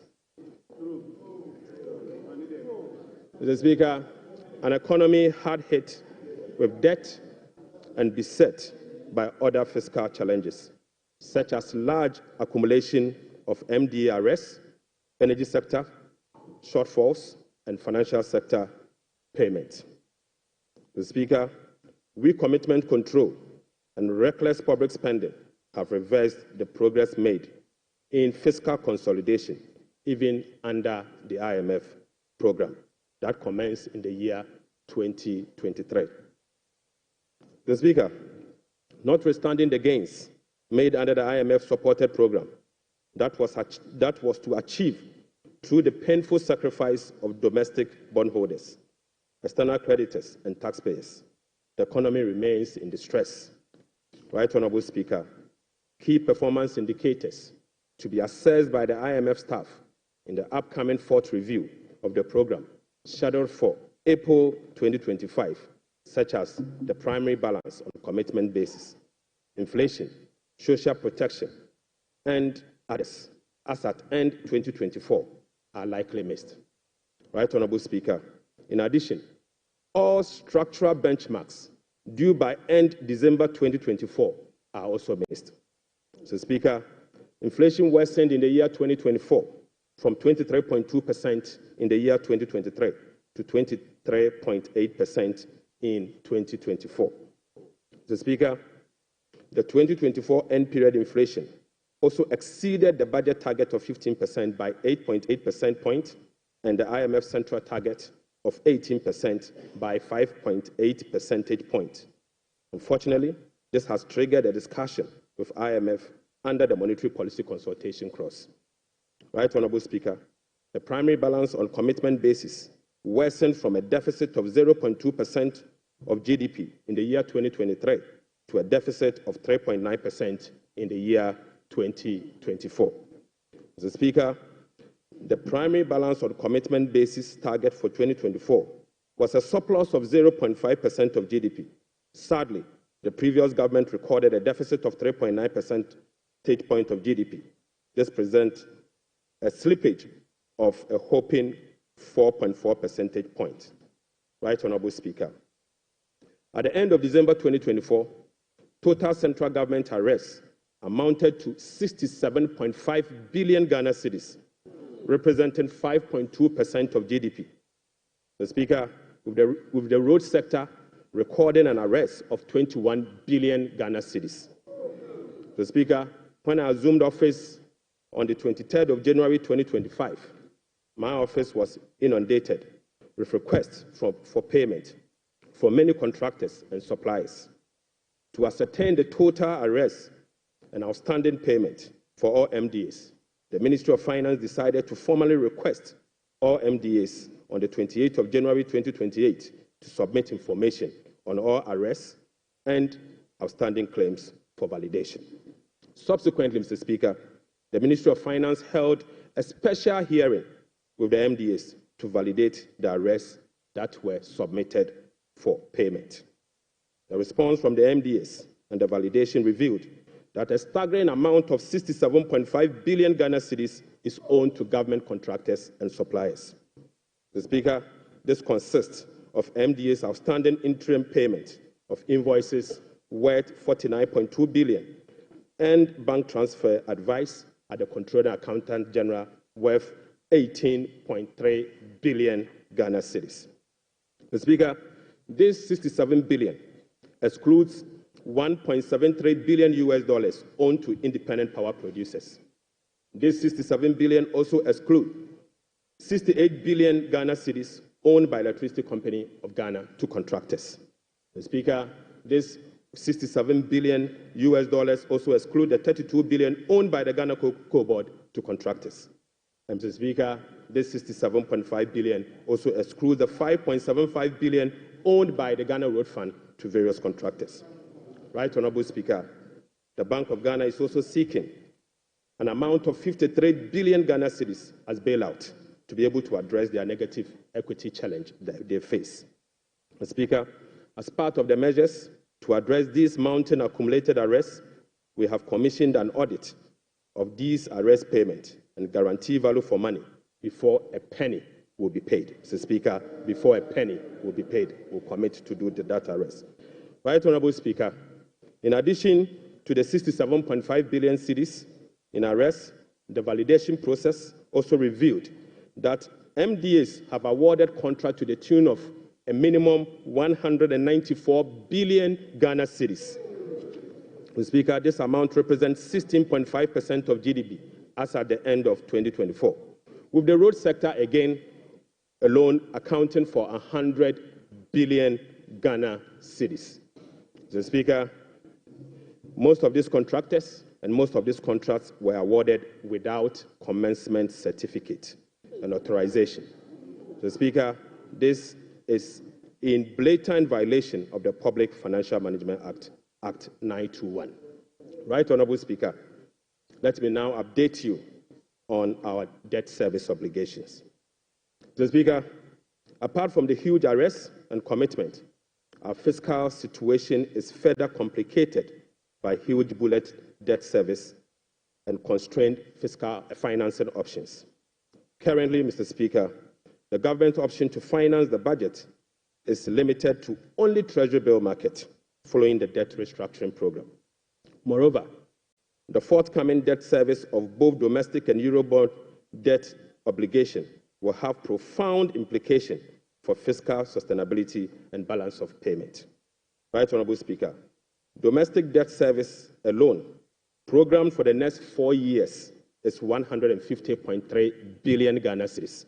So, Speaker, simply put, the interest and principal payment that will be due for payment beginning now for the next 4 years is 150.3 billion Ghana cedis. This represents 11.6% of GDP in domestic debt service obligation alone. The Speaker, of this 150 billion Ghana cedis, 73.3% of this 150 billion Ghana cedis is due for payment in the year 2027 and 2028. Right, Honorable Speaker, 2027 alone, the domestic debt service that will be falling due will be 57.6 billion, and 2028 will be made to call upon to pay 52.5 billion Ghana cedis. So, Speaker, the debt service obligation of 2027 and 2028 are major harms. These harms are cancerous and pose significant risks to the economy of Ghana. But, Mr. Speaker, touch wood, we shall fix it. We shall fix it. Mr. Speaker, our debt service obligation of this financial year is equally burdensome with significant harms. February, we were called upon to pay 9.9 billion. July, we'll be paying 6.2 billion, and August, we'll be paying 10.1 billion, all this year. Right, Honorable Speaker, the fiscal challenges are further compounded by the significant short-term Treasury bill that we also inherited.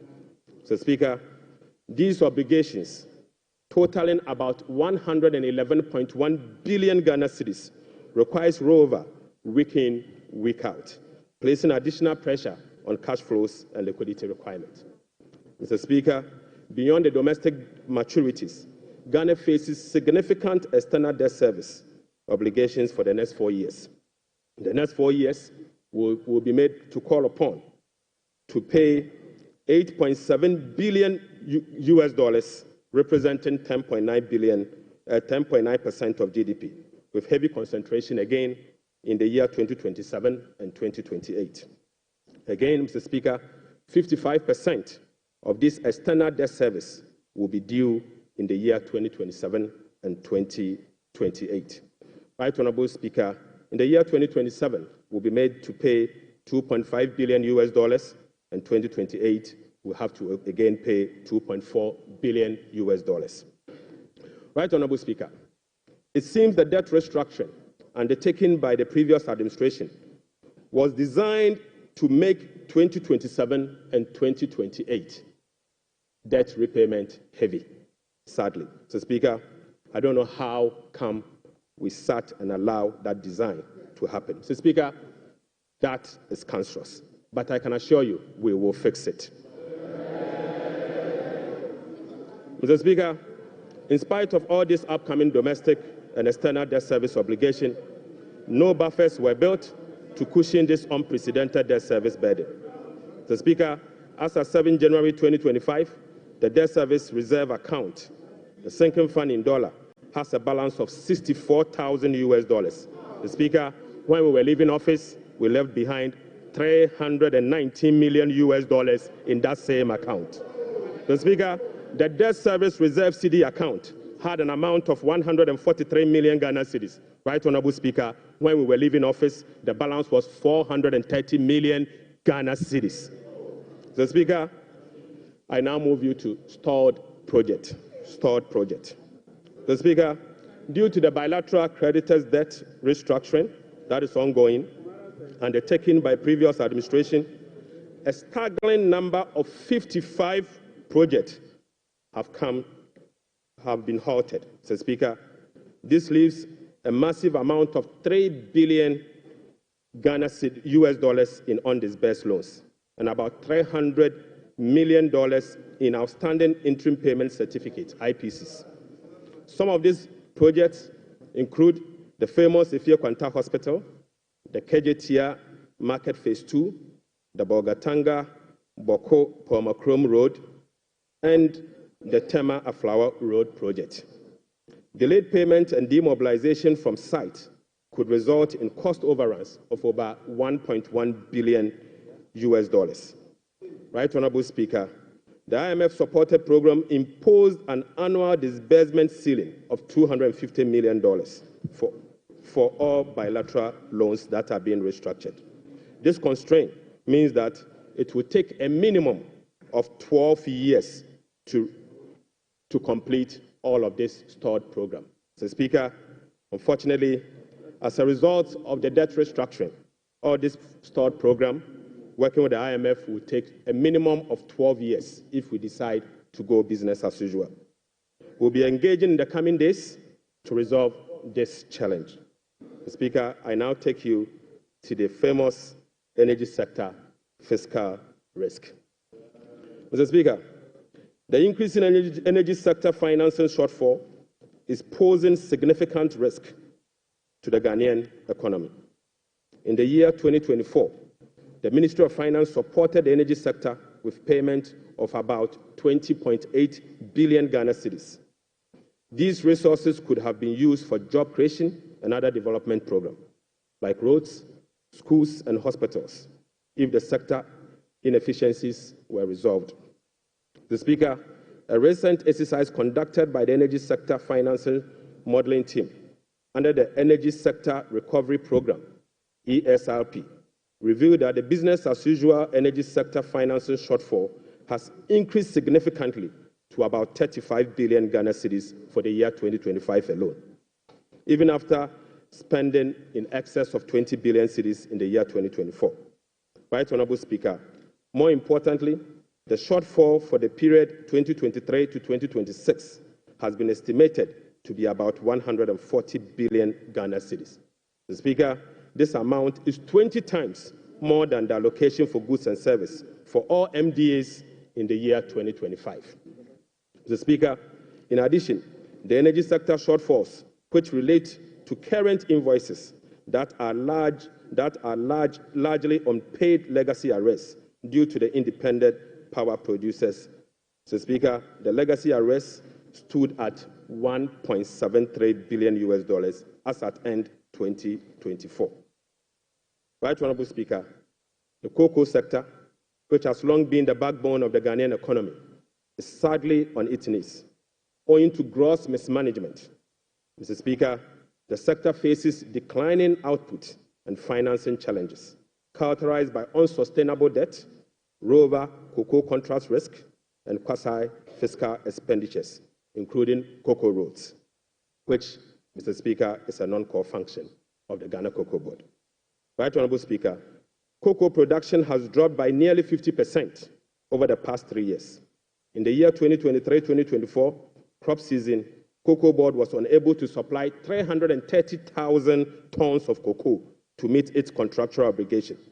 This sharply decline has affected the finances of Ghana Cocoa Board. This undersupply has been rolled over for subsequent years for the new administration to pay. So, Speaker, these 2023 to 2024 forward sales contracts, locked in at lower prices than the current market rates, have resulted in revenue losses of about $840 million for both Ghana Cocoa Board and the impoverished cocoa farmer. Right, Honorable Speaker, the rollout cocoa contract has resulted in a loss of $495 million for the year 2025 alone. So, Speaker, these are the risks in relation to the market price differentials and, as a result, costs causing the smuggling that we see with Ghana Cocoa Board. So, Speaker, Cocoa Board outstanding debt amount to 32 billion Ghana cedis, of which 11.92 billion is due to be paid in the year 2025. Outstanding cocoa road contracts reached 21 billion Ghana cedis, approximately $1.3 billion in the year 2024, of which only 4.4 billion has been accounted for in Cocoa Board's finances for the year 2025.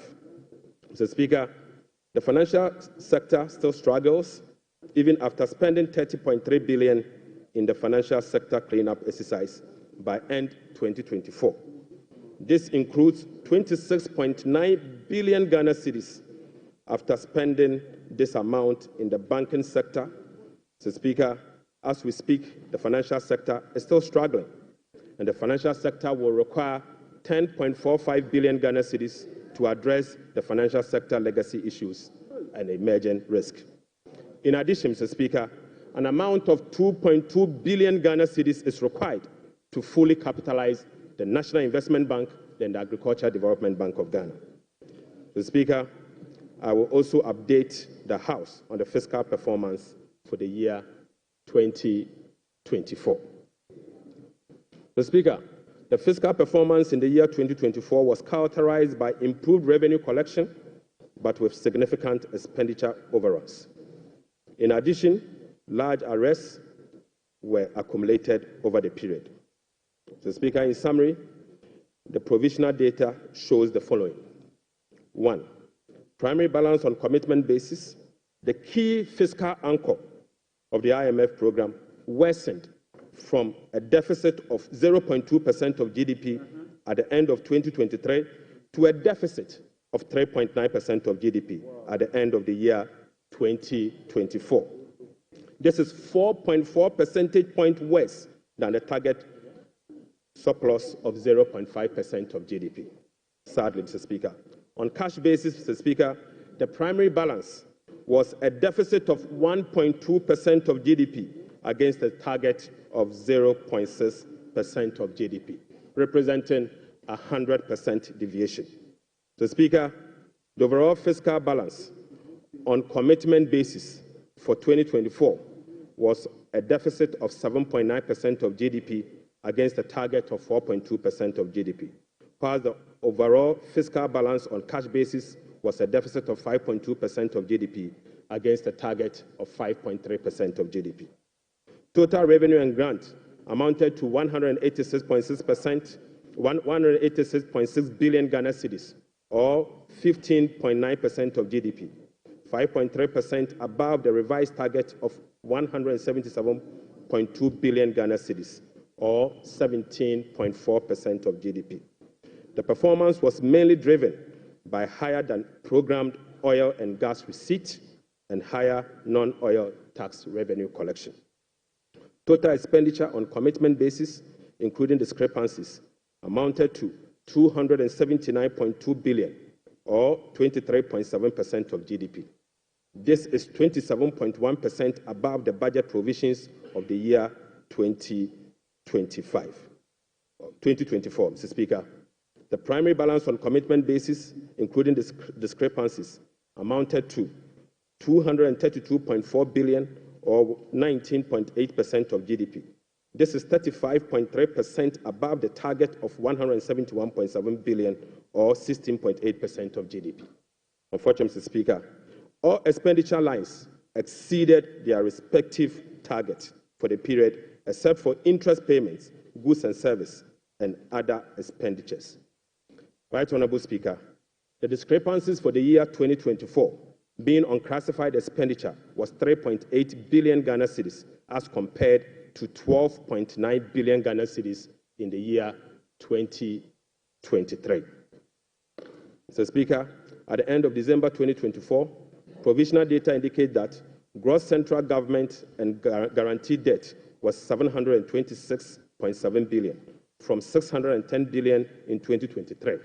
This represents 61.8% of GDP in 2024, compared to 68.7% in the year 2023.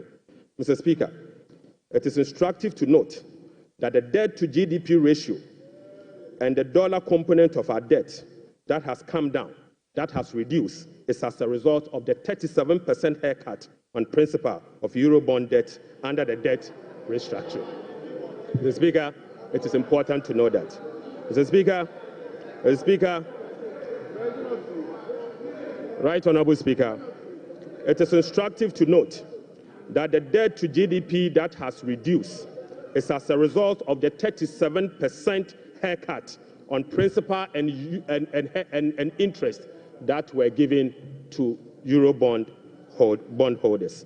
So, Speaker, you may recall that the government commenced the debt restructuring program in the year 2022 to restore debt sustainability and economic stability. As of now, the restructuring process is approximately 93% completed. The remaining 7% relate to debt of $2.7 billion owed to commercial creditors. We are committed to completing the remaining debt restructuring as soon as possible. The Speaker, real sector development in the year 2024. Right Honourable Speaker, provisional 2024 GDP statistics published by the Ghana Statistical Service on the 10th of March 2025 shows that overall real GDP growth increase. So, Speaker, at the end of increased to 5.7% in the year 2024. So, Speaker, I take that again. The Speaker, provisional 2024 GDP statistics published by the Ghana Statistical Service on the 10th of March 2025 show that overall GDP growth grew by 5.7% of GDP in the year 2027, compared to the growth rate of 3.1% recorded over the same period. Mr. Speaker, the key driver of this growth was largely coming from gold mine. Mr. Speaker, including Galamsey. Including Galamsey. Mr. Speaker, Galamsey growth cannot be sustainable. Mr. Speaker, non-oil GDP growth. Mr. Speaker, the non-oil GDP grew by 0.6% in the year 2024, compared with the growth rate of 3.6% recorded in 2023. Mr. Speaker, the gross international reserves increased to a stock position of $8.98 billion at the end of 2024 and was enough to cover 4 months of imports, exceeding the target of a floor of 3 months of import cover. At the end of 2024, the currency had depreciated by 19.2% against the US dollars, 17.8% against the euro, against the British pound, Mr. Speaker, and it had depreciated by 13.7% against the euro. Mr. Speaker, Right Honourable Speaker, it is what it is. The state of our economy is troubling, but we will fix it. Mr. Speaker, touch wood, we will fix it. But Mr. Speaker, it will require some sacrifices, truthfulness, transparency, and discipline. We will take strong measures to confront the situation head on. Mr. Speaker, the sacrifice must come from all stakeholders, beginning with the government. Mr. Speaker, His Excellency the President appreciates this and has led the charge by significantly downsizing his government from the Elephant 88 to the Umbrella 60. Mr. Speaker, he has also reduced the number of his government ministries from the Elephant 30 to the Umbrella 23.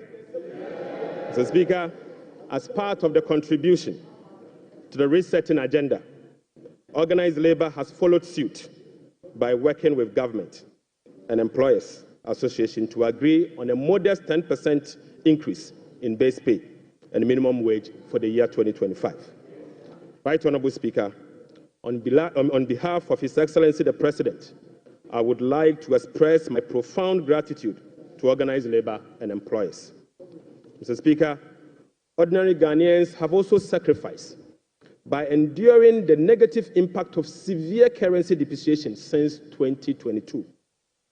Hyperinflation, high food inflation, principal and interest haircut, soaring interest rates, among others. Mr. Speaker, it is now time for the people's representative, the members of Parliament, and the judiciary to also follow suit. I would like to call on all other stakeholders, including the business community, faith-based organizations, academia, and civil society to support this national call. So, Speaker, our immediate task is to reset our nation, to restore good governance, reduce the excruciating suffering of our people, and set our country on a trajectory of economic transformation. So, Speaker, our vision is to build a prosperous and a democratic state, anchored on the principles of freedom and justice, providing equal opportunities for all. So, Speaker, through this vision, we will work together to build the Ghana we want. Right, Honorable Speaker, the resetting agenda will be anchored on the following. 1, restoring hope in our democracy, renewing trust in public officials, and helping every Ghanaian attain their full potential. Offering a trusted hand to the vulnerable, particularly women and youth, and creating a new Ghana for coming generations. And finally, stimulating demand by patronizing made-in-Ghana goods under the 24-hour economy. Mr. Speaker, today I came to this chamber with made-in-Ghana bag, signifying, Mr. Speaker, with made-in-Ghana bag, Mr. Speaker, I would like to first present, Mr. Speaker, they don't know that in Ghana we sew suit. Right, Honorable Speaker, I would like to first present the government's immediate and strong measures to address the current challenges we are confronted with, followed by the medium-term vision, policy objectives, and targets. Right, Honorable Speaker, consistent with Section 14 of the Public Financial Management Act 2016, Act 911, the fiscal policy objectives of this government is to support the economic transformation agenda to ensure the macroeconomic stability of the country within the macroeconomic and fiscal framework. More specifically, the fiscal policy objective of the government include the following: rationalizing government expenditure and eliminating wasteful expenditures, optimizing domestic revenue mobilization through broadening of tax base, increased non-tax revenue collection, adopting enhanced tax compliance measures, and modernizing the tax administration through digital technology. Mr. Speaker, we will also increase the share of domestic expenditure to spur economic growth and job creation. We'll be reducing public debt to sustainable levels and adopting prudent debt management practice to support debt sustainability. Reducing the fiscal deficit progressively in accordance with the amended Fiscal Responsibility Act to promote fiscal and debt sustainability. And, Mr. Speaker, restoring confidence in the Ghana economy. Right, Honorable Speaker, our approach will be to foster economic growth, accelerate job creation, reduce inflation, and stabilize the cedi. To achieve this, it is crucial that we establish the macroeconomic stability and ensure debt sustainability. So, Speaker, we are confident that by prioritizing these fundamental elements, we can cultivate an environment where individuals can prosper and businesses can thrive in Ghana. So, Speaker, Ghanaians, through the recent National Economic Dialogue, have expressed a clear desire for fiscal deficit and public debt to be reduced through cuts in government spending rather than through only tax measures. We wholeheartedly agree. So, Speaker, going forward, we will tailor our expenditure to align with our fiscal realities. After all, whoever pays off their debt gets rich. Mr. Speaker, we are poised to implement a three-pronged approach to achieve our objective, beginning with this budget immediately. First will be to recalibrate the fiscal adjustment, and we believe that by prioritizing spending-led fiscal adjustment can initiate a positive cycle. Fiscal adjustment can initiate a positive cycle in a way that first, it will help lower inflation and curb depreciation of the cedi. Secondly, it will lessen government reliance on borrowing, which in turn will reduce the crowding out of private sector and lower interest rates. Lastly, this approach will ease the strain on monetary policy, allowing the central bank some greater flexibility to reduce monetary policy rates, ultimately resulting in lower bank and lending rates. Mr. Speaker, the second approach will be to deliver a shock therapy. Mr. Speaker, we are implementing a form of shock therapy to the economy by making significant spending cuts this year, thereby reducing the government financing needs and front-loading fiscal adjustment.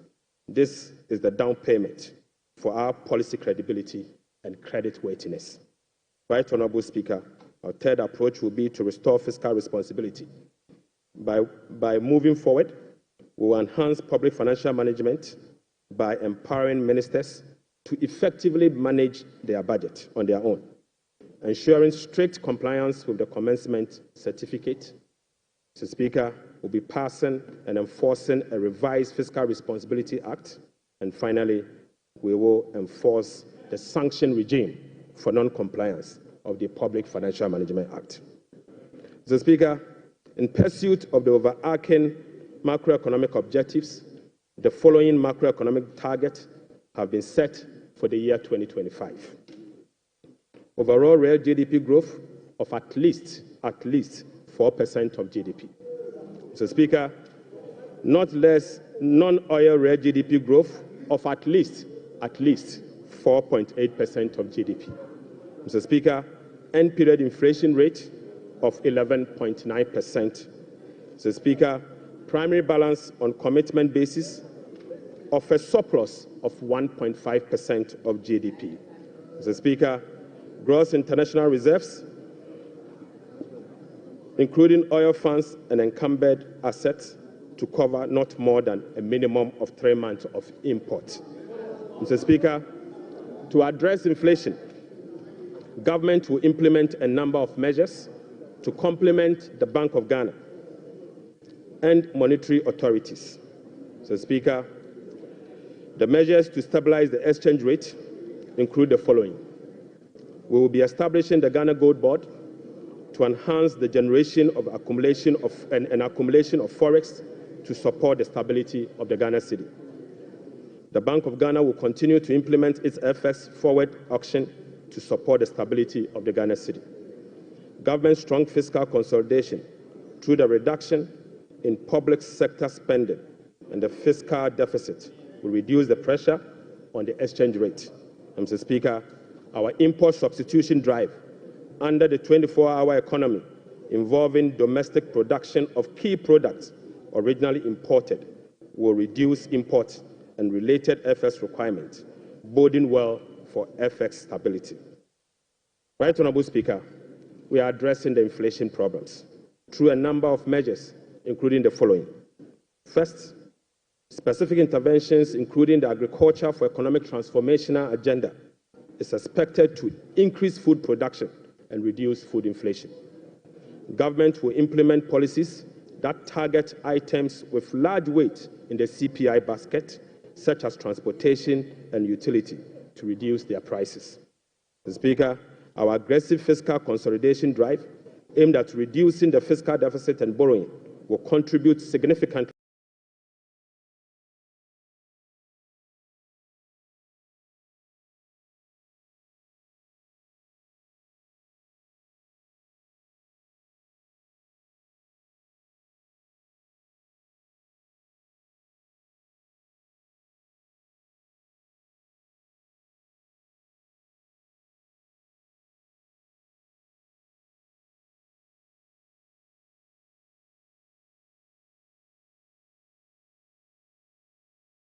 to reducing inflationary pressure.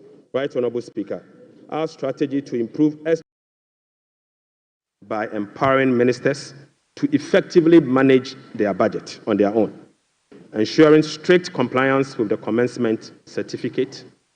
Mr. Speaker, will be passing and enforcing a revised Fiscal Responsibility Act. And finally, we will enforce the sanction regime for non-compliance of the Public Financial Management Act. Mr. Speaker, in pursuit of the overarching macroeconomic objectives, the following government procurement.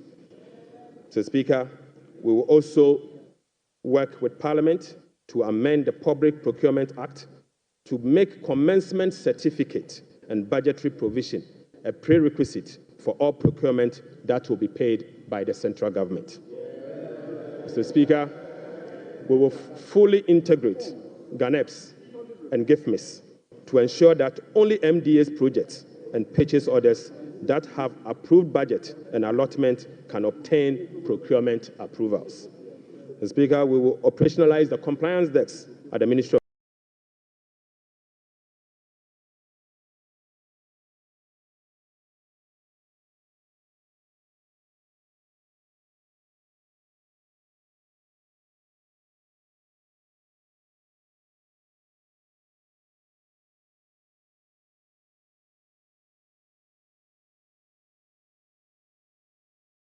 for breaches of the PFM Act, specifically those that relate to address accumulation and commitment control.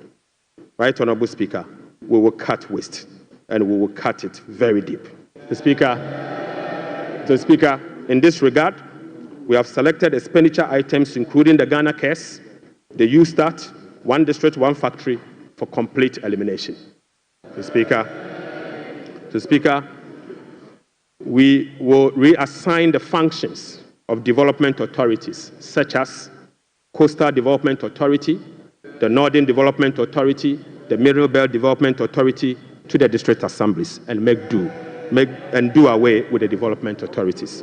So, Speaker, we will amend the Petroleum Revenue Management Act to allocate all ABFA resources for infrastructure use, not for goods and services, but for infrastructure use. The Speaker, the National Health Insurance will receive full allocation under the earmark funds capping and realignment act. So, Speaker, the Road Fund will receive full allocation under the earmark fund and capping and realignment act. The Speaker, JNPC share of net carried and participating interest from 30, we will reduce the GNPC share of net carried and participating interest from 30% to 15% and fully restore transfers to GMPC under the earmark fund and capping alignment act. Right Honourable Speaker, we'll be amending the Mineral Income and Investment Fund Act to ensure that 80% of the royalties originally maintained by MIF is transferred to the Consolidated Fund for Infrastructure Development. Right Honourable Speaker, we will strengthen social protection through the implementation of new interventions such as the no academic fee policy for all first-year students in public tertiary institutions under the No Fee Stress initiative. The Speaker, it also includes the free tertiary education for persons with disability, free primary health care, the Ghana Medical Trust Care, otherwise known as Mahama Care, and free sanitary pads for schoolgirls. Mr. Speaker, to address the energy sector challenges, including reducing the quantum of large energy sector shortfalls, the following energy sector recovery program interventions will be implemented this year. First, Mr. Speaker, ECG and NEDCO will implement a number of measures, including metering and implementation of private sector participation. Mr. Speaker, we'll also implement the liquid fuel to gas swap through an increase in N-gas supply from 60 mmSC per day to 100 mmSC to take advantage of cheaper gas prices and others. Mr. Speaker, we will complete the IPP capacity renegotiation to generate some savings through negotiated lower fixed capacity charges and variable O&M charges. Mr. Speaker, as agreed with the IMF by the previous administration, we will implement the following ESRP measures to achieve the structural benchmark of the IMF program. Mr. Speaker, PURC will continue to implement the quarterly tariff adjustment to reflect changes in inflation, exchange rate, and generation mix. Mr. Speaker, PURC will also undertake a major tariff adjustment which will be due in fourth quarter of 2025 to reflect capacity charges, additional liquid fuel usage, and additional CAPEX. The weighted average cost of gas will be increased from the current $7.80 per MMBTU to $8.45 to reflect the increased prices of natural gas as well as the changes in the supply mix. Mr. Speaker, the subsidy on weighted average cost of gas granted to some ceramic companies through the discounted industrial development tariff will be reversed. Mr. Speaker, I now take you to the revenue measures. Mr. Speaker, in proposing some revenue measures to achieve the 2025 fiscal target for your consideration, I'll first take you to the IMF requirement. Mr. Speaker, this measure is inconsistent with our commitment under the IMF-supported program to observe a non-oil tax revenue effort of 0.6% point of GDP annually as part of the measures to improve domestic revenue mobilization and achieve our debt sustainability target over the medium term. Right, Honorable Speaker, despite our commitment to increase the non-oil tax revenue by 0.6%, we have programmed the following nuisance taxes for removal in line with our manifesto promise. Mr. Speaker, we will abolish the 10% withholding tax on winning from lottery, otherwise known as the betting tax. Mr. Speaker, we will abolish the electronic transfer levy, e-levy, of 1%.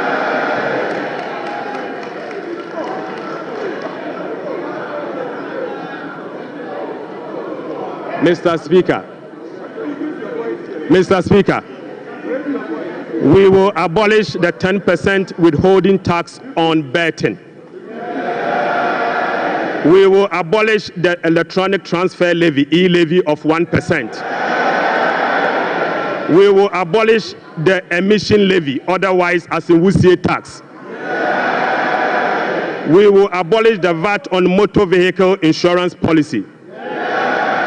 Mr. Speaker, we will abolish the 1.5% withholding tax on unprocessed gold by small-scale miners.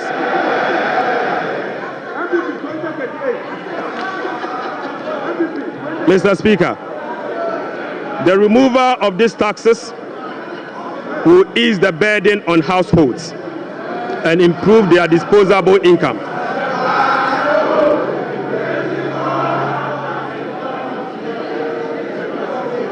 Right, Honorable Speaker, the removal of these taxes will ease the burden on households and improve their disposable incomes. In addition, it will support business growth and improve tax compliance. Mr. Speaker, Right, Honorable Speaker, the tax refund account has been abused in recent years. In the last 8 years, a study revealed that 29.1 billion Ghana cedis had accrued to the tax refund account, with only 12.5 billion Ghana cedis, representing 43% of the total accrued amount, being used for tax refund purposes. Mr. Speaker, the study also revealed that 16.6 billion Ghana cedis, representing 57% of the total amount accumulated in the tax refund account, was misapplied. Mr. Speaker, which is a total violation of the Revenue Administration Act, Act 915, and the Public Financial Management Act. Instructively, Mr. Speaker, there were virtually no tax refund arrests over the period.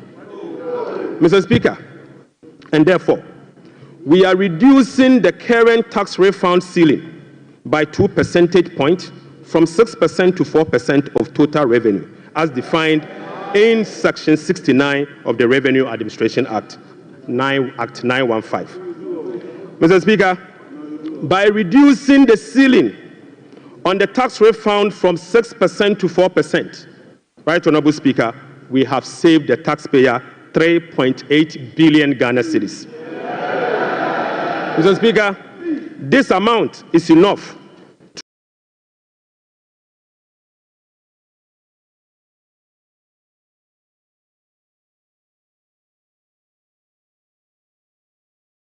to close the revenue shortfalls from the removal of the bound account from 6 to 4. It is enough to remove this tax, and the savings will be provided to take care of social interventions. Mr. Speaker, already we have saved 3.8 billion cedis for 2025 alone from one source, and this is enough to close the gap from the taxes we have removed today. Mr. Speaker, to address the concerns from well-meaning Ghanaians on how we are going to close the revenue shortfalls as a result of the removal of the selected taxes, the answer is that we have stopped the bleeding. We have stopped the bleeding.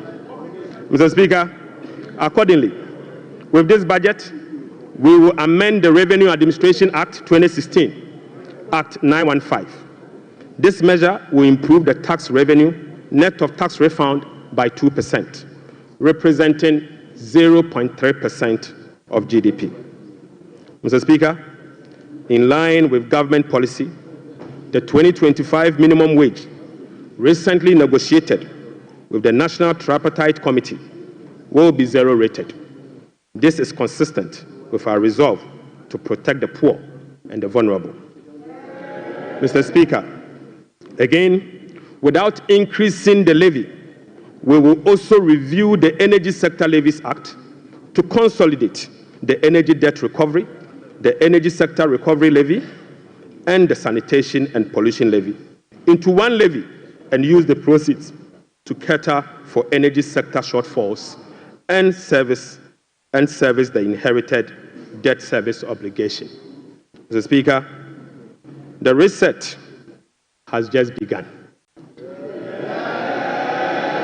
Right Honorable Speaker, the rest of the energy sector levies, including the Road Fund Levy, Energy Fund Levy, Price Stabilization and Recovery Levy, Public Lighting Levy, and National Electrification Levy will remain to support the achievement of their intended objectives. Right Honorable Speaker, Ghana has not sufficiently capitalized on the benefits of its extractive sector to generate revenue to support development and diversification. We have failed to leverage our natural wealth by capturing its rent and channeling it towards productive infrastructure and human capital. Natural resource rent, which is the difference between the revenue of a commodity and the average cost of producing that commodity, is about 14% of GDP in the case of Ghana. However, Mr. Speaker, revenue from extractive industry is around 1.5% of GDP only. This is because, as a country, we have failed to fully capture the economic rent of our natural resources. Mr. Speaker, whereas global gold prices have seen some significant increase in recent times, Ghana has not been able to take full advantage of the development. Subsequently, Mr. Speaker, we are proposing to increase the growth and sustainability levy from 1% on gross production of mining companies to 3% to enable the nation to have its fair share of the windfall. Mr. Speaker, we also propose to extend the sunset clause to 2028. Mr. Speaker, we also propose to extend the sunset clause of the special import levy to 2028. Mr. Speaker, Ghanaians, and this Honorable House, will recall that road tolls on public roads were zero rated in the year 2022.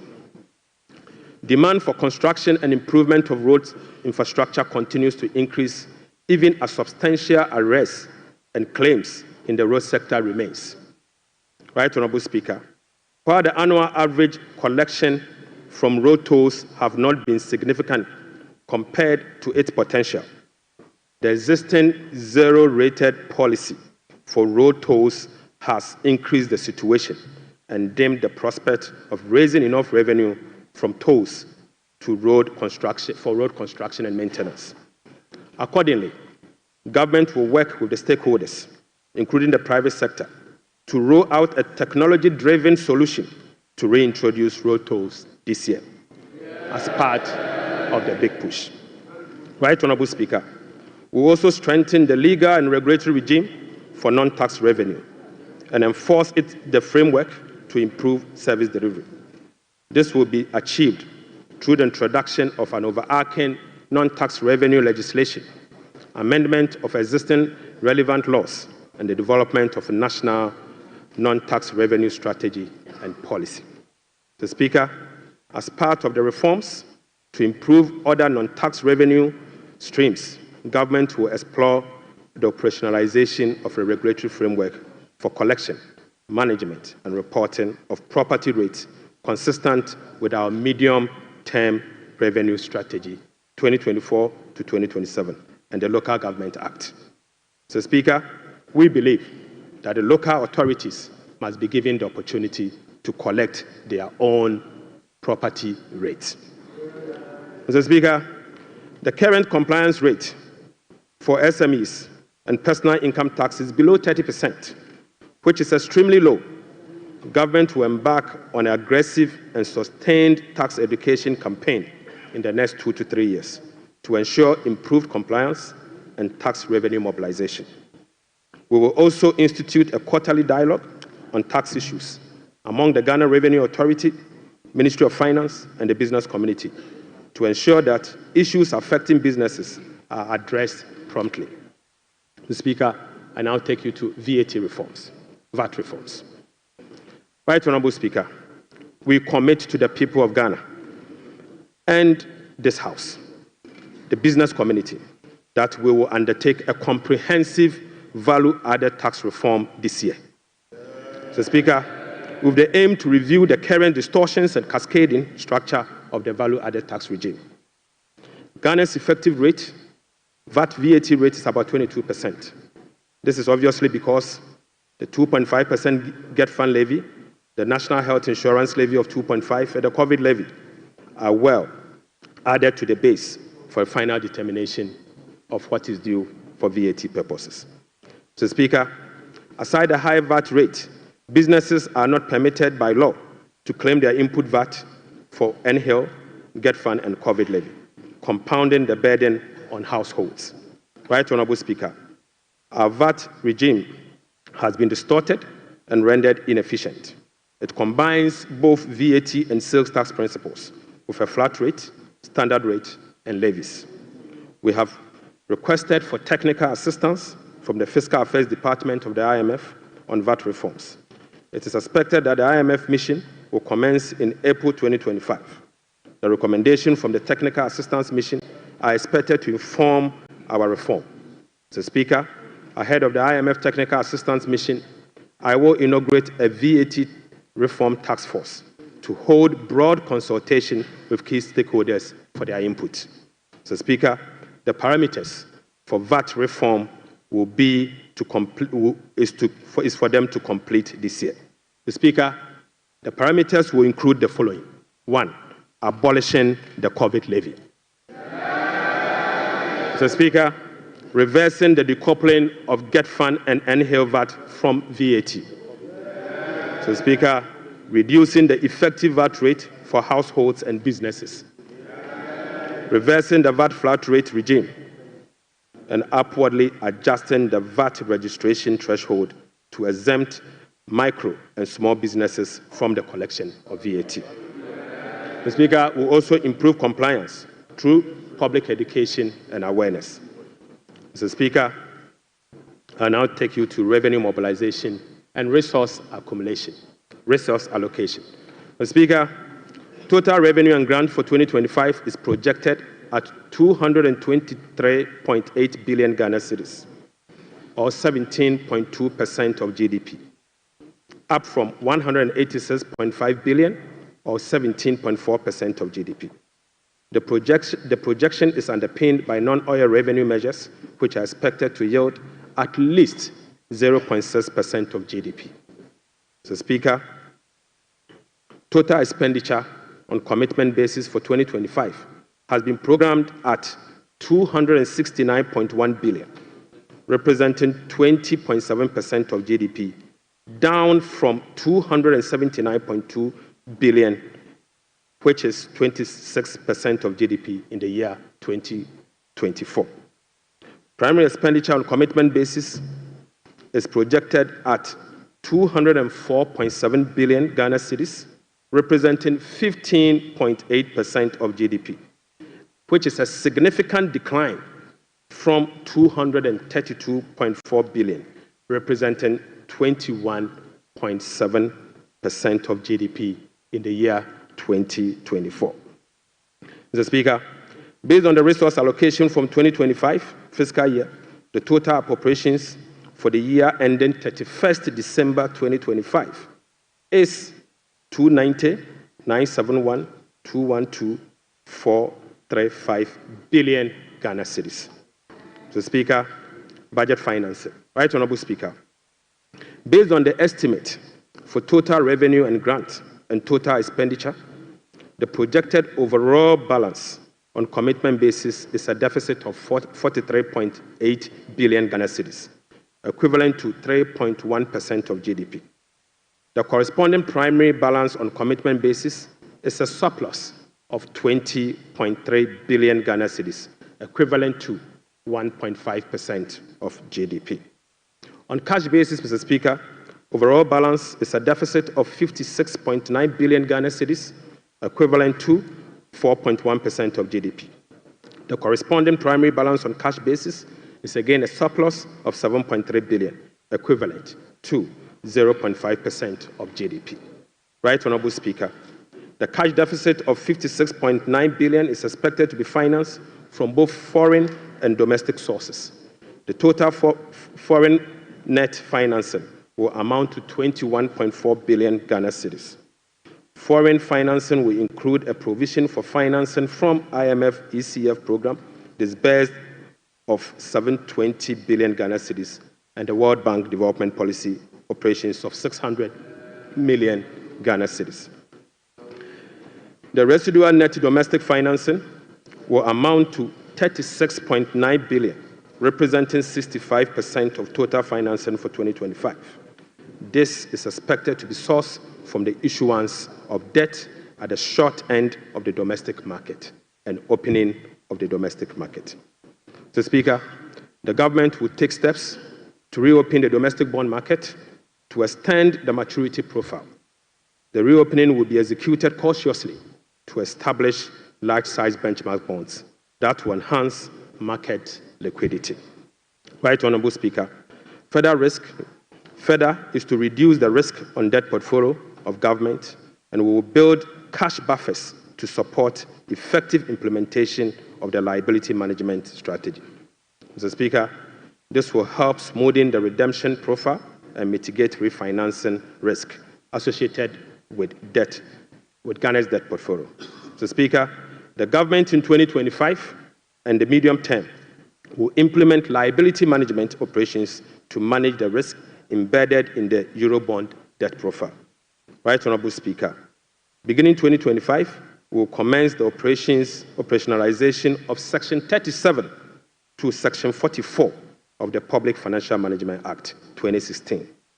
Mr. Speaker, in doing so, we will be building sufficient buffers in the sinking fund as a landmark reform to manage our public debt. Right Honorable Speaker, I'm pleased to report to the House that following our proactive fiscal management strategy, in our engagement with the market, This management strategy has yielded sufficient dividend. Mr. Speaker, on the 7th of January 2025, the NDC government inherited a 91-day Treasury bill rate of 28.19%. Mr. Speaker, just 2 months into this administration, we have successfully reduced this rate to 17.72% as at last Friday. Mr. Speaker, this represents a reduction of over 10%. In other words, 1,047 basis points in just 2 months. Mr. Speaker, similarly, on the 7th January 2024, we inherited a 182-day Treasury bill rate at 28.92%.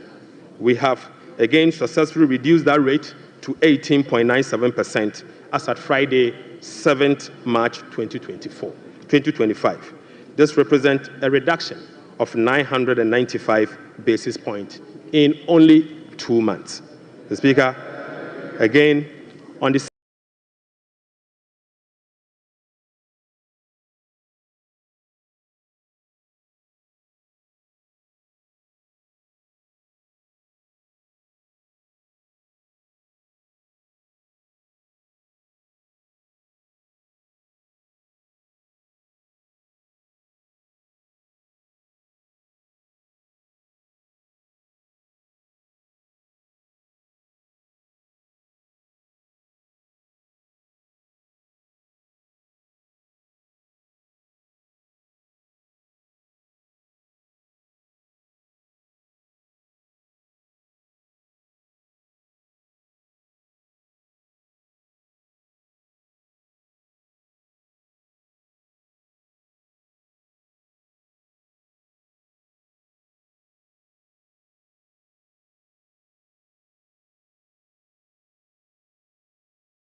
Seventh of January 2025, we inherited a 364-day Treasury bill rate of 30.15%. We have successfully reduced this rate to 19.93% as at Friday, 7th March 2025. Mr. Speaker, this represents a reduction of 1,022 basis points in just 2 months. Mr. Speaker, on average, rates have fallen by over 1,000 basis points, signifying a strong investor confidence, crowding in the private sector, reducing the cost of doing business, and overall acceptance of economic policies of President John Dramani Mahama, ultimately laying the groundwork for sustained macroeconomic stability. It has been done already. Mr. Speaker, Right Honourable Speaker, the key policy intervention to support economic transformation and job creation agenda include the following. So, Speaker, the 24-hour economy aimed at stimulating economic growth by creating an enabling environment for businesses and institutions to operate 24/7 in 3 shifts of 8 hours each to boost production, promote productivity, and generate well-paying jobs. We will be presenting the policy to Parliament in due course for consideration.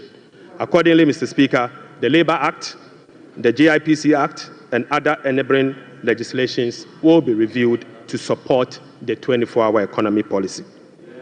Right Honourable Speaker, we'll roll out the implementation of the $10 billion Big Push policy for strategic infrastructure development to open up the country and drive sustainable economic growth. Right Honourable Speaker, the Ghana Gold Board will be established in the course of the year and as soon as possible. So, Speaker, we will stabilize the Ghana cedi and provide stability to the macroeconomy. We will implement an economic transformational agenda underpinned by structural reforms anchored on promoting modernized agriculture, agribusiness, and value addition for import substitution, export, and job creation. Mr. Speaker, we will complement monetary policy with fiscal and real sector policies to reduce inflation. Food inflation will be reduced through the implementation of the Agriculture for Economic Transformation agenda, anchored on our 24-hour economy.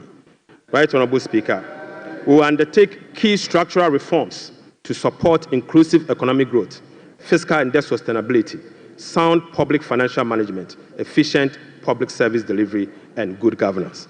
The Speaker will restructure the Bank of Ghana to strengthen its independence and operationalize its efficiency mandate. So, Speaker, we will ensure that social protection is adequately catered for in the course of the year.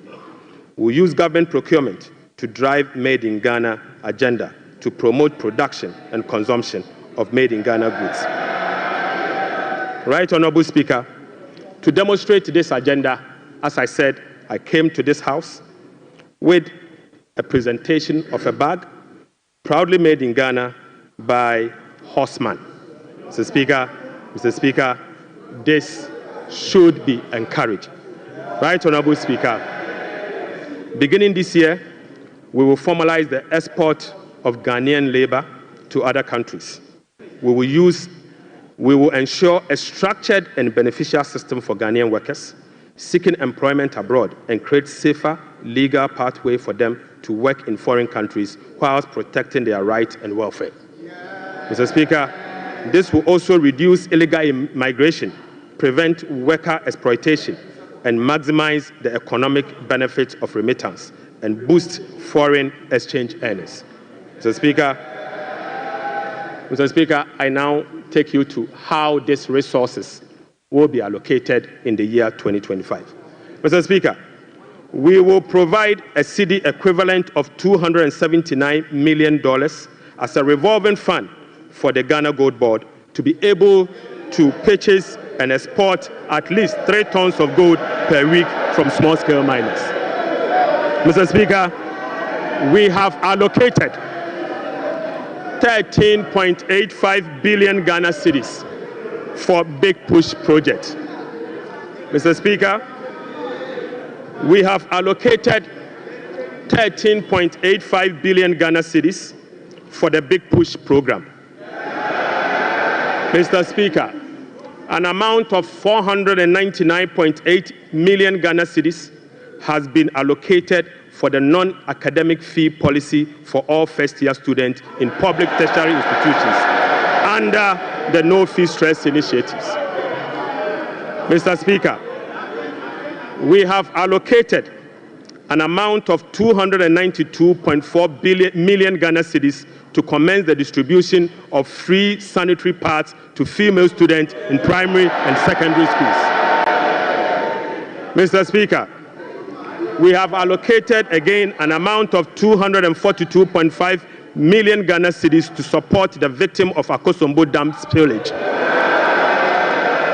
Right Honourable Speaker, we have also allocated an amount of 200 million Ghana cedis to support the victim of tidal wave disaster that recently displaced resident in certain part of K2 South constituency. Mr. Speaker, the overarching concern about free secondary education has been its quality and the absence of dedicated sources of financing. His Excellency President John Dramani Mahama has resolved it. Mr. Speaker, let me take this again. The overarching concern about free secondary education has been its quality and the absence of a dedicated sources of funding. His Excellency President John Dramani Mahama has resolved the funding challenges by uncapping the GET fund. Mr. Speaker, this makes available dedicated funding for full financing of free senior secondary school education and free tertiary education for persons with disability. Mr. Speaker, therefore, Capping and Realignment Act will be amended to uncap the Ghana Education Trust Fund. Mr. Speaker,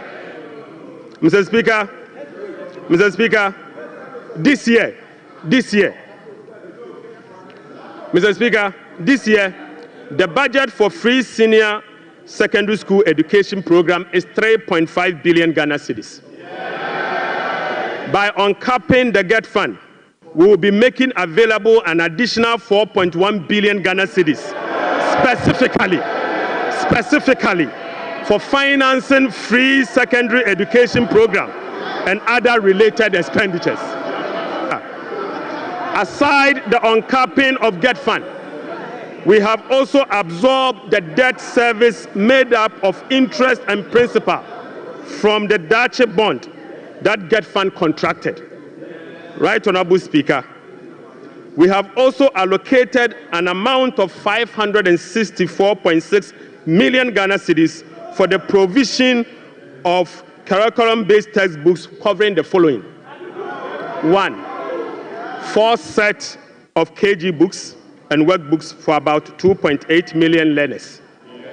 Mr. Speaker, we have also provided for 4 sets of primary textbooks for about 800,000 learners. Mr. Speaker, we have also provided for 9 sets of SHS textbooks for about 540,000 learners.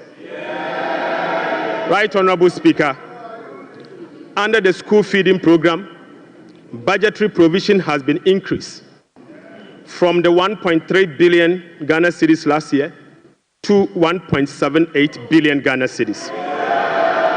Mr. Speaker, representing a 33% increase. The allocation for 2025 reflects an increase in feeding costs per meal, per child, from the 1 cedi 50 pesos to 2 cedis, representing 33.3%. Mr. Speaker, the government has right, Honorable Speaker, under the LEAP program, beneficiaries will be increased from the current 350,000 to 400,000 beginning July 2025. The allocation of 728.8 million Ghana cedis for last year has been increased to 953.5 million Ghana cedis in the year 2025. So, Speaker, we have also uncapped the road fund. An amount of 2.81 billion Ghana cedis has been programmed for the Ghana Road Fund to be used solely for road maintenance.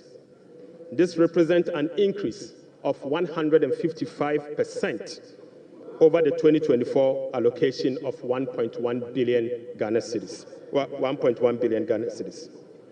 Mr. Speaker, we have also allocated an amount of 7.5 billion Ghana cedis to the District Assembly Common Fund.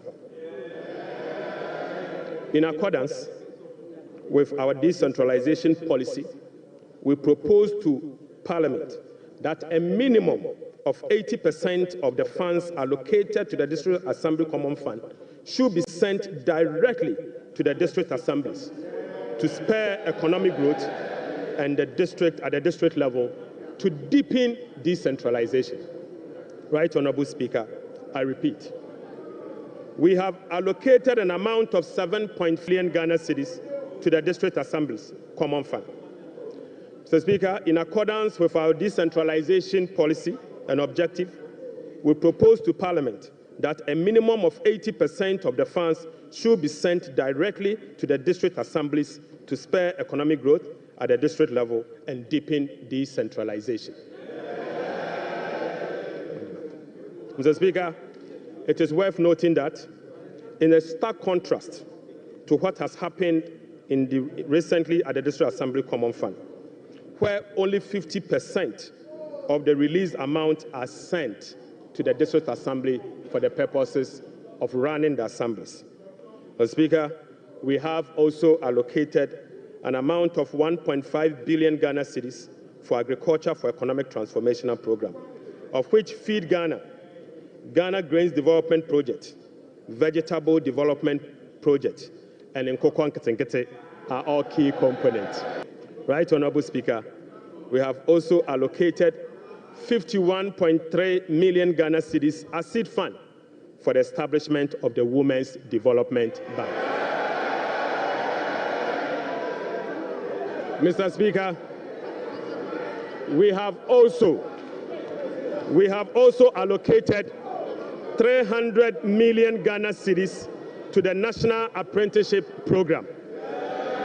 Mr. Speaker, I repeat, we have also allocated 300 million Ghana cedis to the National Apprenticeship Program.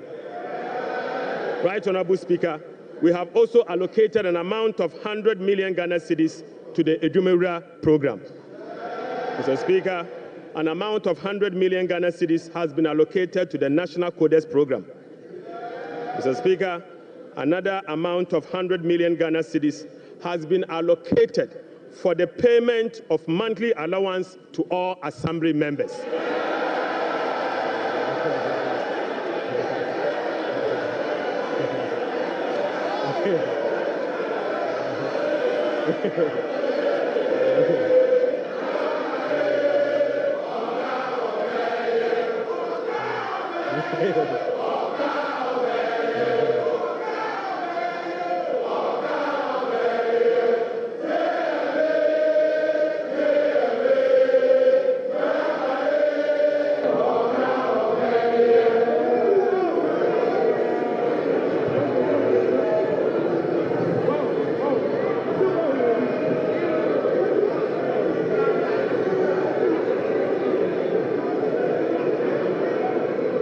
Mr. Speaker, Right Honorable Speaker, sector ministers will be presenting to this House a detailed sectorial performance and outlook, as well as, Mr. Speaker, sector ministers will be presenting to this House a detailed sectorial performance and outlook, as well as sector-specific policy interventions to deal with the challenges of various MDAs. Mr. Speaker, I want to repeat this. Mr. Speaker, sector ministers will be presenting to this House a detailed sectorial performance and outlook, as well as specific sector interventions to deal with the challenges of various MDAs. This is indeed a departure from the norm, where ministers of finance present detailed sectorial performance as part of their budget speech. Mr. Speaker, I believe sector ministers must be made to do so. Right, Honorable Speaker, in conclusion. Mr. Speaker, in conclusion. Mr. Speaker, the state of the economy, as I have presented, does not reflect an economy that has turned the corner. It reflects an economy in severe distress, burdened with debt repayment harms, mismanagement, and lack of accountability. The budget sets Ghana on a path of fiscal responsibility, debt sustainability, macroeconomic stability, and job creation. It is about resetting the economy and restoring hope. Ghanaians reaffirmed their faith in a better future when they actively participated in the National Economic Dialogue on the 3rd and 4th of March 2025. A key outcome of the dialogue was the confirmation that the fundamental problem with our economy is fiscal indiscipline. The NPP administration awarded contracts outside the expenditure framework. They borrowed over and above Ghana's capacity to repay. Mr. Speaker, His Excellency President John Dramani Mahamad's administration will be fiscally disciplined and deliver improved public service to our people in a cost-effective manner. Mr. Speaker, we remain steadfast in meeting the IMF program target while restoring Ghana's creditworthiness. We have achieved a lot in a short time, but this is only the beginning. Our commitment to reform we will not waver on that, Mr. Speaker. We have achieved a lot in this short time, and our commitment to reform will not waver. Those who doubt our resolve should not underestimate the determination of the people of Ghana, who will no longer tolerate ineffective governance. Together, we will navigate these turbulent times and emerge stronger. Mr. Speaker, we are making serious progress. Right, Honorable Speaker, we are making progress. We committed to running a lean, efficient government of 60 ministers. Mr. Speaker, we have delivered. Mr. Speaker, we committed to scrapping the e-levy.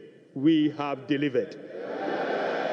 Mr. Speaker, we committed to scrapping the burden tax. We have delivered. Right, Honorable Speaker, we committed to eliminate academic fee for first-year public tertiary students. We have delivered. Mr. Speaker, we committed to providing free tertiary education for all people with disability. We have delivered. Mr. Speaker, we committed to providing dedicated source of funding for free secondary education. We have delivered. Mr. Speaker, we committed to distributing sanitary pads to our schoolgirls. We have delivered. Mr. Speaker, we committed to uncap Get Fund. We have delivered. Mr. Speaker, we committed to uncap the national health insurance. We have delivered. Right, Honorable Speaker, we committed to uncap the road fund to maintain our roads. We have delivered. Mr. Speaker, we committed to hold a national forum on education. We have delivered. Right, Honorable Speaker, we committed to hold a national dialogue on the economy. We have delivered. Mr. Speaker, we committed to deliver free primary health care. We have delivered. Mr. Speaker, we committed to deliver Mahama Care Program to finance the treatment of non-communicable disease. Mr. Speaker, we have delivered. Mr. Speaker, we committed to deliver free textbooks to school children. We have delivered. Mr. Speaker, we committed to begin the implementation of $10 million Big Push program. Mr. Speaker, we have delivered. Mr. Speaker, we committed to constitute a review process for our Constitution. Mr. Speaker, we are delivering. Mr. Speaker, we committed to build the Ghana we want together. We are delivering. Right, Honorable Speaker, we committed to recover all looted state, our Operation Recover All Loot program. We are delivering. Mr. Speaker, we committed to reset Ghana. We are delivering. Right, Honorable Speaker, I call on Parliament, the business community, civil society, investors, and all citizens to support the bold reforms outlined in this budget. Together, Mr. Speaker, we have the power to build a resilient economy that will help us tackle the challenges we face as a country. This budget is a foundation upon which we will build a more resilient and equitable society. Mr. Speaker, this budget is not just about numbers. It is about a blueprint for growth, stability, and with unity and determination, we can restore faith in our economy, foster innovation, and uplift every Ghanaian. Mr. Speaker, with unity and determination, I repeat, we can restore faith in our economy, foster innovation, and uplift every Ghanaian. Right Honorable Speaker, on behalf of His Excellency the President, I invite this House to join hands with us as we work to build the Ghana we want together. Mr. Speaker, I thank you so much. Idebi Keke.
Honourable members.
Honourable members, the Minister for Finance has taken 1 hour 40 minutes to make the statement. And I believe by our standing orders, the statement time is ended. We now move on to the commencement of public business. Item 8, presentation of papers. The following papers to be presented. Presentation of papers. The following papers to be presented. 8A by the Minister for Finance. Annual report on the Petroleum Fund for the 2024 fiscal year. Honourable members, this refers to 8A Roman 1, and this has been presented and is referred to the Finance Committee for consideration and report to the House. We now move on to 8A Roman 2. Annual report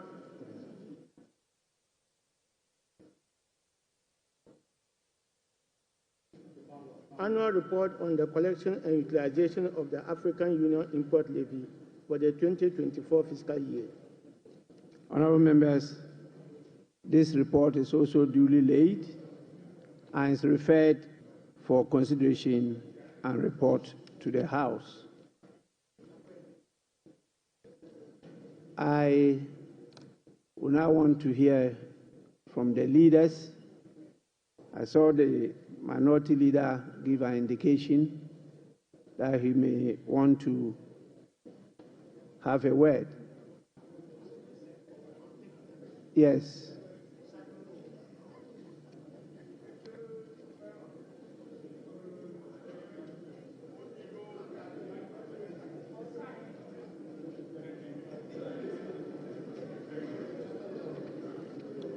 Yes, minority leader. Mr. Speaker, this afternoon we have been presented with part 2 of the Sanitation series. The part 1. Mr. Speaker, the part 1 was Mahamanomics. The part 2 is Forcenomics. And it's very clear, Mr. Speaker, that under the economy that they complain about, the growth was 5.7%. And under the research economy, the growth is rather going down. You are projecting a 4-point-something growth. That is what you are doing. Mr. Speaker, the economy that they complain about left us with 4 months of import cover, and they are projecting under reset 3 months. Mr. Speaker, these are the very people who managed the economy up to 2016 and left us with some IPP debts.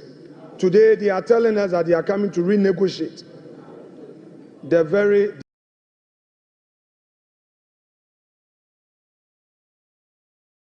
disaster they left us. Mr. Speaker, Honorable Minority Leader. Honorable Minority Leader. Mr. Speaker, we are not debating today. We are giving an indication. Honorable Minority Leader, please be guided by Order 91. Mr. Speaker, exactly so. Very, very guided by that. Mr. Speaker, I may read Order 91. Your statement was that you are not debating today. Oh, Mr. Speaker, we are not making comment on it. We are not going to make comment today. 91, Mr. Speaker, when he makes a statement, we are supposed to comment on it. Yes. Yes. So I'm saying that we are not going to engineer the comment today. Because, Mr. Speaker, they are not ready. We are ready, but we think they are not ready. Minority so I'm Leader. only going to give an indication. Mr. Speaker,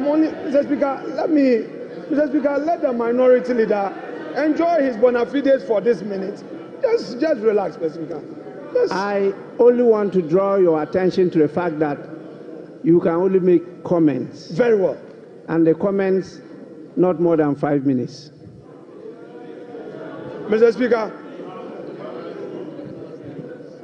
In commenting on this statement by the Finance Minister, it is clear to all of us in this chamber that today they decided to populate this chamber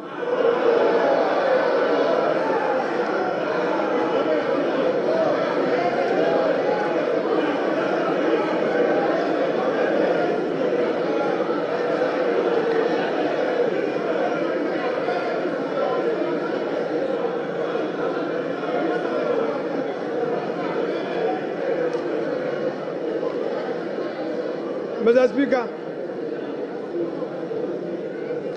they populated this chamber with their members only to come. Honorable Minority Leader. Yeah, Mr. Speaker. The Minister for Finance did not talk about the population of the chamber. So that is not part of the statement of the Minister. Please.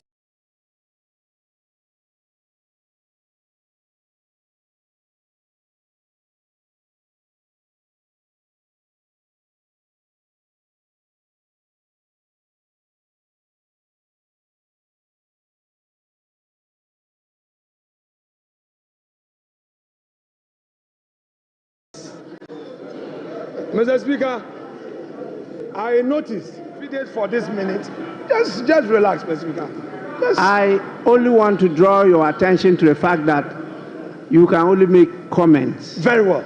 And the comments not more than 5 minutes. Mr. Speaker, in commenting on this statement by the Finance Minister, it is clear to all of us in this chamber that today they decided to populate this chamber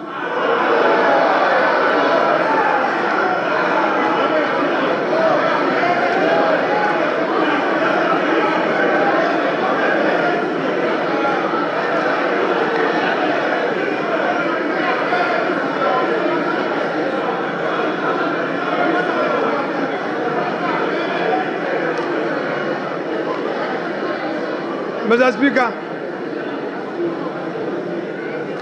they populated this chamber with their members only to come. Honorable Minority Leader. Yeah, Mr. Speaker. The Minister for Finance did not talk about the population of the chamber. So that is not part of the statement of the Minister. Please. Mr. Speaker, I noticed that when the Finance Minister came to present his statement, for the first time after the inauguration, the swearing in, the majority side was heavily populated. Mr. Speaker, that notwithstanding, Mr. Speaker, we have witnessed what we can best describe as an Azan budget. Mr. Speaker, they are on much talked about for 24-hour economy. The president came here, they said it was not ready. The finance minister comes here, and again, the 24-hour economy policy is not included in his budget statement. Mr. Speaker, Mr. Speaker,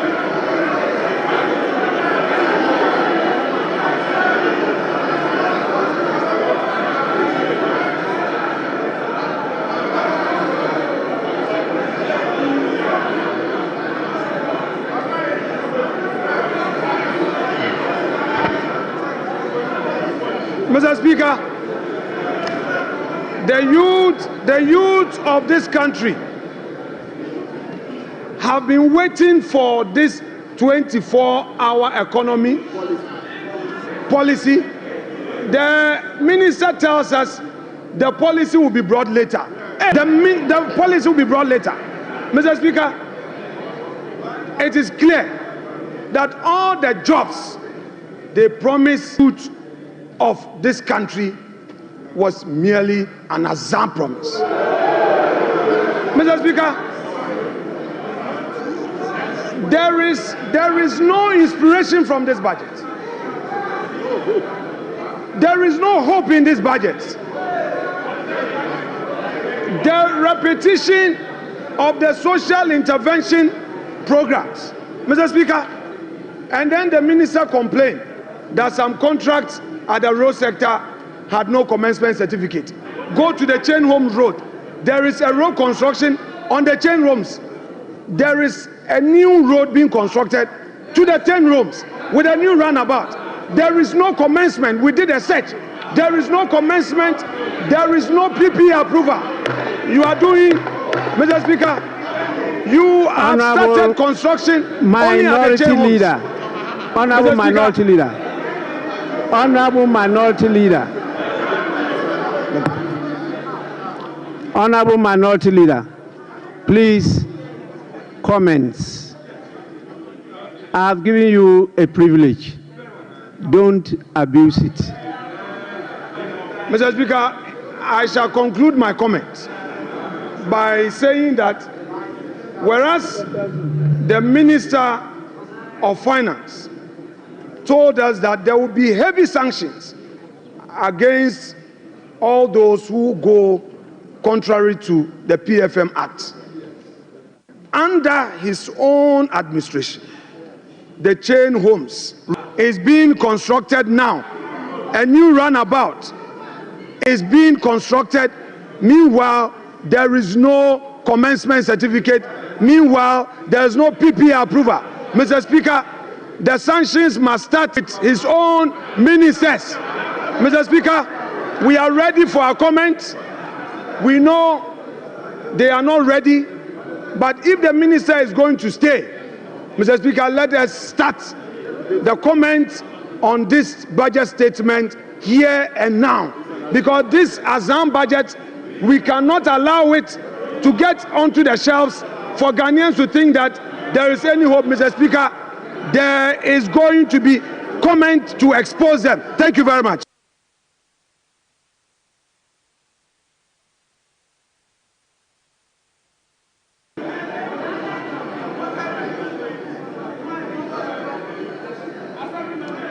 Honorable Majority Leader. Mr. Speaker, the Minority Leader and I share something in common. We were both assemblymen. And when the Minister of Finance made the unprecedented announcement of a gargantuan sum of money for assemblymen, I saw the gleeful smile on his face.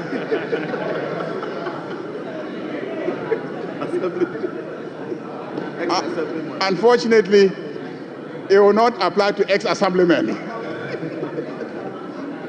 Mr. Speaker, this clearly is a budget of a government and a party that keeps its promises. Almost every promise that was made by John Dramani Mahama is being fulfilled in less than 120 days. This budget is a budget for Makola women. This budget is a budget for assemblymen. This budget is a budget for girls. This budget, sanitary pads, students, girls, students, sanitary pads, there's sanitary pads. Mr. Speaker, Mr. Speaker,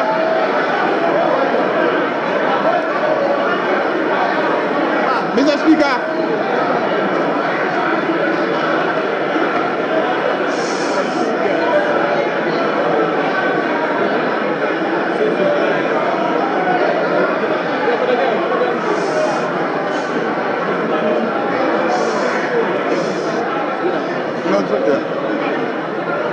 Mr. Speaker, it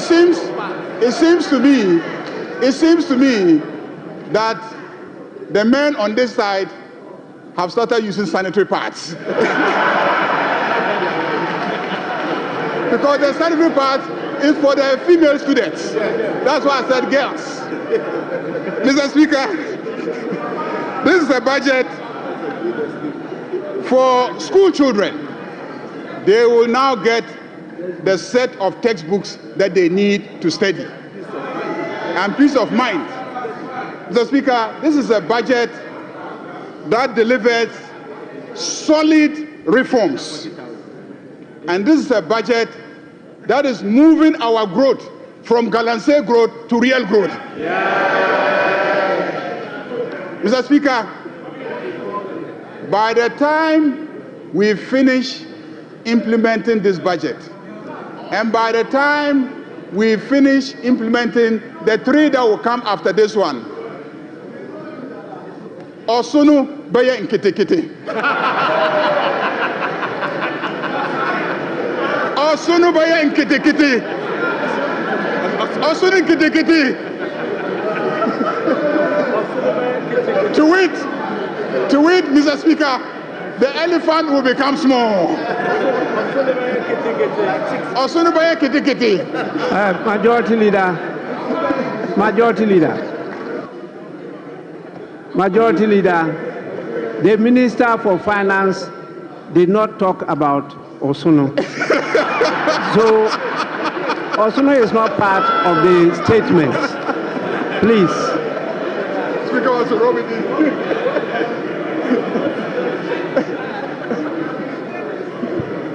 Mr. Speaker, on that note,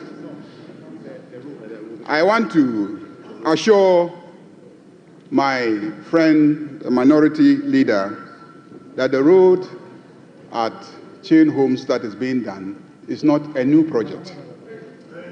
It's not a new project. So don't.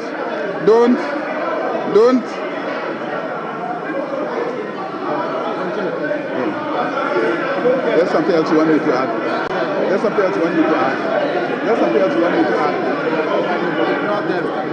Yeah. Mr.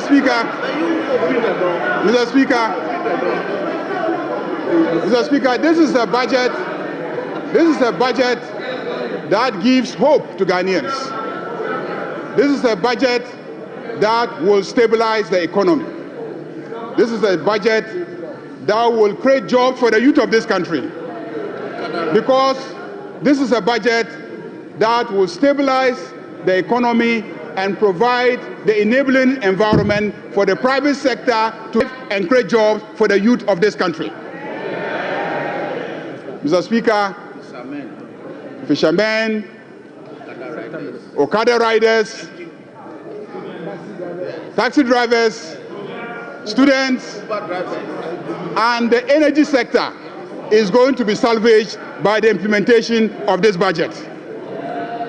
Mr. Speaker, I want to thank the Minister of Finance for making the statement and to assure my friend, the minority leader, that we are ready to debate their records and our records, and we are ready to demonstrate that the proposals contained in the statement of the Minister of Finance will indeed reset Ghana. Ghana is being reset. Thank you very much, Mr. Speaker.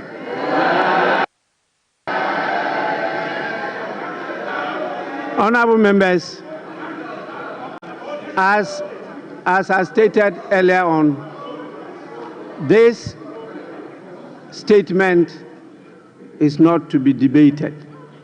You are to make comments on the statement. And to guide you, we are going to provide a few things for members because it's a transition. We used to debate budgets by making it a motion. Our standing orders from experience guided us to change it to a statement. And so last budget was a statement. And this one too is a statement. So it's a new field. And you need some guidance as to what to do during the course of that. If not, the Speaker will have a hell of trouble managing the House.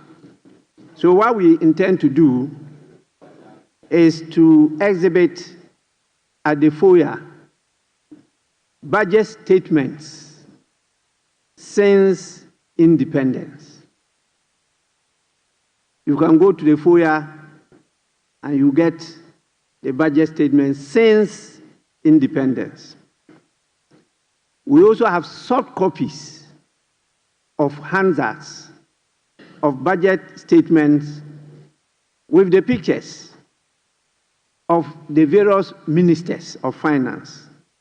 They will all be on display for you to go and either have a picture view or request for a copy so that you can, at your own leisure, go through it yourselves.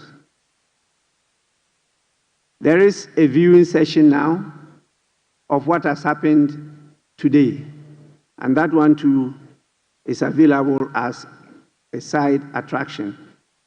You can go and have access and view it.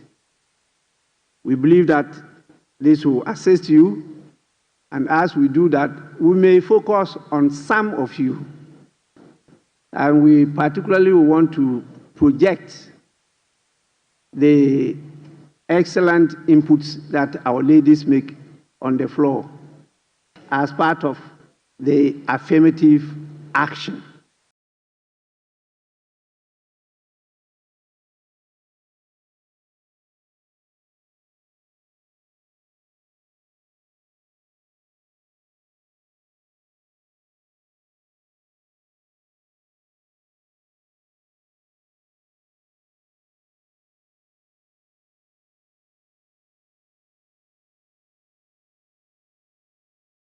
Is a reflection of the constitution of this site.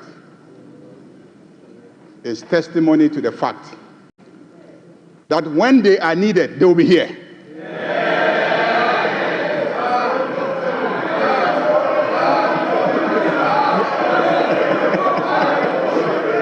When they are needed, they will be here.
Honorable members, Mr. Speaker,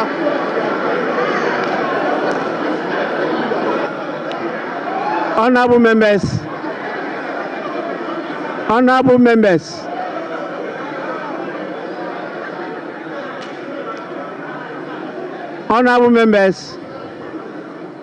please, honorable members, the Winneba Choir sings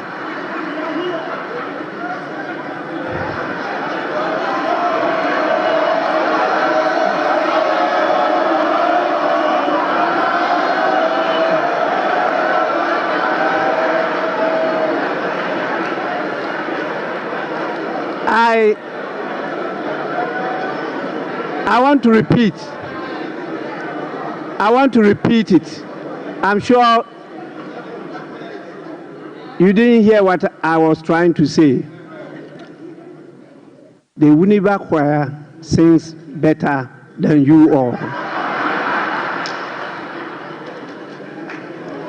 Majority Leader, you may now go on.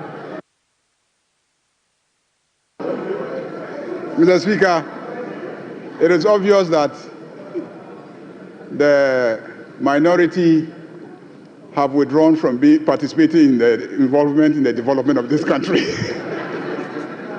They started it and then they got the response. Mr. Speaker, on that note, I second the motion for adjournment.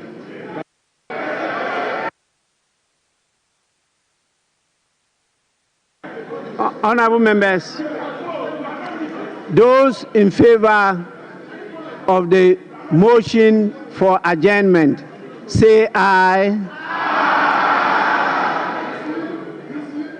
Those against the motion for adjournment, say no.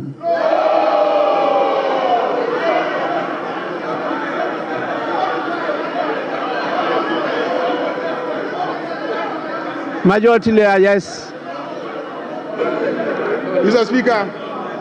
Speaker, there is rebellion on this side of the House because their leader moved the motion and they are rebelling against their leader. Leader, put your house in order. Honorable Majority Watch Leader. your back. Please. That is democracy. They are entitled to disagree, even with their leader. But yes, Minority Leader. Mr. Speaker, I have a very peaceful caucus. Mr. Speaker, I moved the motion for adjournment for the benefit of the majority. I said to enable them go home and rest. But we are ready to work. So they are right. Then he has seconded, meaning that his people are tired. Honorable members, the ayes have it.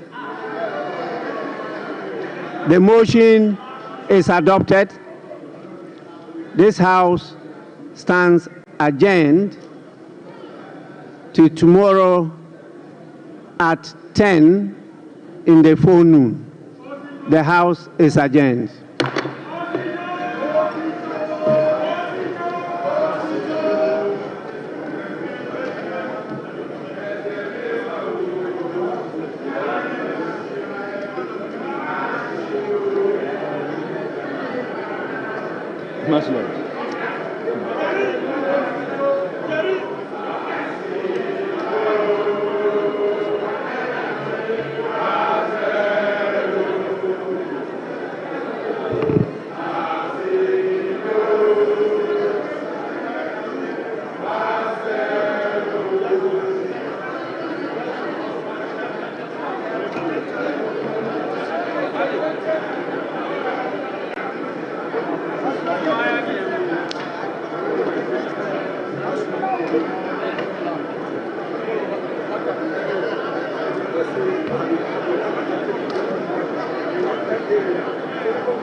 Kwalebu was, I think, 380. 380 Ghana cedis. Yes. But private, some are 500, 450, some are 800, 860. Per session, yes. You have to do 2 every week. Yeah. Even if someone earns 5,000 Ghana cedis every month, that person cannot keep paying 380 cedis 3 times a week for dialysis. Majority of the people who need dialysis to survive in Ghana don't even earn half of the amount mentioned. Some people battling organ diseases end up losing their jobs because their companies cannot keep paying them for always being absent. How are these people expected to afford the monies needed for dialysis as well as other expenses, talk less of the huge amounts they have to come up with for transplantation surgeries outside Ghana when they get donors? It is because of these people that GhanaWeb in August 2023 launched the organ donation legislation campaign to push for the country to pass a law that will guide organ harvesting and transplanting. As Kwalebu plans to increase dialysis fees, the situation requires quicker attention and action. And so, we must get Parliament to start discussing the organ donation bill and pass it into law. Now, when this bill is passed, more lives will be saved and the financial burden on patients would be reduced. And that is why we need you to join us on this campaign. Join the campaign by sending a 1-minute video of yourself sharing why Ghana needs a legislation on organ donation now to editor@ghanaweb.com or via WhatsApp 0552 699 625. Alternatively, you can share the video directly on your social media handles with the hashtags #PassOrganDonationLaw and #LegalizeOrganDonationNow. Organ failure should not be a death sentence.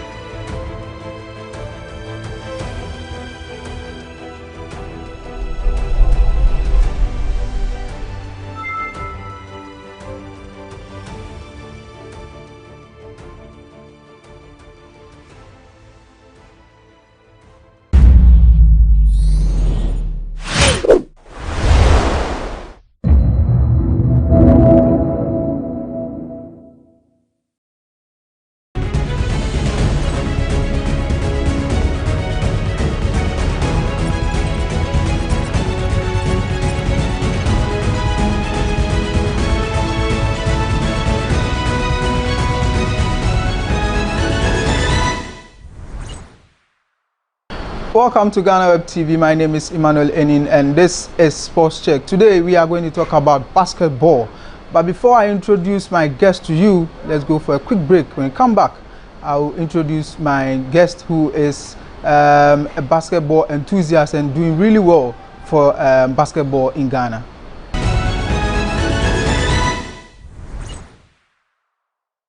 Welcome back from the break, and this is Sports Check on GhanaWeb TV. Today we are going to talk with Spintex Nights owner Eric Opoku-Entry. Eric Opoku-Entry, good morning and thanks for having me on the show. Good morning. Yeah. How are you feeling? I'm doing well. Yeah. I mean, Spintex Nights, if you mention Spintex Nights, everyone in Ghana knows Spintex Nights. So how does it feel to be a basketball owner and getting the recognition in the basketball world? I think to start with, it's very humbling. Yeah. Because we started from a very humble beginning. Yeah. Playing and participating in community leagues. Then the story follows up that we win Division 2, qualify for Division 1.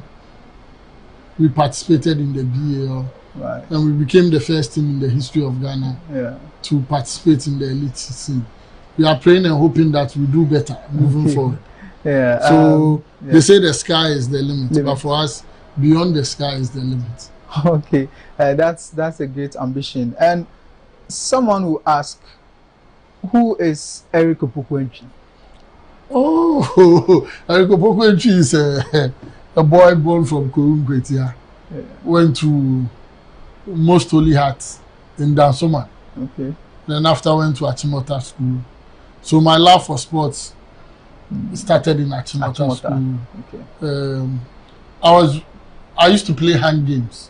Okay. So basketball, volleyball, handball, Then went to KNUST, did a degree in sports and exercise science.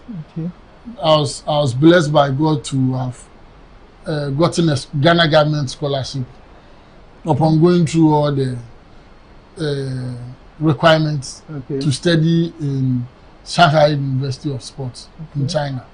I did a master's in sports medicine. Wow. Then later did a PhD in sports kinesiology. Okay. That is human kinetic movement.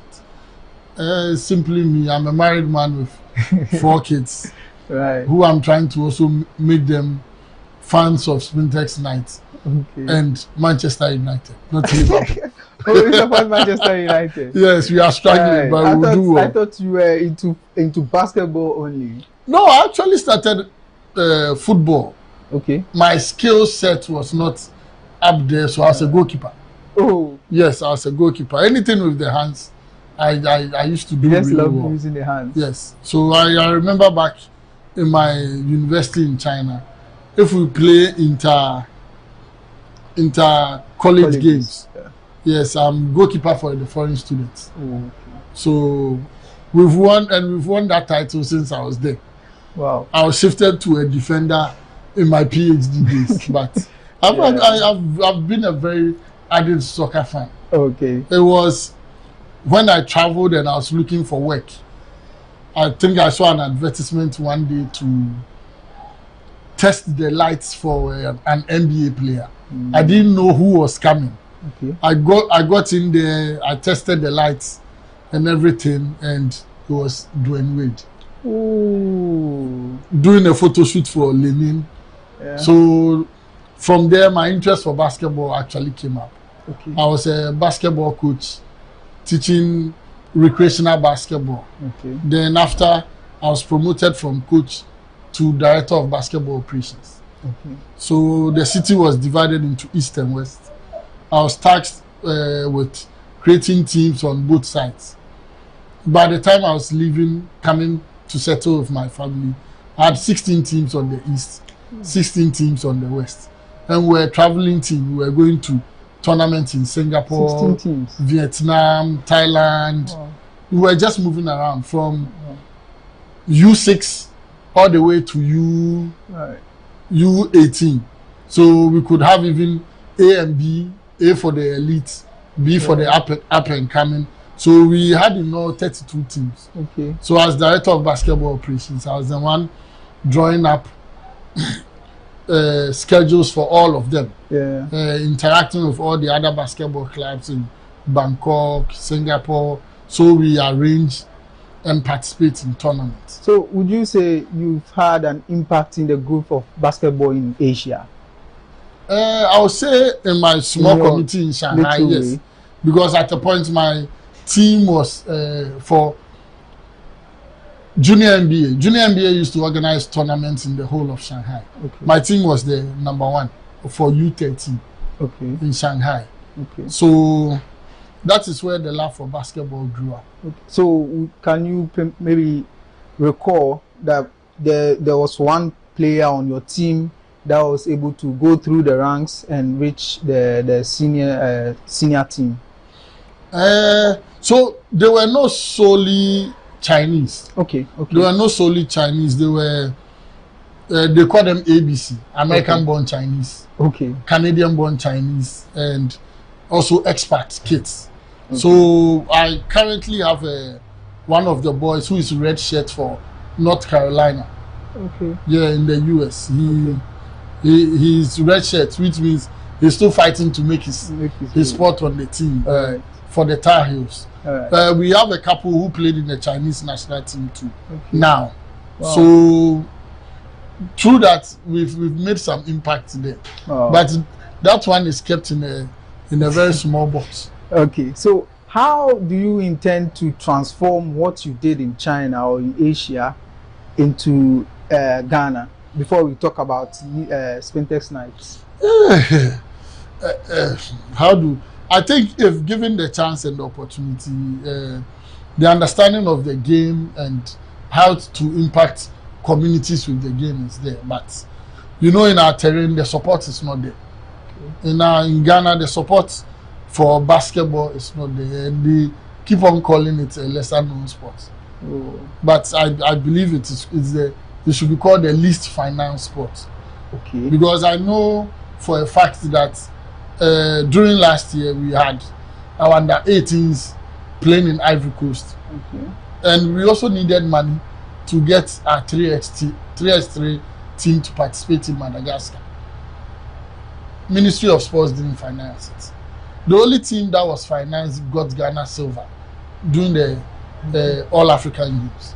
Okay. Which means we can do better. Yeah. So is it that you write to the ministry and they don't respond, or how is it like? I think per my understanding of Spintex Night, we wrote to the ministry about even using Botema. Okay.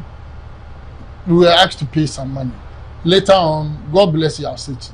Yaosechi came in, had some conversations with them, made them understand that this is the people who are representing Ghana at this level. And these people have been doing it all by themselves. Okay. For this while, the best you guys can do is to come in and help. Oh, and they actually were helpful in trying to get us to play Abotim the indoor court. So how much, if you can recall, how much did they want to charge you? I think the fee that was mentioned was about 5,000 Ghana cedis for a day. A day. A day. That they said that is the charge for anybody who wants to use the facility. Okay. And apparently they don't know us. They said they don't know. Yes. Spintex Night. Yes. So is it that you write directly to the ministry, or you write through the Ghana Basketball Association? So it was through Ghana Basketball Association. The Ghana Basketball Association to the past ministry. Yeah. So how come they say they don't know you? I don't know. I don't know, because we even wrote for visa waivers. Okay. When we were going to Libya, and we were charged $150 per person for visa on arrival for 15 people, and we had to cough up that money. I guess these are one of the the least challenges you are facing. If you are to go into details, what are the challenges? Because now it seems you are coughing up money for visa waivers, you are getting charged for using Boteman, a national. But later they gave it to us free. Yeah. Yes. If not for Yaosechi. Yeah. Right. So what are the challenges aside from these things? What are some of the challenges? I think one of the biggest challenge we have, even not with respect to Spintex Night, is infrastructure. Okay. I think the very first time we played in a standard indoor court was in 2022. We went for a tournament in Ivory Coast. Okay. I've seen indoor courts because of the little exposure that I had. Yeah. But for some of them, it was their first time playing, like in a well-structured indoor court with the whole stadium full with people. So infrastructure is a very big problem, because we play in outdoor, even in our leagues. Okay. And if it rains, the games are cancelled or postponed for it to be played another day. Yeah. And it is affecting us meeting up with the FIBA timetable for Africa. Okay. For us to present who qualifies for road to BAL, because right now if you qualify from your country, then road to BAL is what is next for you. Yeah. In the past it was club champions. Okay. So now the biggest problem we are facing is infrastructure. How many times we even get to train? At times, if our training facility at Lashibi, we pay to use it. Okay. At times the light goes off, and we have to play in the dark. So we just won the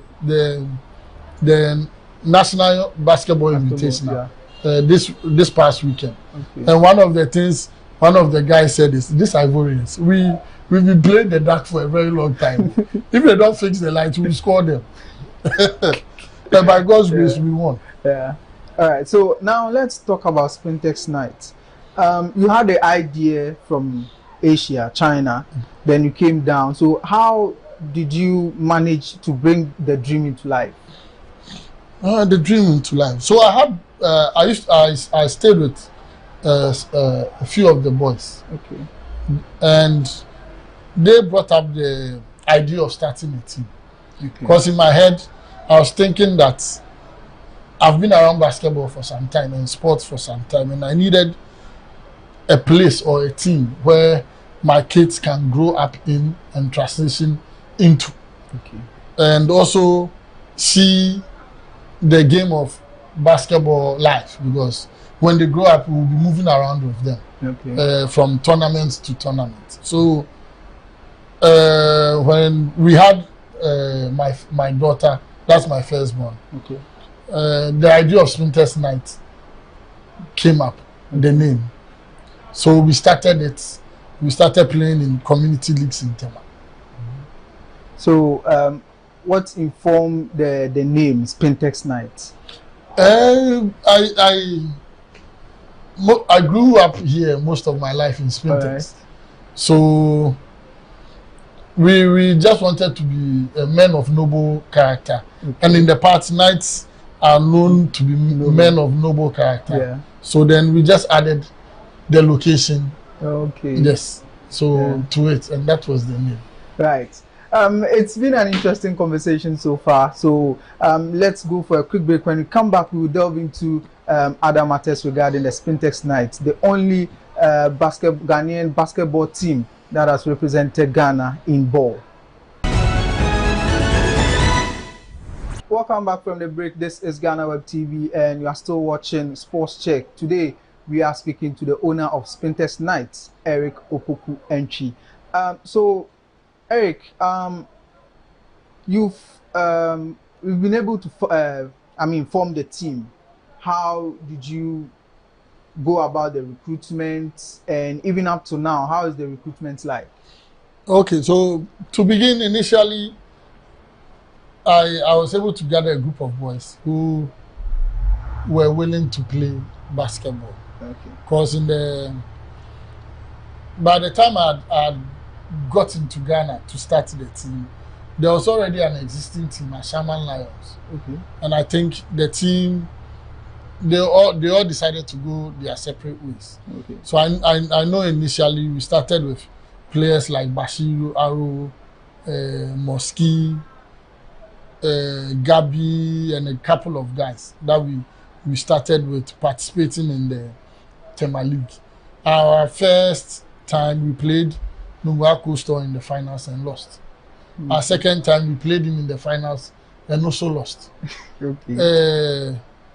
At a point, I felt a bit down, because when you are competing at that level, you also want to win. But yeah.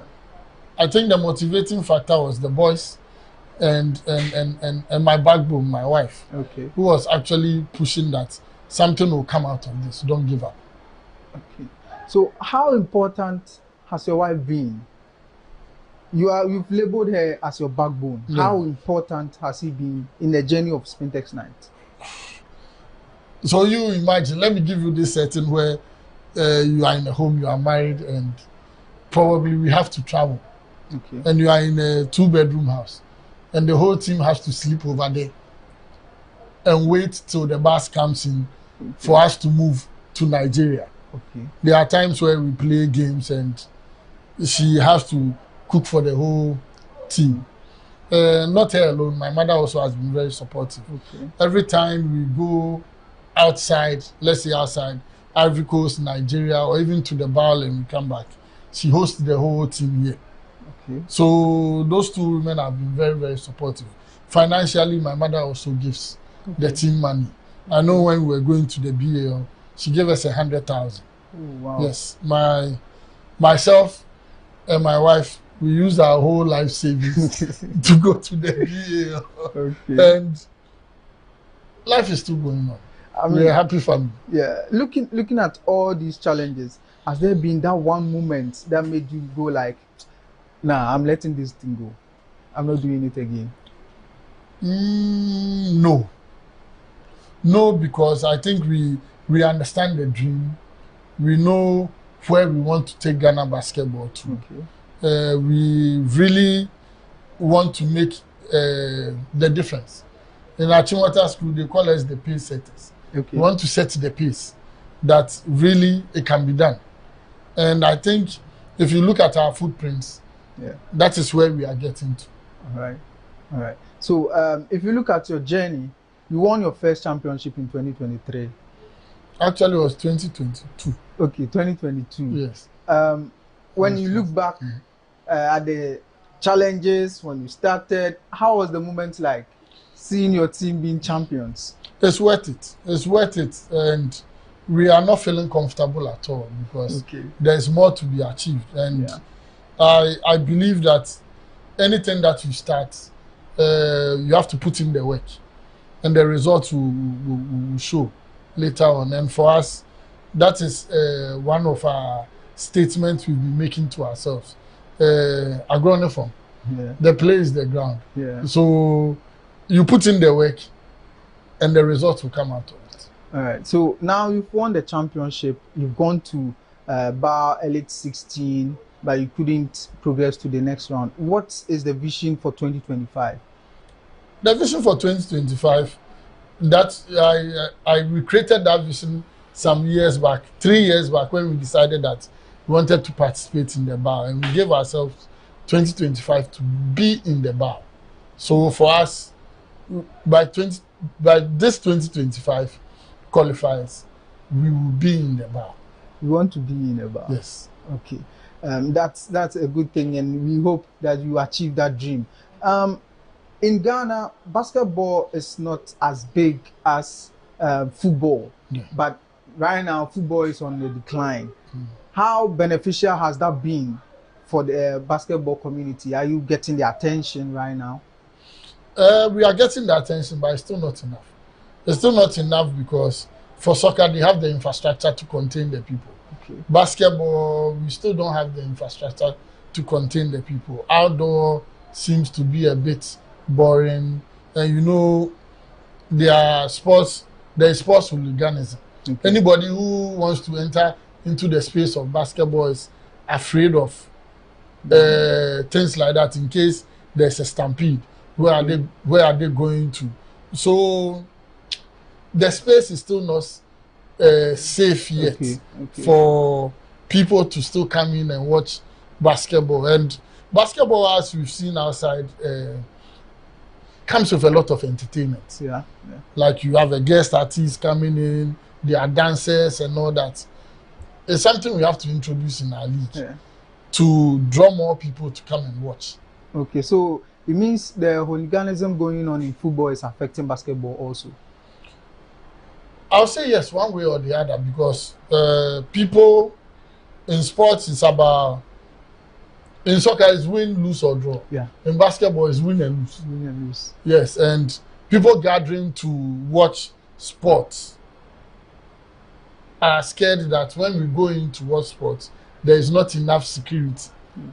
So it is not only for soccer alone. Because then, if for soccer, that is the biggest sport in the country, there is no safety, then we there.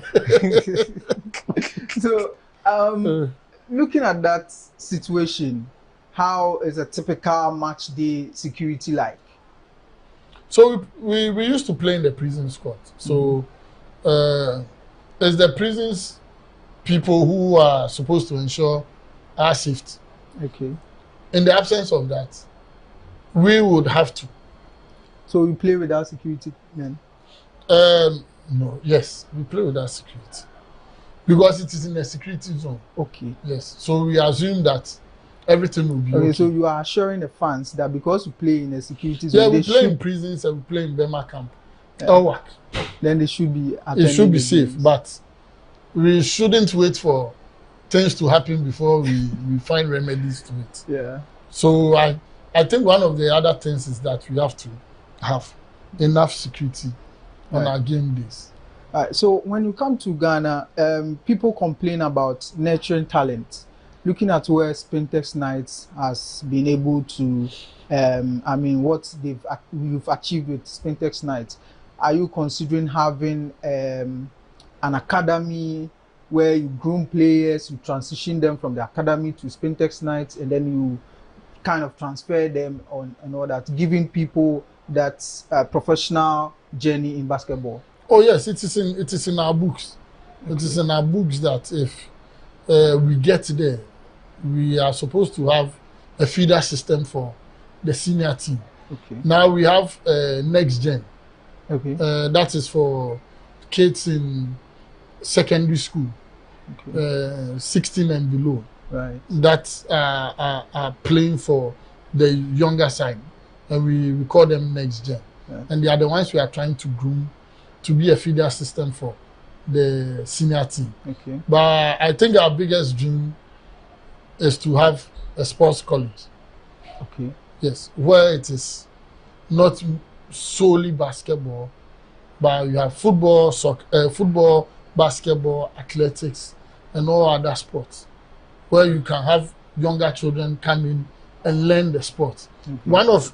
One of my biggest cultural shock when I was in China was they have a whole sports college as big as Spintex. Wow. Yes, and they have training facilities all over. You can name the sports: gymnastics, swimming, soccer, basketball, and they are the national athletes. So I don't know in the past if they used to have district games. Okay. So they have their district games, and they start picking the best players from their city. So in every city when you go, they have it. Okay. They have this big sports college where all sports, you can name it. So they compete on the district level. These people are picked to represent them regionally. Right. So you look at cities like Shanghai, Beijing, Guangzhou, and all that, they compete. Right. So if you become the top for your region, then they start picking you for Olympics, national teams. And that is what they do. Do you think we can use Boteman for that project, a project like that? But I thought they said it's a university. They said they will convert it into a university. I don't think, then what is the use of Winneba? Winneba has been there as a sports university. I believe what they can do is they use Boteman as a training center where all our top athletes around can go there. They can create accommodation for them. My university had a structure like they have their primary school, they have their JHS, SHS, then the university. So all the sports people come to that school. All they are learning is, they call it Mao Zedong, Mao's theory, English, and math. So when you compete till you reach SS, and you are supposed to write, they call it Gaokao, like the SSE. When you write and you pass, you can go to any of the top universities around. So per what you are saying, I think, is it okay to conclude that Ghana missed out on a chance of creating a better future for our sports with the African Games? Yes. There was a structure. If you speak to the older people, they will tell you that Nkrumah created a structure where they had the Republicans, and even as at Winneba, they were camping athletes there. When I speak with the older people, they were camping athletes there. They had a name for it, for all sports, from U15, and those were the ones they were picking for national team. Yeah. Now, Winneba is educating teachers and sports people to come and impact our society. Boteman can be used as the center to develop individuals to participate in all the sports. Now it is getting dusty. I remember when we were supposed to use the basketball facility, we had to go in there to clean. Oh. So they are not maintaining the place well? I wouldn't say that, because the other games going on there. The other games going on there. But for the basketball court, for what we saw, we had to clean it before we used it. Okay. If you we have people complain about associations and their roles in the sporting disciplines that we have.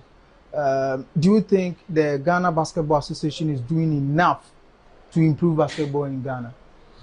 Per what I met when I came in, it is a better version of what I met when I came in. Okay. But I believe there's still more to be done. Okay. We can really do better, and we can start by first putting structure around everything, having academies in every region, or even for those who want to set up academies, they get the support that is needed with respect to even balls, cones, infrastructure, and all that. And it is very difficult to play basketball if there's no infrastructure, or there's no proper infrastructure. Okay. So all the people who you've seen make it out of Ghana playing basketball played in this state, but they were very determined. Yeah. But I believe we can do better. Okay. So have you heard the new sports minister Kofi Adams? Yes. Do you think he can shed light on the lesser funded sports? I believe that's with the interviews and everything. I believe that's what he's supposed to do, because we've put a lot of money into soccer, and the soccer people, please don't come for me. But we put a lot of money into soccer, and we are not seeing anything. It's high time we develop a lot of our sports. Okay. Do you think it's long overdue in funding Ghana national team in terms of basketball? Yes, it's long overdue. Because we still don't have a national team competing at the highest level. We've seen Nigeria make it to the Olympics and all that. We can start it gradually. I believe if there is funding, and that is it. If there is funding, we can start with even the Afro Chan for local players. Okay. Because we move out of Sprinters Night, moves out of here, go and compete in Nigeria, and we are beating all their teams. So if you want to juxtapose that to the national team, Sprinters Night doesn't have all the best players in Ghana. Imagine we put all the best players in Ghana together to go and play Nigeria. Who demolish them?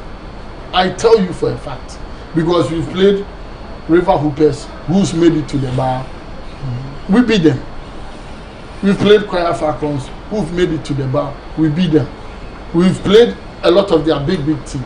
And this is where they pick all the players for their local national team. Yeah. So I believe we can start gradually with our local national team and build up from there. Because when it gets to the level of the Afro basket, that is the top national teams, you have to bring some of our players from outside to play. You have to bring them from outside to play together with our local people. Okay. So that we build that experience. I believe that for us to be able to even compete at that level in the bar was because we were moving around to go and compete within West Africa. Yeah. That is what gave us a fair idea of what is to come. Okay. So I believe we can make it as a national team. Yeah, so that is Mr. Eric Opokwentri, and he believes that if Ghana have a national basketball team, we will be able to compete at the highest level like the other countries are doing. If you take the bar, although your team is not there yet, what's your favorite team? My team is not there. My favorite team in the bar is my team. We were in the road to bar. So okay. It's my team. My favorite team is my team. But you look at, if you look at how professional they are, because we are still an amateur team in Ghana. Yeah. How professional they are. For road to bar, I'll pick Elali of Libya. Okay. For road to bar, I'll pick Elali of Libya. I'm yet to see all the other teams that qualified from the Petro Atleticos. Petro, yes, Petro Luanda, and all the other people. Yeah. But for road to bar based on professionalism, how they carry themselves, how they move as a team, how they have structured their team, everybody's responsibility, everybody knows what to be done. Okay. I'll take a line of Libya. Okay, so in the NBA, what's your favorite team? Oh, I'm an OG. My favorite team is the Chicago Bulls. Okay. We are not doing well. Right, but I'm still an added fan. Yeah, Derrick Rose just retired. And, you know, I guess then you've seen the debate between LeBron James and Jordan. Who's the GOAT? It's Michael Jordan. It's not up for discussion. What makes you think Jordan is the GOAT? You even start with rings. It's Jordan. Okay. You even look at proper healthcare in the system in the era of Jordan and in the era of LeBron James. Okay. LeBron spends about $1 million because there's a proper healthcare system and it is available. Yeah. Jordan played about 18 or 16 years and he was able to amass 5 defensive championship titles, scoring championship. He's over LeBron. Yeah. Rings, he has it over LeBron. And who has impacted the game globally? It's Michael Jordan. So Jordan is your favorite player? Jordan is the GOAT. He's the greatest of all time. Greatest of all time. People also argue that Jordan played with elite group. We have the Dennis Rodmans and the other players. LeBron played his first ring that he won in Miami. He had Chris Bosh, he has Ray Allen, he had Mario Chalmers, he had Dwayne Wade. Yeah. Isn't that a super team? He actually started the super team. 3 all-stars meeting together to form one team in LeBron James, D Wade, and Chris Bosh. Yeah. Michael Jordan had who? Scottie Pippen at a point. Dennis Rodman at a point. Yeah. Had this lefty Croatian guy. Yeah, the tall guy. Kukoc. Kukoc, or is it? Yeah. Kukoc. Yeah, that lefty guy. And so where is this super? I mean, Pippen is a great. We drafted Pippen. Forward. We didn't go and acquire Pippen. We didn't go and buy Pippen, or we didn't trade for Pippen. We drafted Pippen. LeBron had to trade Andrew Wiggins to get this white boy in Miami from Timberwolves. White boy in Miami that he won the ring with in Cavs when he came back. The name has escaped me. Yes, he was #1 overall pick for Cleveland Cavaliers. When LeBron came back, they had to trade him to go and get this big. He's a white boy. In their first trial against Golden State, I think he removed his shoulder. Why am I not getting his name? I think the name will come up. He had Kyrie Irving, he had Iman Shumpert. At a point, he even had Derrick Rose, Dwayne Wade, everybody on the Cavs. I mean, the Cavs run was really good. But if you look at LeBron on the Cavs, he carried the team despite Ivan and the likes. I mean, having a hand in it. But which championship didn't Jordan carry the team? Because Jordan's mentality was that we will never go to a game 7. And all his rings that he won, there was never a game 7. So Jordan is the Jordan has gone to 6 straight finals and has won. How many finals has LeBron lost? Okay, so Michael Jordan is the GOAT according to Eric Opoku entry. Last one before we take leave of you. Between LeBron and Steph Curry, who would you prefer? Who do you prefer? Who do I prefer? People will say I hate LeBron. People will say I hate LeBron. From the arguments? I'll pick LeBron. Yeah, I'll pick LeBron because LeBron started his game with a particular skill set, and he has evolved with the game. LeBron has evolved with the game in the sense that he was not a really good 3-point shooter. But just as the game revolutionized to 3 points, shooting from distance. Now he shoots from the logo. He shoots from the logo, he shoots from distance, which means he's putting in work. And I think part of the conversation we had was hard work will pay, and it is paying off for him. So, as much as Steph impacts the game, and Steph has brought a change in basketball, because if you look at the era of Magic Johnson, Michael Jordan, you score 10 mid-range or 2 points, that is 20. Steph Curry will score 10 of that, 30, and he's leading your team by 10. So I'll give it to LeBron, although Steph brought a big change into the game.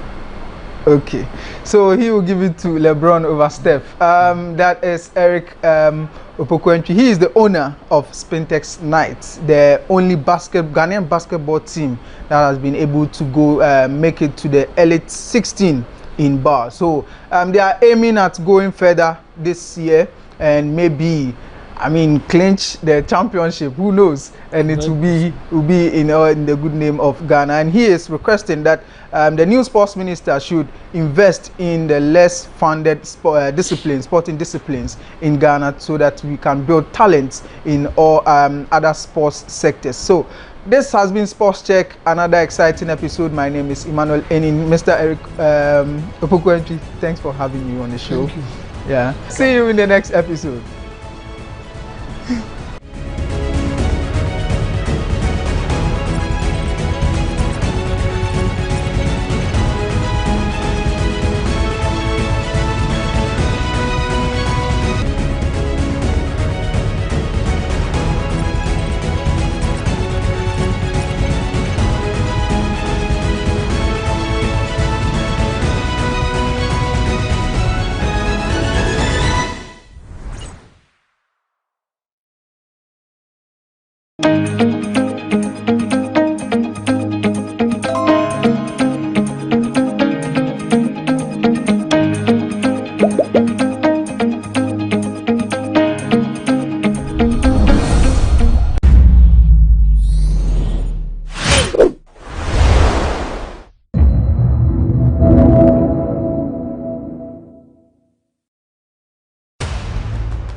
Kwalebu was, I think, 380. 380 Ghana cedis. Yes. But private, some are 500, 450, some are 800, 860. Per session, yes. You have to do 2 every week.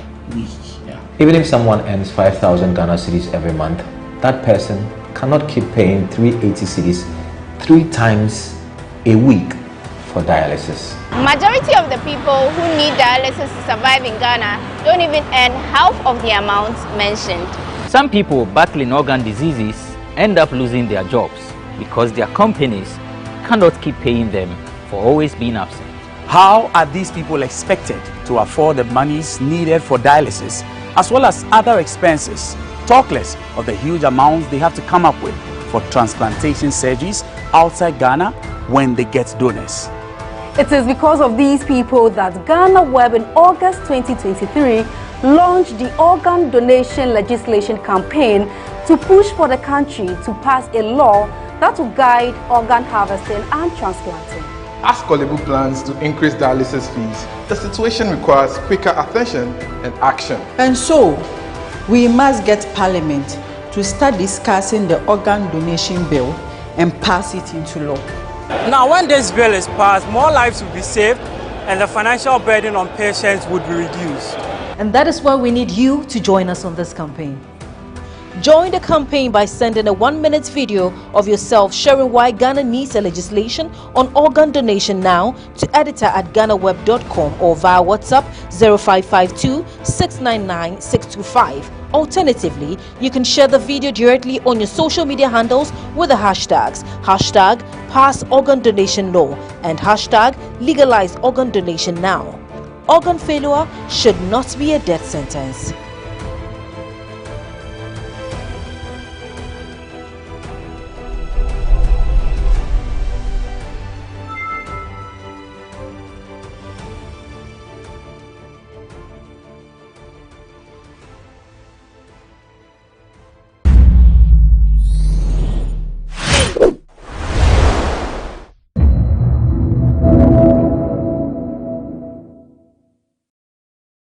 Right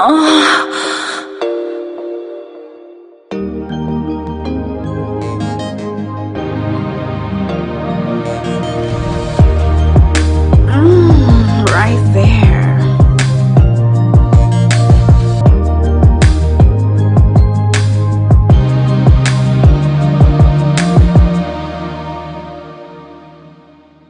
It's the season of love, it's Vows Day, and I want to wish you all a happy Valentine's Day.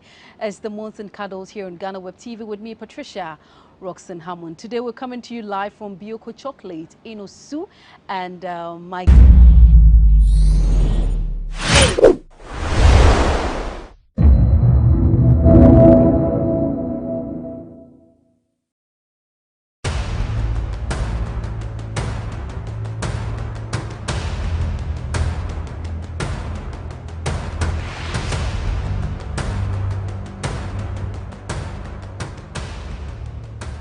Kwalebu was, I think, 380. 380 Ghana cedis. Yes. But private, some are 500, 450, some are 800, 860. Per session, yes. You have to do 2 every week. Yeah. Even if someone earns 5,000 Ghana cedis every month, that person cannot keep paying 380 cedis 3 times a week for dialysis. Majority of the people who need dialysis to survive in Ghana don't even earn half of the amount mentioned. Some people battling organ diseases end up losing their jobs because their companies cannot keep paying them for always being absent. How are these people expected to afford the monies needed for dialysis as well as other expenses, talk less of the huge amounts they have to come up with for transplantation surgeries outside Ghana when they get donors? It is because of these people that GhanaWeb in August 2023 launched the organ donation legislation campaign to push for the country to pass a law that will guide organ harvesting and transplanting. As Kwalebu plans to increase dialysis fees, the situation requires quicker attention and action. And so, we must get Parliament to start discussing the organ donation bill and pass it into law. Now, when this bill is passed, more lives will be saved and the financial burden on patients would be reduced. And that is why we need you to join us on this campaign.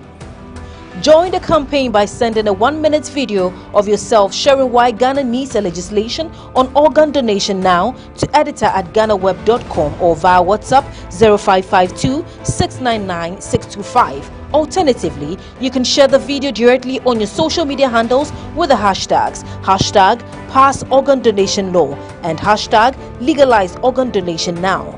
Organ failure should not be a death sentence.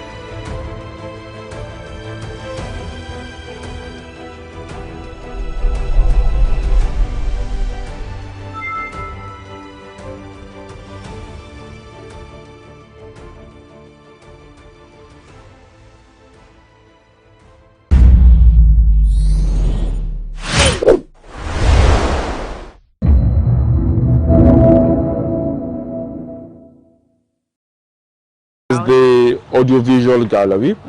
So as you walk in, you realize that the design also has its own reason for the way it is designed. As you walk from the entrance up, it felt a bit steep. That is to depict the journey or the struggle towards independence.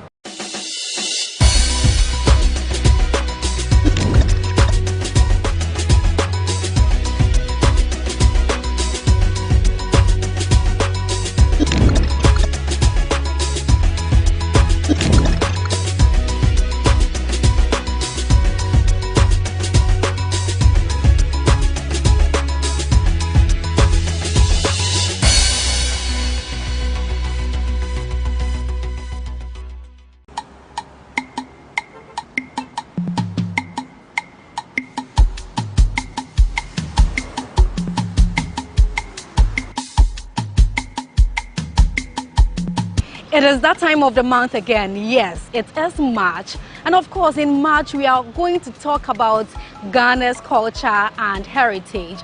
Today, I am currently at the Kwame Nkrumah Memorial Park and Mausoleum, and I am coming with you so we learn more about Ghana's first president, Osajifo Dr. Kwame Nkrumah. And I have a special tour guide who will be the director of this Memorial Park and Mausoleum.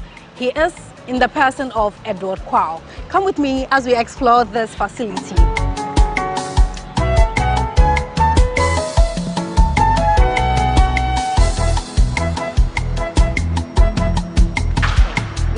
Good morning. Ernestina, the host of People and Places on GhanaWeb TV. Okay, my name is Edward Kwao, the acting director of the Memorial Park. I'm sure I'm very honored to have you as my tour guide today, My right? pleasure. Okay. My pleasure. So let's start from this place. Once we enter, we are supposed to get our ticket. Yes, so this is our main reception area. So this place the park was actually renovated somewhere in 2022. And it was reopened to the public on July 1st, 2023 by His Excellency, our former President, Akufo-Addo. This is a new structure that was built as part of the renovation work. So what we have here basically is a reception area, so where we have our ticketing booths. When our guests come in, so they are going to have their ticket here, and then they move straight over there where the ticket is inspected. Then they will have a guide assigned to them who will take them on the tour of the facility. So before we delve deeper, this is a vintage vehicle. Oh, yes. You need to give us like some details before we move straight into the Okay, car. so what we see here is an American car called Cadillac. Wow. This was a gift Dr. Nkrumah got from the then American president, John F. Kennedy. Okay. So this was part of his private vehicles that he used as president of Ghana. So this is what we have. It was also refurbished during the renovation of the park, and it's still in good shape, as you see it. I'm sure you're going to have more of this in the museum, right? We don't have something like this huge in the museum, but we have other things of Dr. Kwame Nkrumah in the museum, like the bed he slept on as a student, his trunk from Achimota School, his desk as president, the casket in which he was laid when he died, and other personal stuff of His Excellency, our first president. Okay, I'm sure our viewers cannot wait to see all of that. So from here, we are moving So the park is actually in four. So let's say we are in the reception. Okay. So we have an area where his statue is erected just at the spot where he made the Independence Declaration. And then there's a mausoleum where he's laid to rest. Now we have two. Originally, the park had one museum gallery, but during the renovations, a new one was added. Which is the audiovisual gallery. Okay. Where we play some of these audios and videos.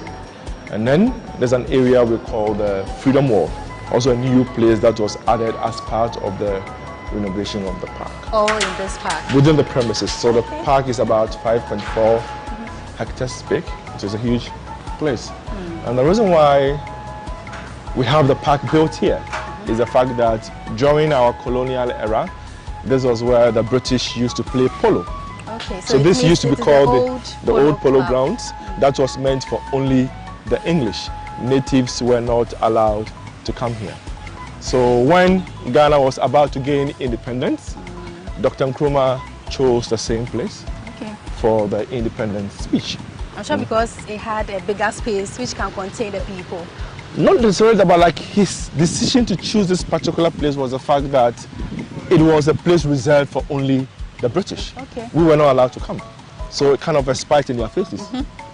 That we are free forever from so you. we chose where you used to have your pleasure at the same place where we declare our freedom from. Yeah, that's why. So that is it. So, and on the park you would observe there are a couple of trees here. Yes. Some of them were planted by some of our African leaders who've been here. You see a tree planted by Laurent Gbagbo of Cote d'Ivoire. There's one planted by Nelson Mandela of South Africa. There's one by the former president of Namibia, Sam Juma, who just died about 2 weeks ago. We have one by the current president of South Africa, His Excellency Ramaphosa, and the others we have one by the late Mwai Kibaki of Kenya, and others who have been here paying respect to Dr. Nkrumah. And I'm sure because he's a visionary leader, he had a lot of people backing him because he had a lot to also do for the country. And yes, not just for the country, it's for the continent of Africa and the black race at large. So okay. This is where this is the same spot Dr. Nkrumah stood and delivered the independence speech. But what most Ghanaians don't know is that the day he was making the speech, among those who were in the crowd here listening to him was Martin Luther King Jr., the U.S. civil rights icon, was part of the crowd here the night he was making the independence speech. I'm sure he might have been proud of him. Obviously. It was a good fight. Obviously. So not just him, but later we had people like Muhammad Ali coming to Ghana. Also Malcolm X, very popular civil rights activist, also came to Ghana. The American musician Louis Armstrong has been here. Maya Angelou has come, also a musician, and others who have been here as well.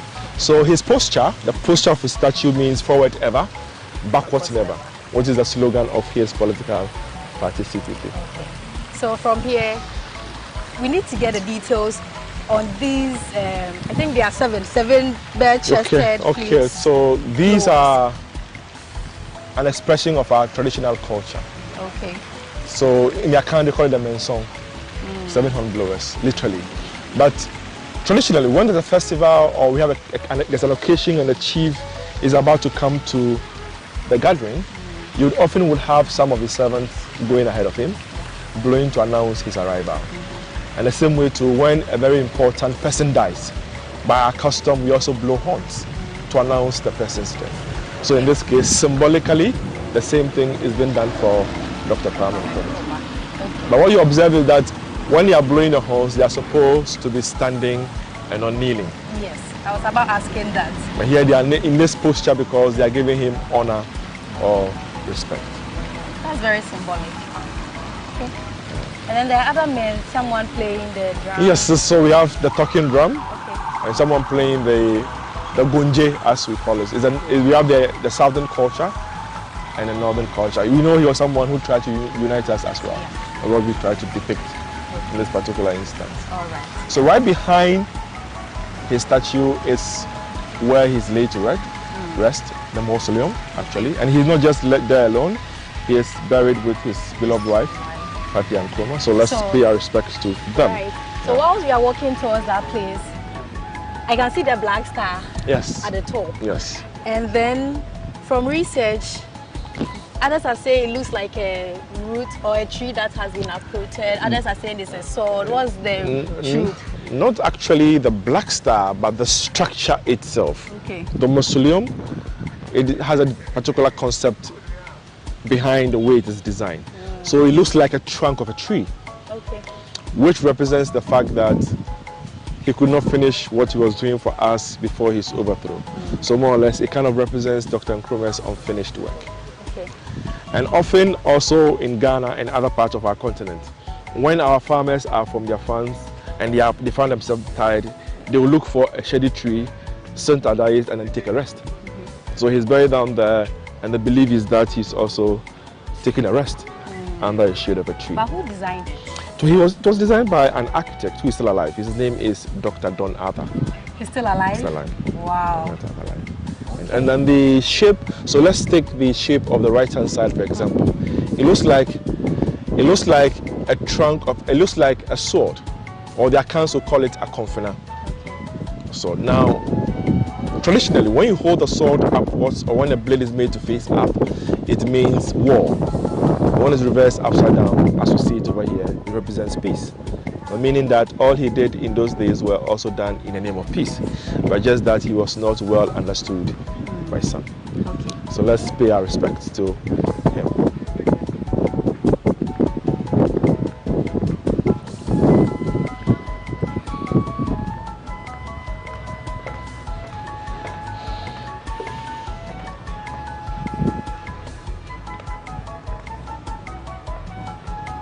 We have marbles.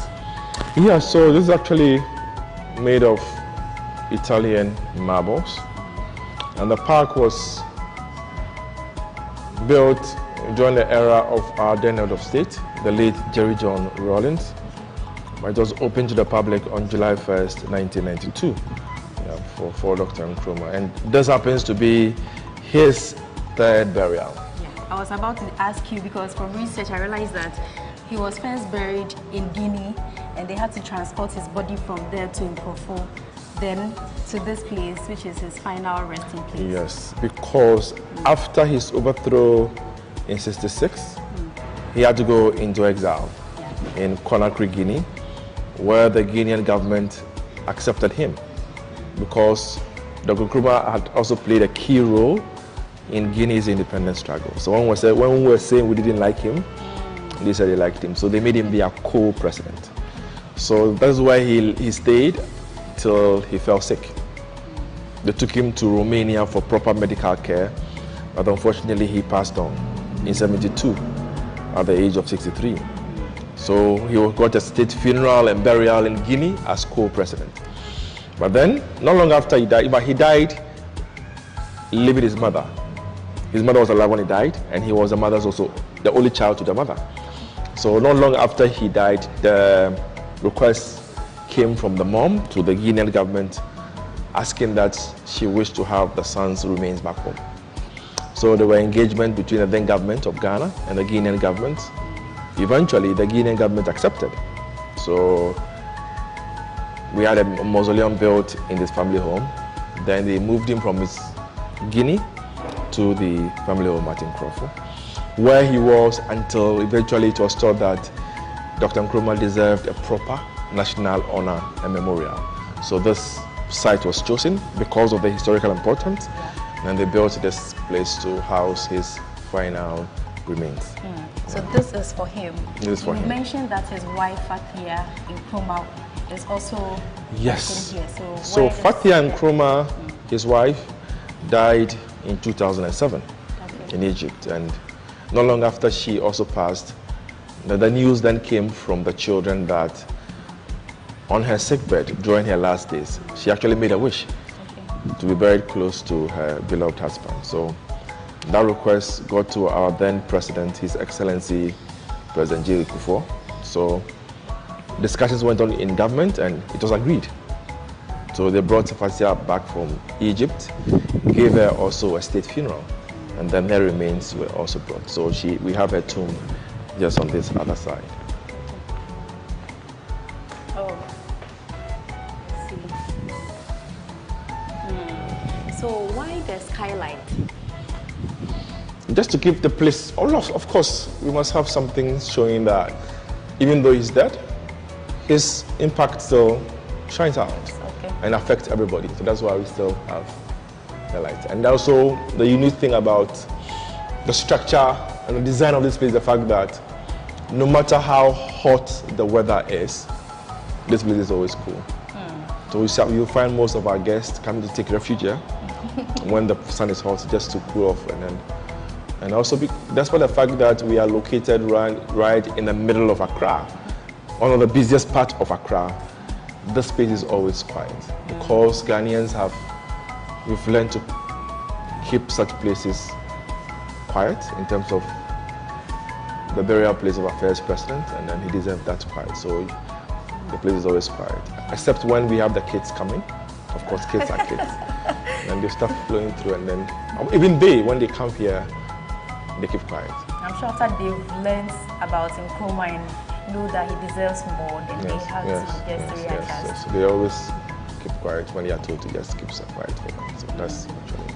Okay. So from here, so behind us we have the main gallery and the audiovisual gallery. So the audiovisual gallery is actually a new addition to the park during the renovation of the whole place. But unfortunately, we don't allow cameras in there.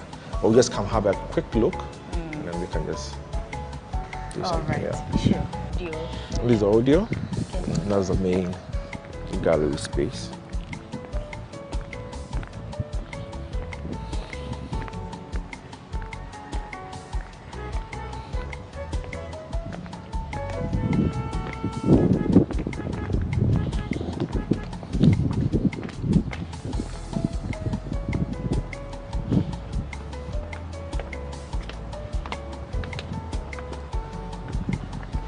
So before we get in there, why is Nkrumah's head detached from his body? So what we see here is one of Dr. Nkrumah's statues that was made after independence. So originally the statue was a full piece statue.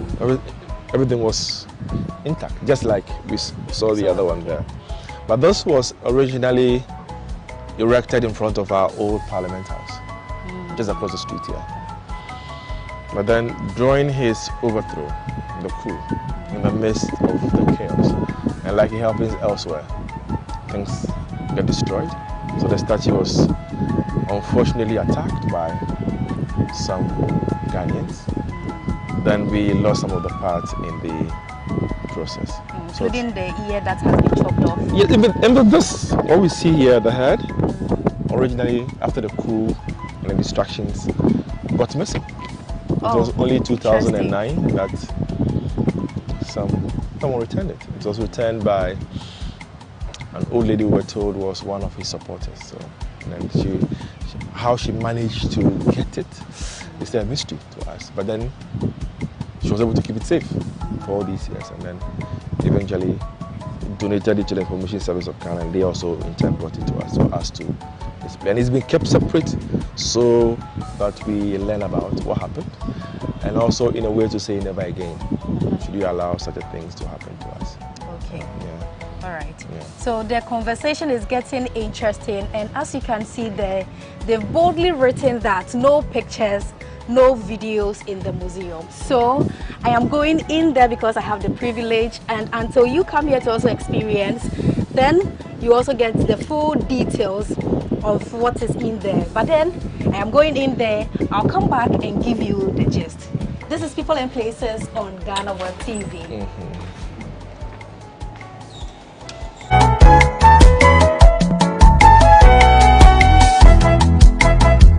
We are standing in front of the big six, quote unquote, right?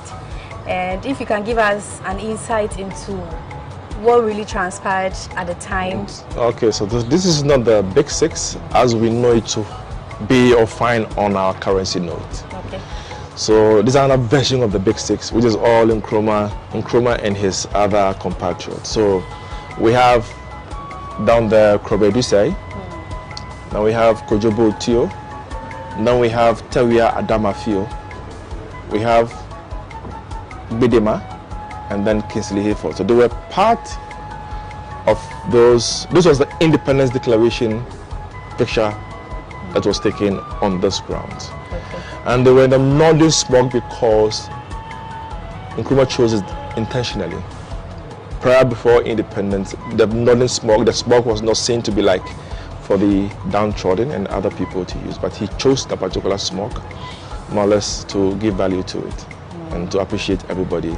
He wore the kente, he wrapped the kente, he wore the smoke, just to give more light and throw more light onto it. And that also in a way helped for us to promote and appreciate and wear more of our smokes.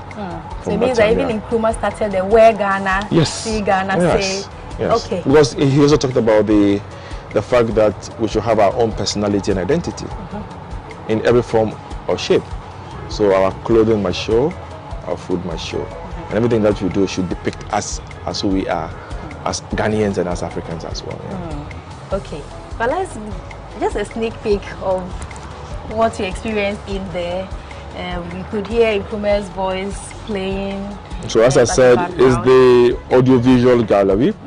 So as you walk in, you realize that the design also has its own reason for the way it is designed. As you walk from the entrance up, it felt a bit steep. That is to depict the journey or the struggle towards independence. So it was not easy for him and others. And then when we get just on top of this level field in the tunnel, it looks level. That is what we depict as the independence stage when we go to independence. So just right over there, you hear one of his independence speech being delivered and being played there for the kids. And as you descend also, it shows how far we've come as a country after independence. Now we play some of his audios. Most of us, or most of our kids especially, don't know how Nkrumah used to sound like. So we play it, and also for them to be able to appreciate who he was And one unique thing is that even though Nkrumah had spent about 12 years abroad, what he never lost was his accent, as a typical Ghanaian would speak. So he just had his accent with him. He lived in the US for 10 years, 2 years in England, but he did not speak like the some of us are doing. Oh, you know the laugh. People be like, hey, as soon as they arrive now, the tone, the language, everything has changed. He kept his identity as who he was, and then that also endeared him to people. Yeah. Okay, so where do we go from here? So then we go to the main gallery. Okay. Yeah.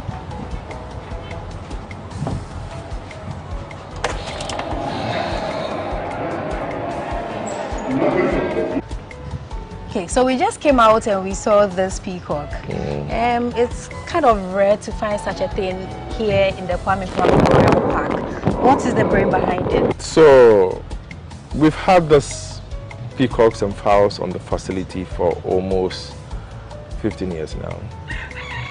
This is my first time seeing it too. They've been here for all these years. Okay. Yes. Now, Dr. Nkrumah, besides everything, was also a lover of animals. And for most Ghanaians wouldn't know, but our first national zoo used to be at the Flagstaff House. Wow. Yes, which was his private collection. He loved animals, and that was later made public, especially to kids. So he was a lover of animals. What kind of animals was he? So it was a zoo, so everything. Everything. The crocodiles, the lions, and the peacocks, and all other animals were there. So that we also appreciate nature. Just to depict that aspect of him. These are more friendlier to have than to have the crocodiles and the rest here. So that's why we brought the peacocks here. And they are also, besides giving people, the kids especially, entertainment when they spread their feathers, they are also security animals. Some don't know about that. In that, when they see strangers around, they make noise. So if we are inside, like when I am inside the office and I hear them making noise, most often than not, when I step out, there's a stranger, there's somebody around. So they are also there to also provide some, in a way, some security to us. Okay. Yes, yeah, in terms of who is coming, who is around, and who is not around. Yeah. Okay. So where next? So the last part is the main museum, where we have most of his things and pictures that he took during his trips, both local and foreign. So you see pictures of him with Nkrumah dancing with the late Queen of England when she first visited Ghana. A picture of him with then His Imperial Majesty Haile Selassie of Ethiopia, someone like Patrice Lumumba of Congo, Jamal Abdul Nasser of Egypt, Sekou Touré of Guinea, Modibo Keita of Mali, William Tubman of Liberia, here with Chairman Mao of China, and other prominent figures he met and interacted with. Okay. In terms of personal effect, we have like the bed he slept on as a student and other personal stuff. I'm sure we are not supposed to take videos and pictures in here too. Yes. Okay. We are not allowed to take videos and pictures in this museum too, but then, like I said, I'm going to give you all the details once I come out, so stay tuned. All right, so I did have an experience in there. Like I told you, I was going to give you some small details, but you have to come in there to experience it if you visit the Kwame Nkrumah Memorial Park and Museum. So in there, you get to see Nkrumah's bed, his first or favorite walking stick, right? And the trunk. You know, when you were going to SS, you also had your own trunk and chop box. Nkrumah had his in there too. And then, you know, in Ghana, one of our problems is with maintenance.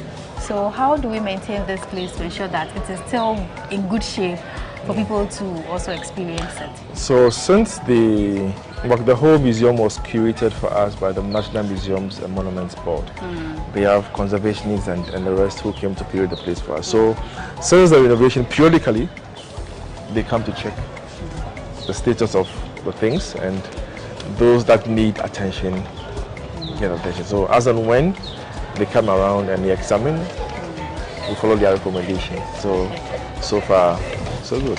Yeah. So one striking thing I realized was with his coffin, which was metallic. One may ask, why metal instead of wood? Well, that's a coffin that brought him from Guinea to Ghana. Why? I don't know if the culture of Guinea allows that. But what I can say is that they embalmed him after he died. So when they brought him from Guinea to Nkrumah, he was in that casket opened for public viewing. So probably it is for that purpose. That's why he was put in that casket, to make him last longer. Okay. For us to see him. Yeah. Then a photo of him and his cabinet had this PJ on their cap. What does that signify? And that is actually, you're referring to the independence speech. Yes. And in the picture, they were wearing a white cap, and with that PG on the cap they were wearing, which literally translates to prison graduates. So they are all gone to prison one way or the other in the attempt to help us gain independence. Yeah. Okay. So, okay, it means that they accepted that they were there, yes, and now they are out, and they are free from every bondage. Yeah. Okay. So from here we'll go to the final section, which is the area we call the Freedom Wall. Experience it.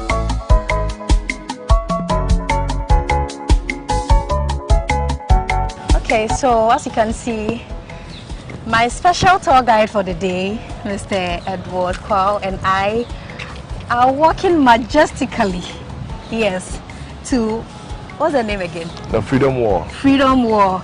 Okay, so if you love pictures like me, of course, when you come to Nkrumah Park or Kwame Nkrumah Memorial Park, you cannot do without being here to take this beautiful view where you have different portraits of Kwame Nkrumah. So, give us all the tea. So, this is Dr. Nkrumah depicted in different moods or facial expressions. It is simply saying that he was our president, our first prime minister, a Pan-Africanist, a visionary leader. But the underlying factor was the fact that he was also a human being.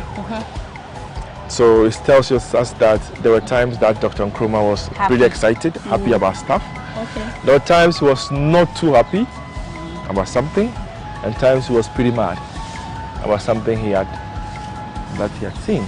Then on the other side, we have one of his most famous quotes that says, "I am not African because I was born in Africa, but because Africa was born in me." It's a quote that most, I would say, Pan-Africanists know him by.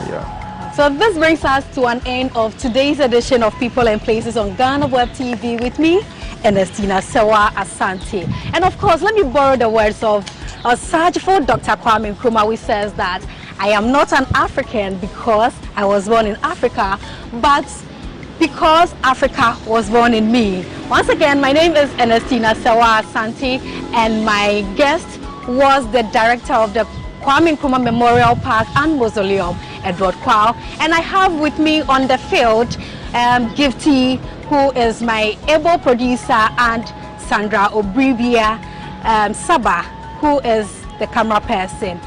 Remember to visit this place. You need to know your history.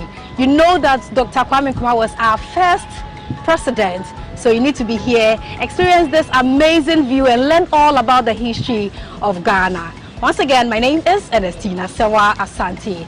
Stay safe, be good, until another episode of People and Places on GhanaWeb TV. Be good. Bye.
Kwalebu was, I think, 380.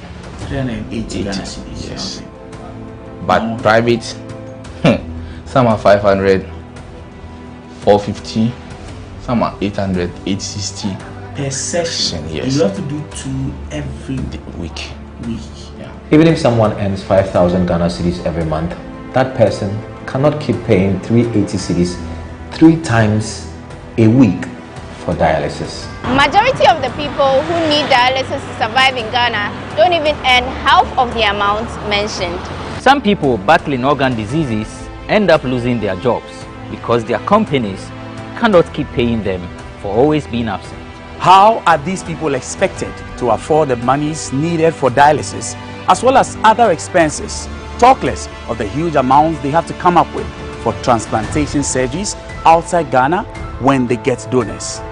It is because of these people that GhanaWeb in August 2023 launched the organ donation legislation campaign to push for the country to pass a law that will guide organ harvesting and transplanting.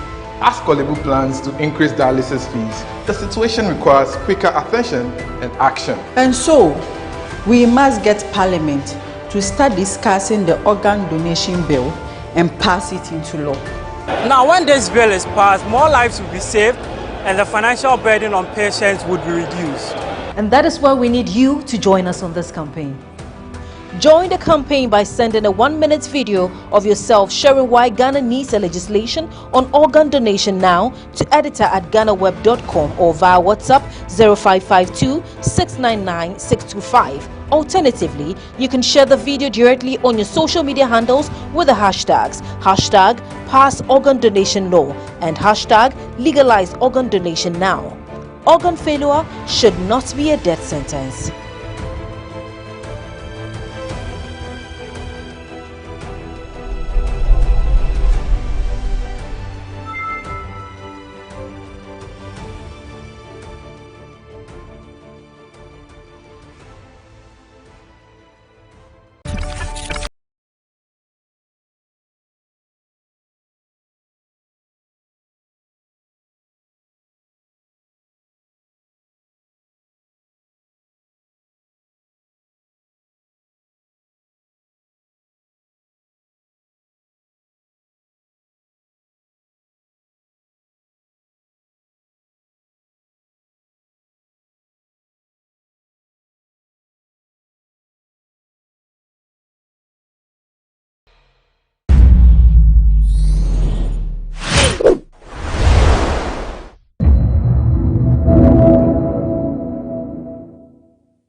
In this line of work, we get to travel and meet people from all walks of life. But the conversation we're about to have is not one of the ones you have heard or seen because of the area we are in. We are at Asin Kushia. It's in the central region of Ghana, and Kushia is actually regarded the cleanest city in Ghana. How that has become the case, well, we'll be honored to hear from the man himself, the traditional ruler of this area. Ehunabobrim Nana Pra Ajinsem the Sixth is the paramount chief of the Asin Orenchi traditional area. Nana, I hope I got the pronunciation of your traditional area right. Very correct. And thank you very much for welcoming us actually into your beautiful castle, if that's what we can call this place. No, palace. It's a palace. Yes. Well, but it's majestic. Thank you. Arguably the biggest in Ghana, is that it? I don't know. I don't mark my own answers. And I know I'm a Ghanaian. Okay. We Ghanaians, we exaggerate. Well, we exaggerate, so I'll let it pass. Well, Nana, and you've put in a lot of work into this palace, which is a conversation we would have more and more when we get into this. But let's start from Kushia. Kushia is not just known for its traditional acumen, but more about how clean a city it is. Would you want to share with us how you've been able to achieve this? Thank you very much for your question. It has not been easy. First of all, we as Ghanaians, we had the tradition of throwing away leaves when we used to eat from leaves. I remember when I was a kid going to school, I would buy rice and stew, and the lady would use the leaf to clean on her lap. And then I put the food on the leaf. After you finish eating, the natural thing to do is to throw the leaves away. In those days, it didn't matter. The leaves would decompose. So we were not littering. But the habit of throwing had been ingrained in us. So when this creature called plastic came, put our food in the plastic, after eating, we throw away, because that is the habit that we had inculcated in us. Throwing away. Of throwing away. So my problem was to stop the throwing away. Okay. So I tackled the school children, went to classrooms and told them that it's unhygienic to do that. So they should all help so that we'll make Kushia the cleanest town in Ghana. I told them that in my reign, I will not be able to make Kushia as big as Cape Coast, but I'll be able to make Kushia cleaner than anywhere else in Ghana if they support. And they supported. I empowered them. In Kushia, if you throw away, especially if you're an adult, if you're not careful, a 10-year-old boy will tell you, Papa, he says, I'm sorry, Daddy, here you can't throw here. So please pick it up. I told them to say please, but they should make you pick it up. And it hasn't been easy. It hasn't been easy. Every Wednesday, we have a communal labor day. You don't go to farm, you don't go anywhere.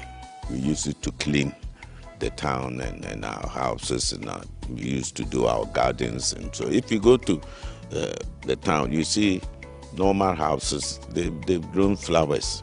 I love flowers, I encourage them. Yes. So Wednesday, they use it to do all sorts of, sometimes they don't come, and and so on and so forth. But then this is human behavior.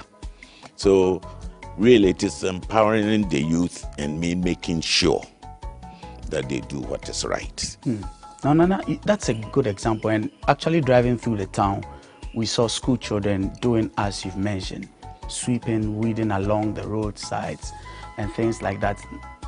Sanitation is always a big issue as a country that we faced. In bigger cities like Accra, it's been a thing we've struggled to deal with. Is it the time for other bigger places like that to be looking at Kushia as an example to be learning from? Well, every new thing gives an opportunity for people who feel that's a good thing to copy or learn or adapt. I remember I went to a conference and one paramount chief, Nana Yeji Mahine, came to me and he said, "You're Nana Prajinsem." I said, "Yes, sir." He said, "I've been looking for you for a long, long time because I heard that Kushia sanitation is on top, and I want to come and find out how you manage this and have a conversation with you. I said, yes. Just under a month he came. He spent about 3 days with me here. We were brothers. We went everywhere. When he went back, at that time I had dustbins. Okay. A lot. I sent 50 to him also to use. I was happy that somebody thinks that there's something good happening and he wants to copy. It's good. Me, I copy all the time. Secondly, somebody sent me a video. Nana Domahine. Yes. He had a 22nd anniversary or something. And he said he would not be good to end his anniversary without complimenting Hunabo Brimprajin Synthesis for his sanitation work. I had never met the gentleman. I had never spoken to him. And I thought, wow, this is interesting. About 3 months ago, Omahin of Suba in Central Region, he called me. He said, Nana, I'm launching my sanitation program in my traditional area. Can you please come and chair it for me and talk to the youth for me? I said, sure. So I went to Brownhapu. There I met Domahine. On my way to Suma, okay, Domahine was sweeping with ladies playing music behind him. He was sweeping and weeding from town to town.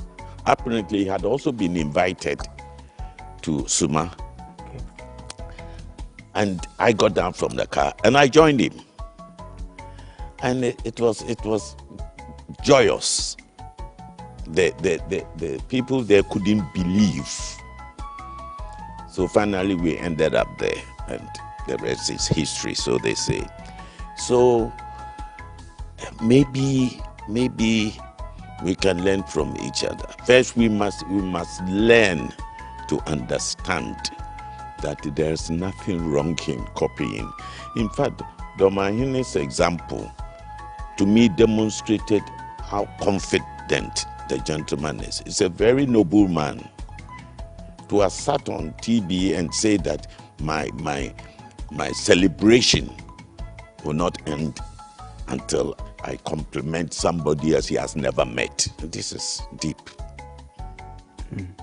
Now, Nana, those are examples that actually tell of maybe the need for people to, like you said, copy or follow, as it were. But Kushia is just on the lines of the River Pra, and we had the opportunity to actually go and see the extent of damage that has been caused to the river.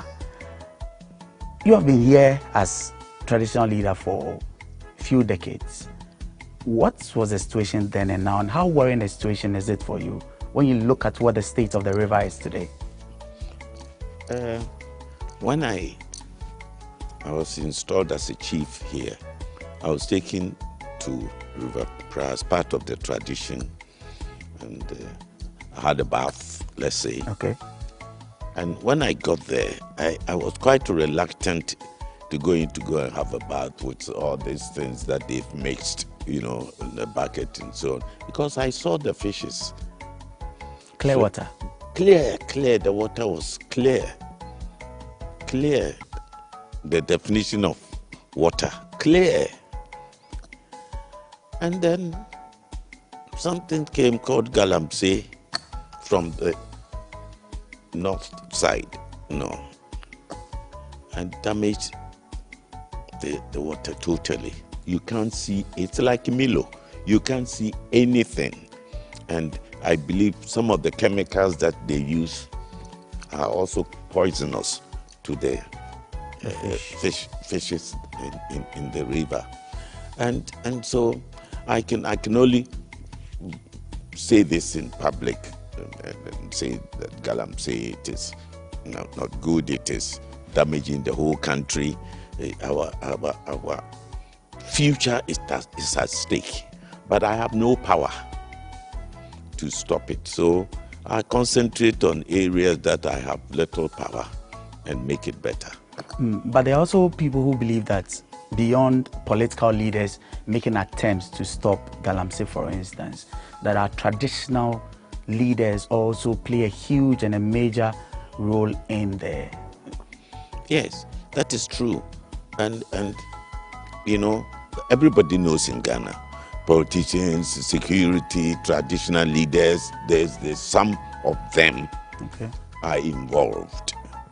Those who are involved, some of them have stopped others. I mean, I used to be a member of National House of Chiefs. We used to talk about Galamsey and the need for the traditional leaders not only to stop, but to advise their subjects not to do that. But that is as far as I think that traditional leaders as a group can go, and individually you can also advise your subjects not to get involved in that. But apart from that, there's nothing I can do. I don't have the power. If I were made minister for Galamsey, then we will see something. Minister against Galamsey. That would be a position you gladly accept if there was any such thing. Well, it depends. If one can get over the constitutional restraint of chiefs getting involved. I mean, I wouldn't consider it a political appointment because the constitution makes an exception to someone with special knowledge that can be used. The president or the authorities can employ even though he's a chief. But I don't think I have a special knowledge in Galamsey. Okay, before we move on to other subjects, just a last one on this. Just because your community is on the coastline of the River Pra, are your people still able to fish? No. It's poisonous. It's poisonous. That's work that's been taken away from. Yeah, they are redundant. Well, they come back to the land, and the little that they can get from the land is what keeps them alive. Okay. Now we would just return after a brief break, and then we would continue with a conversation. This is still People and Places. I'm speaking with the traditional leader in Asinkusha, Nana Pra Ajinsem the Sit. We'll be right back.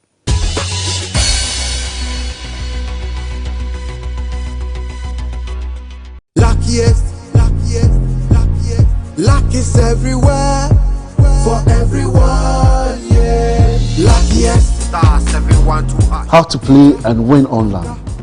Step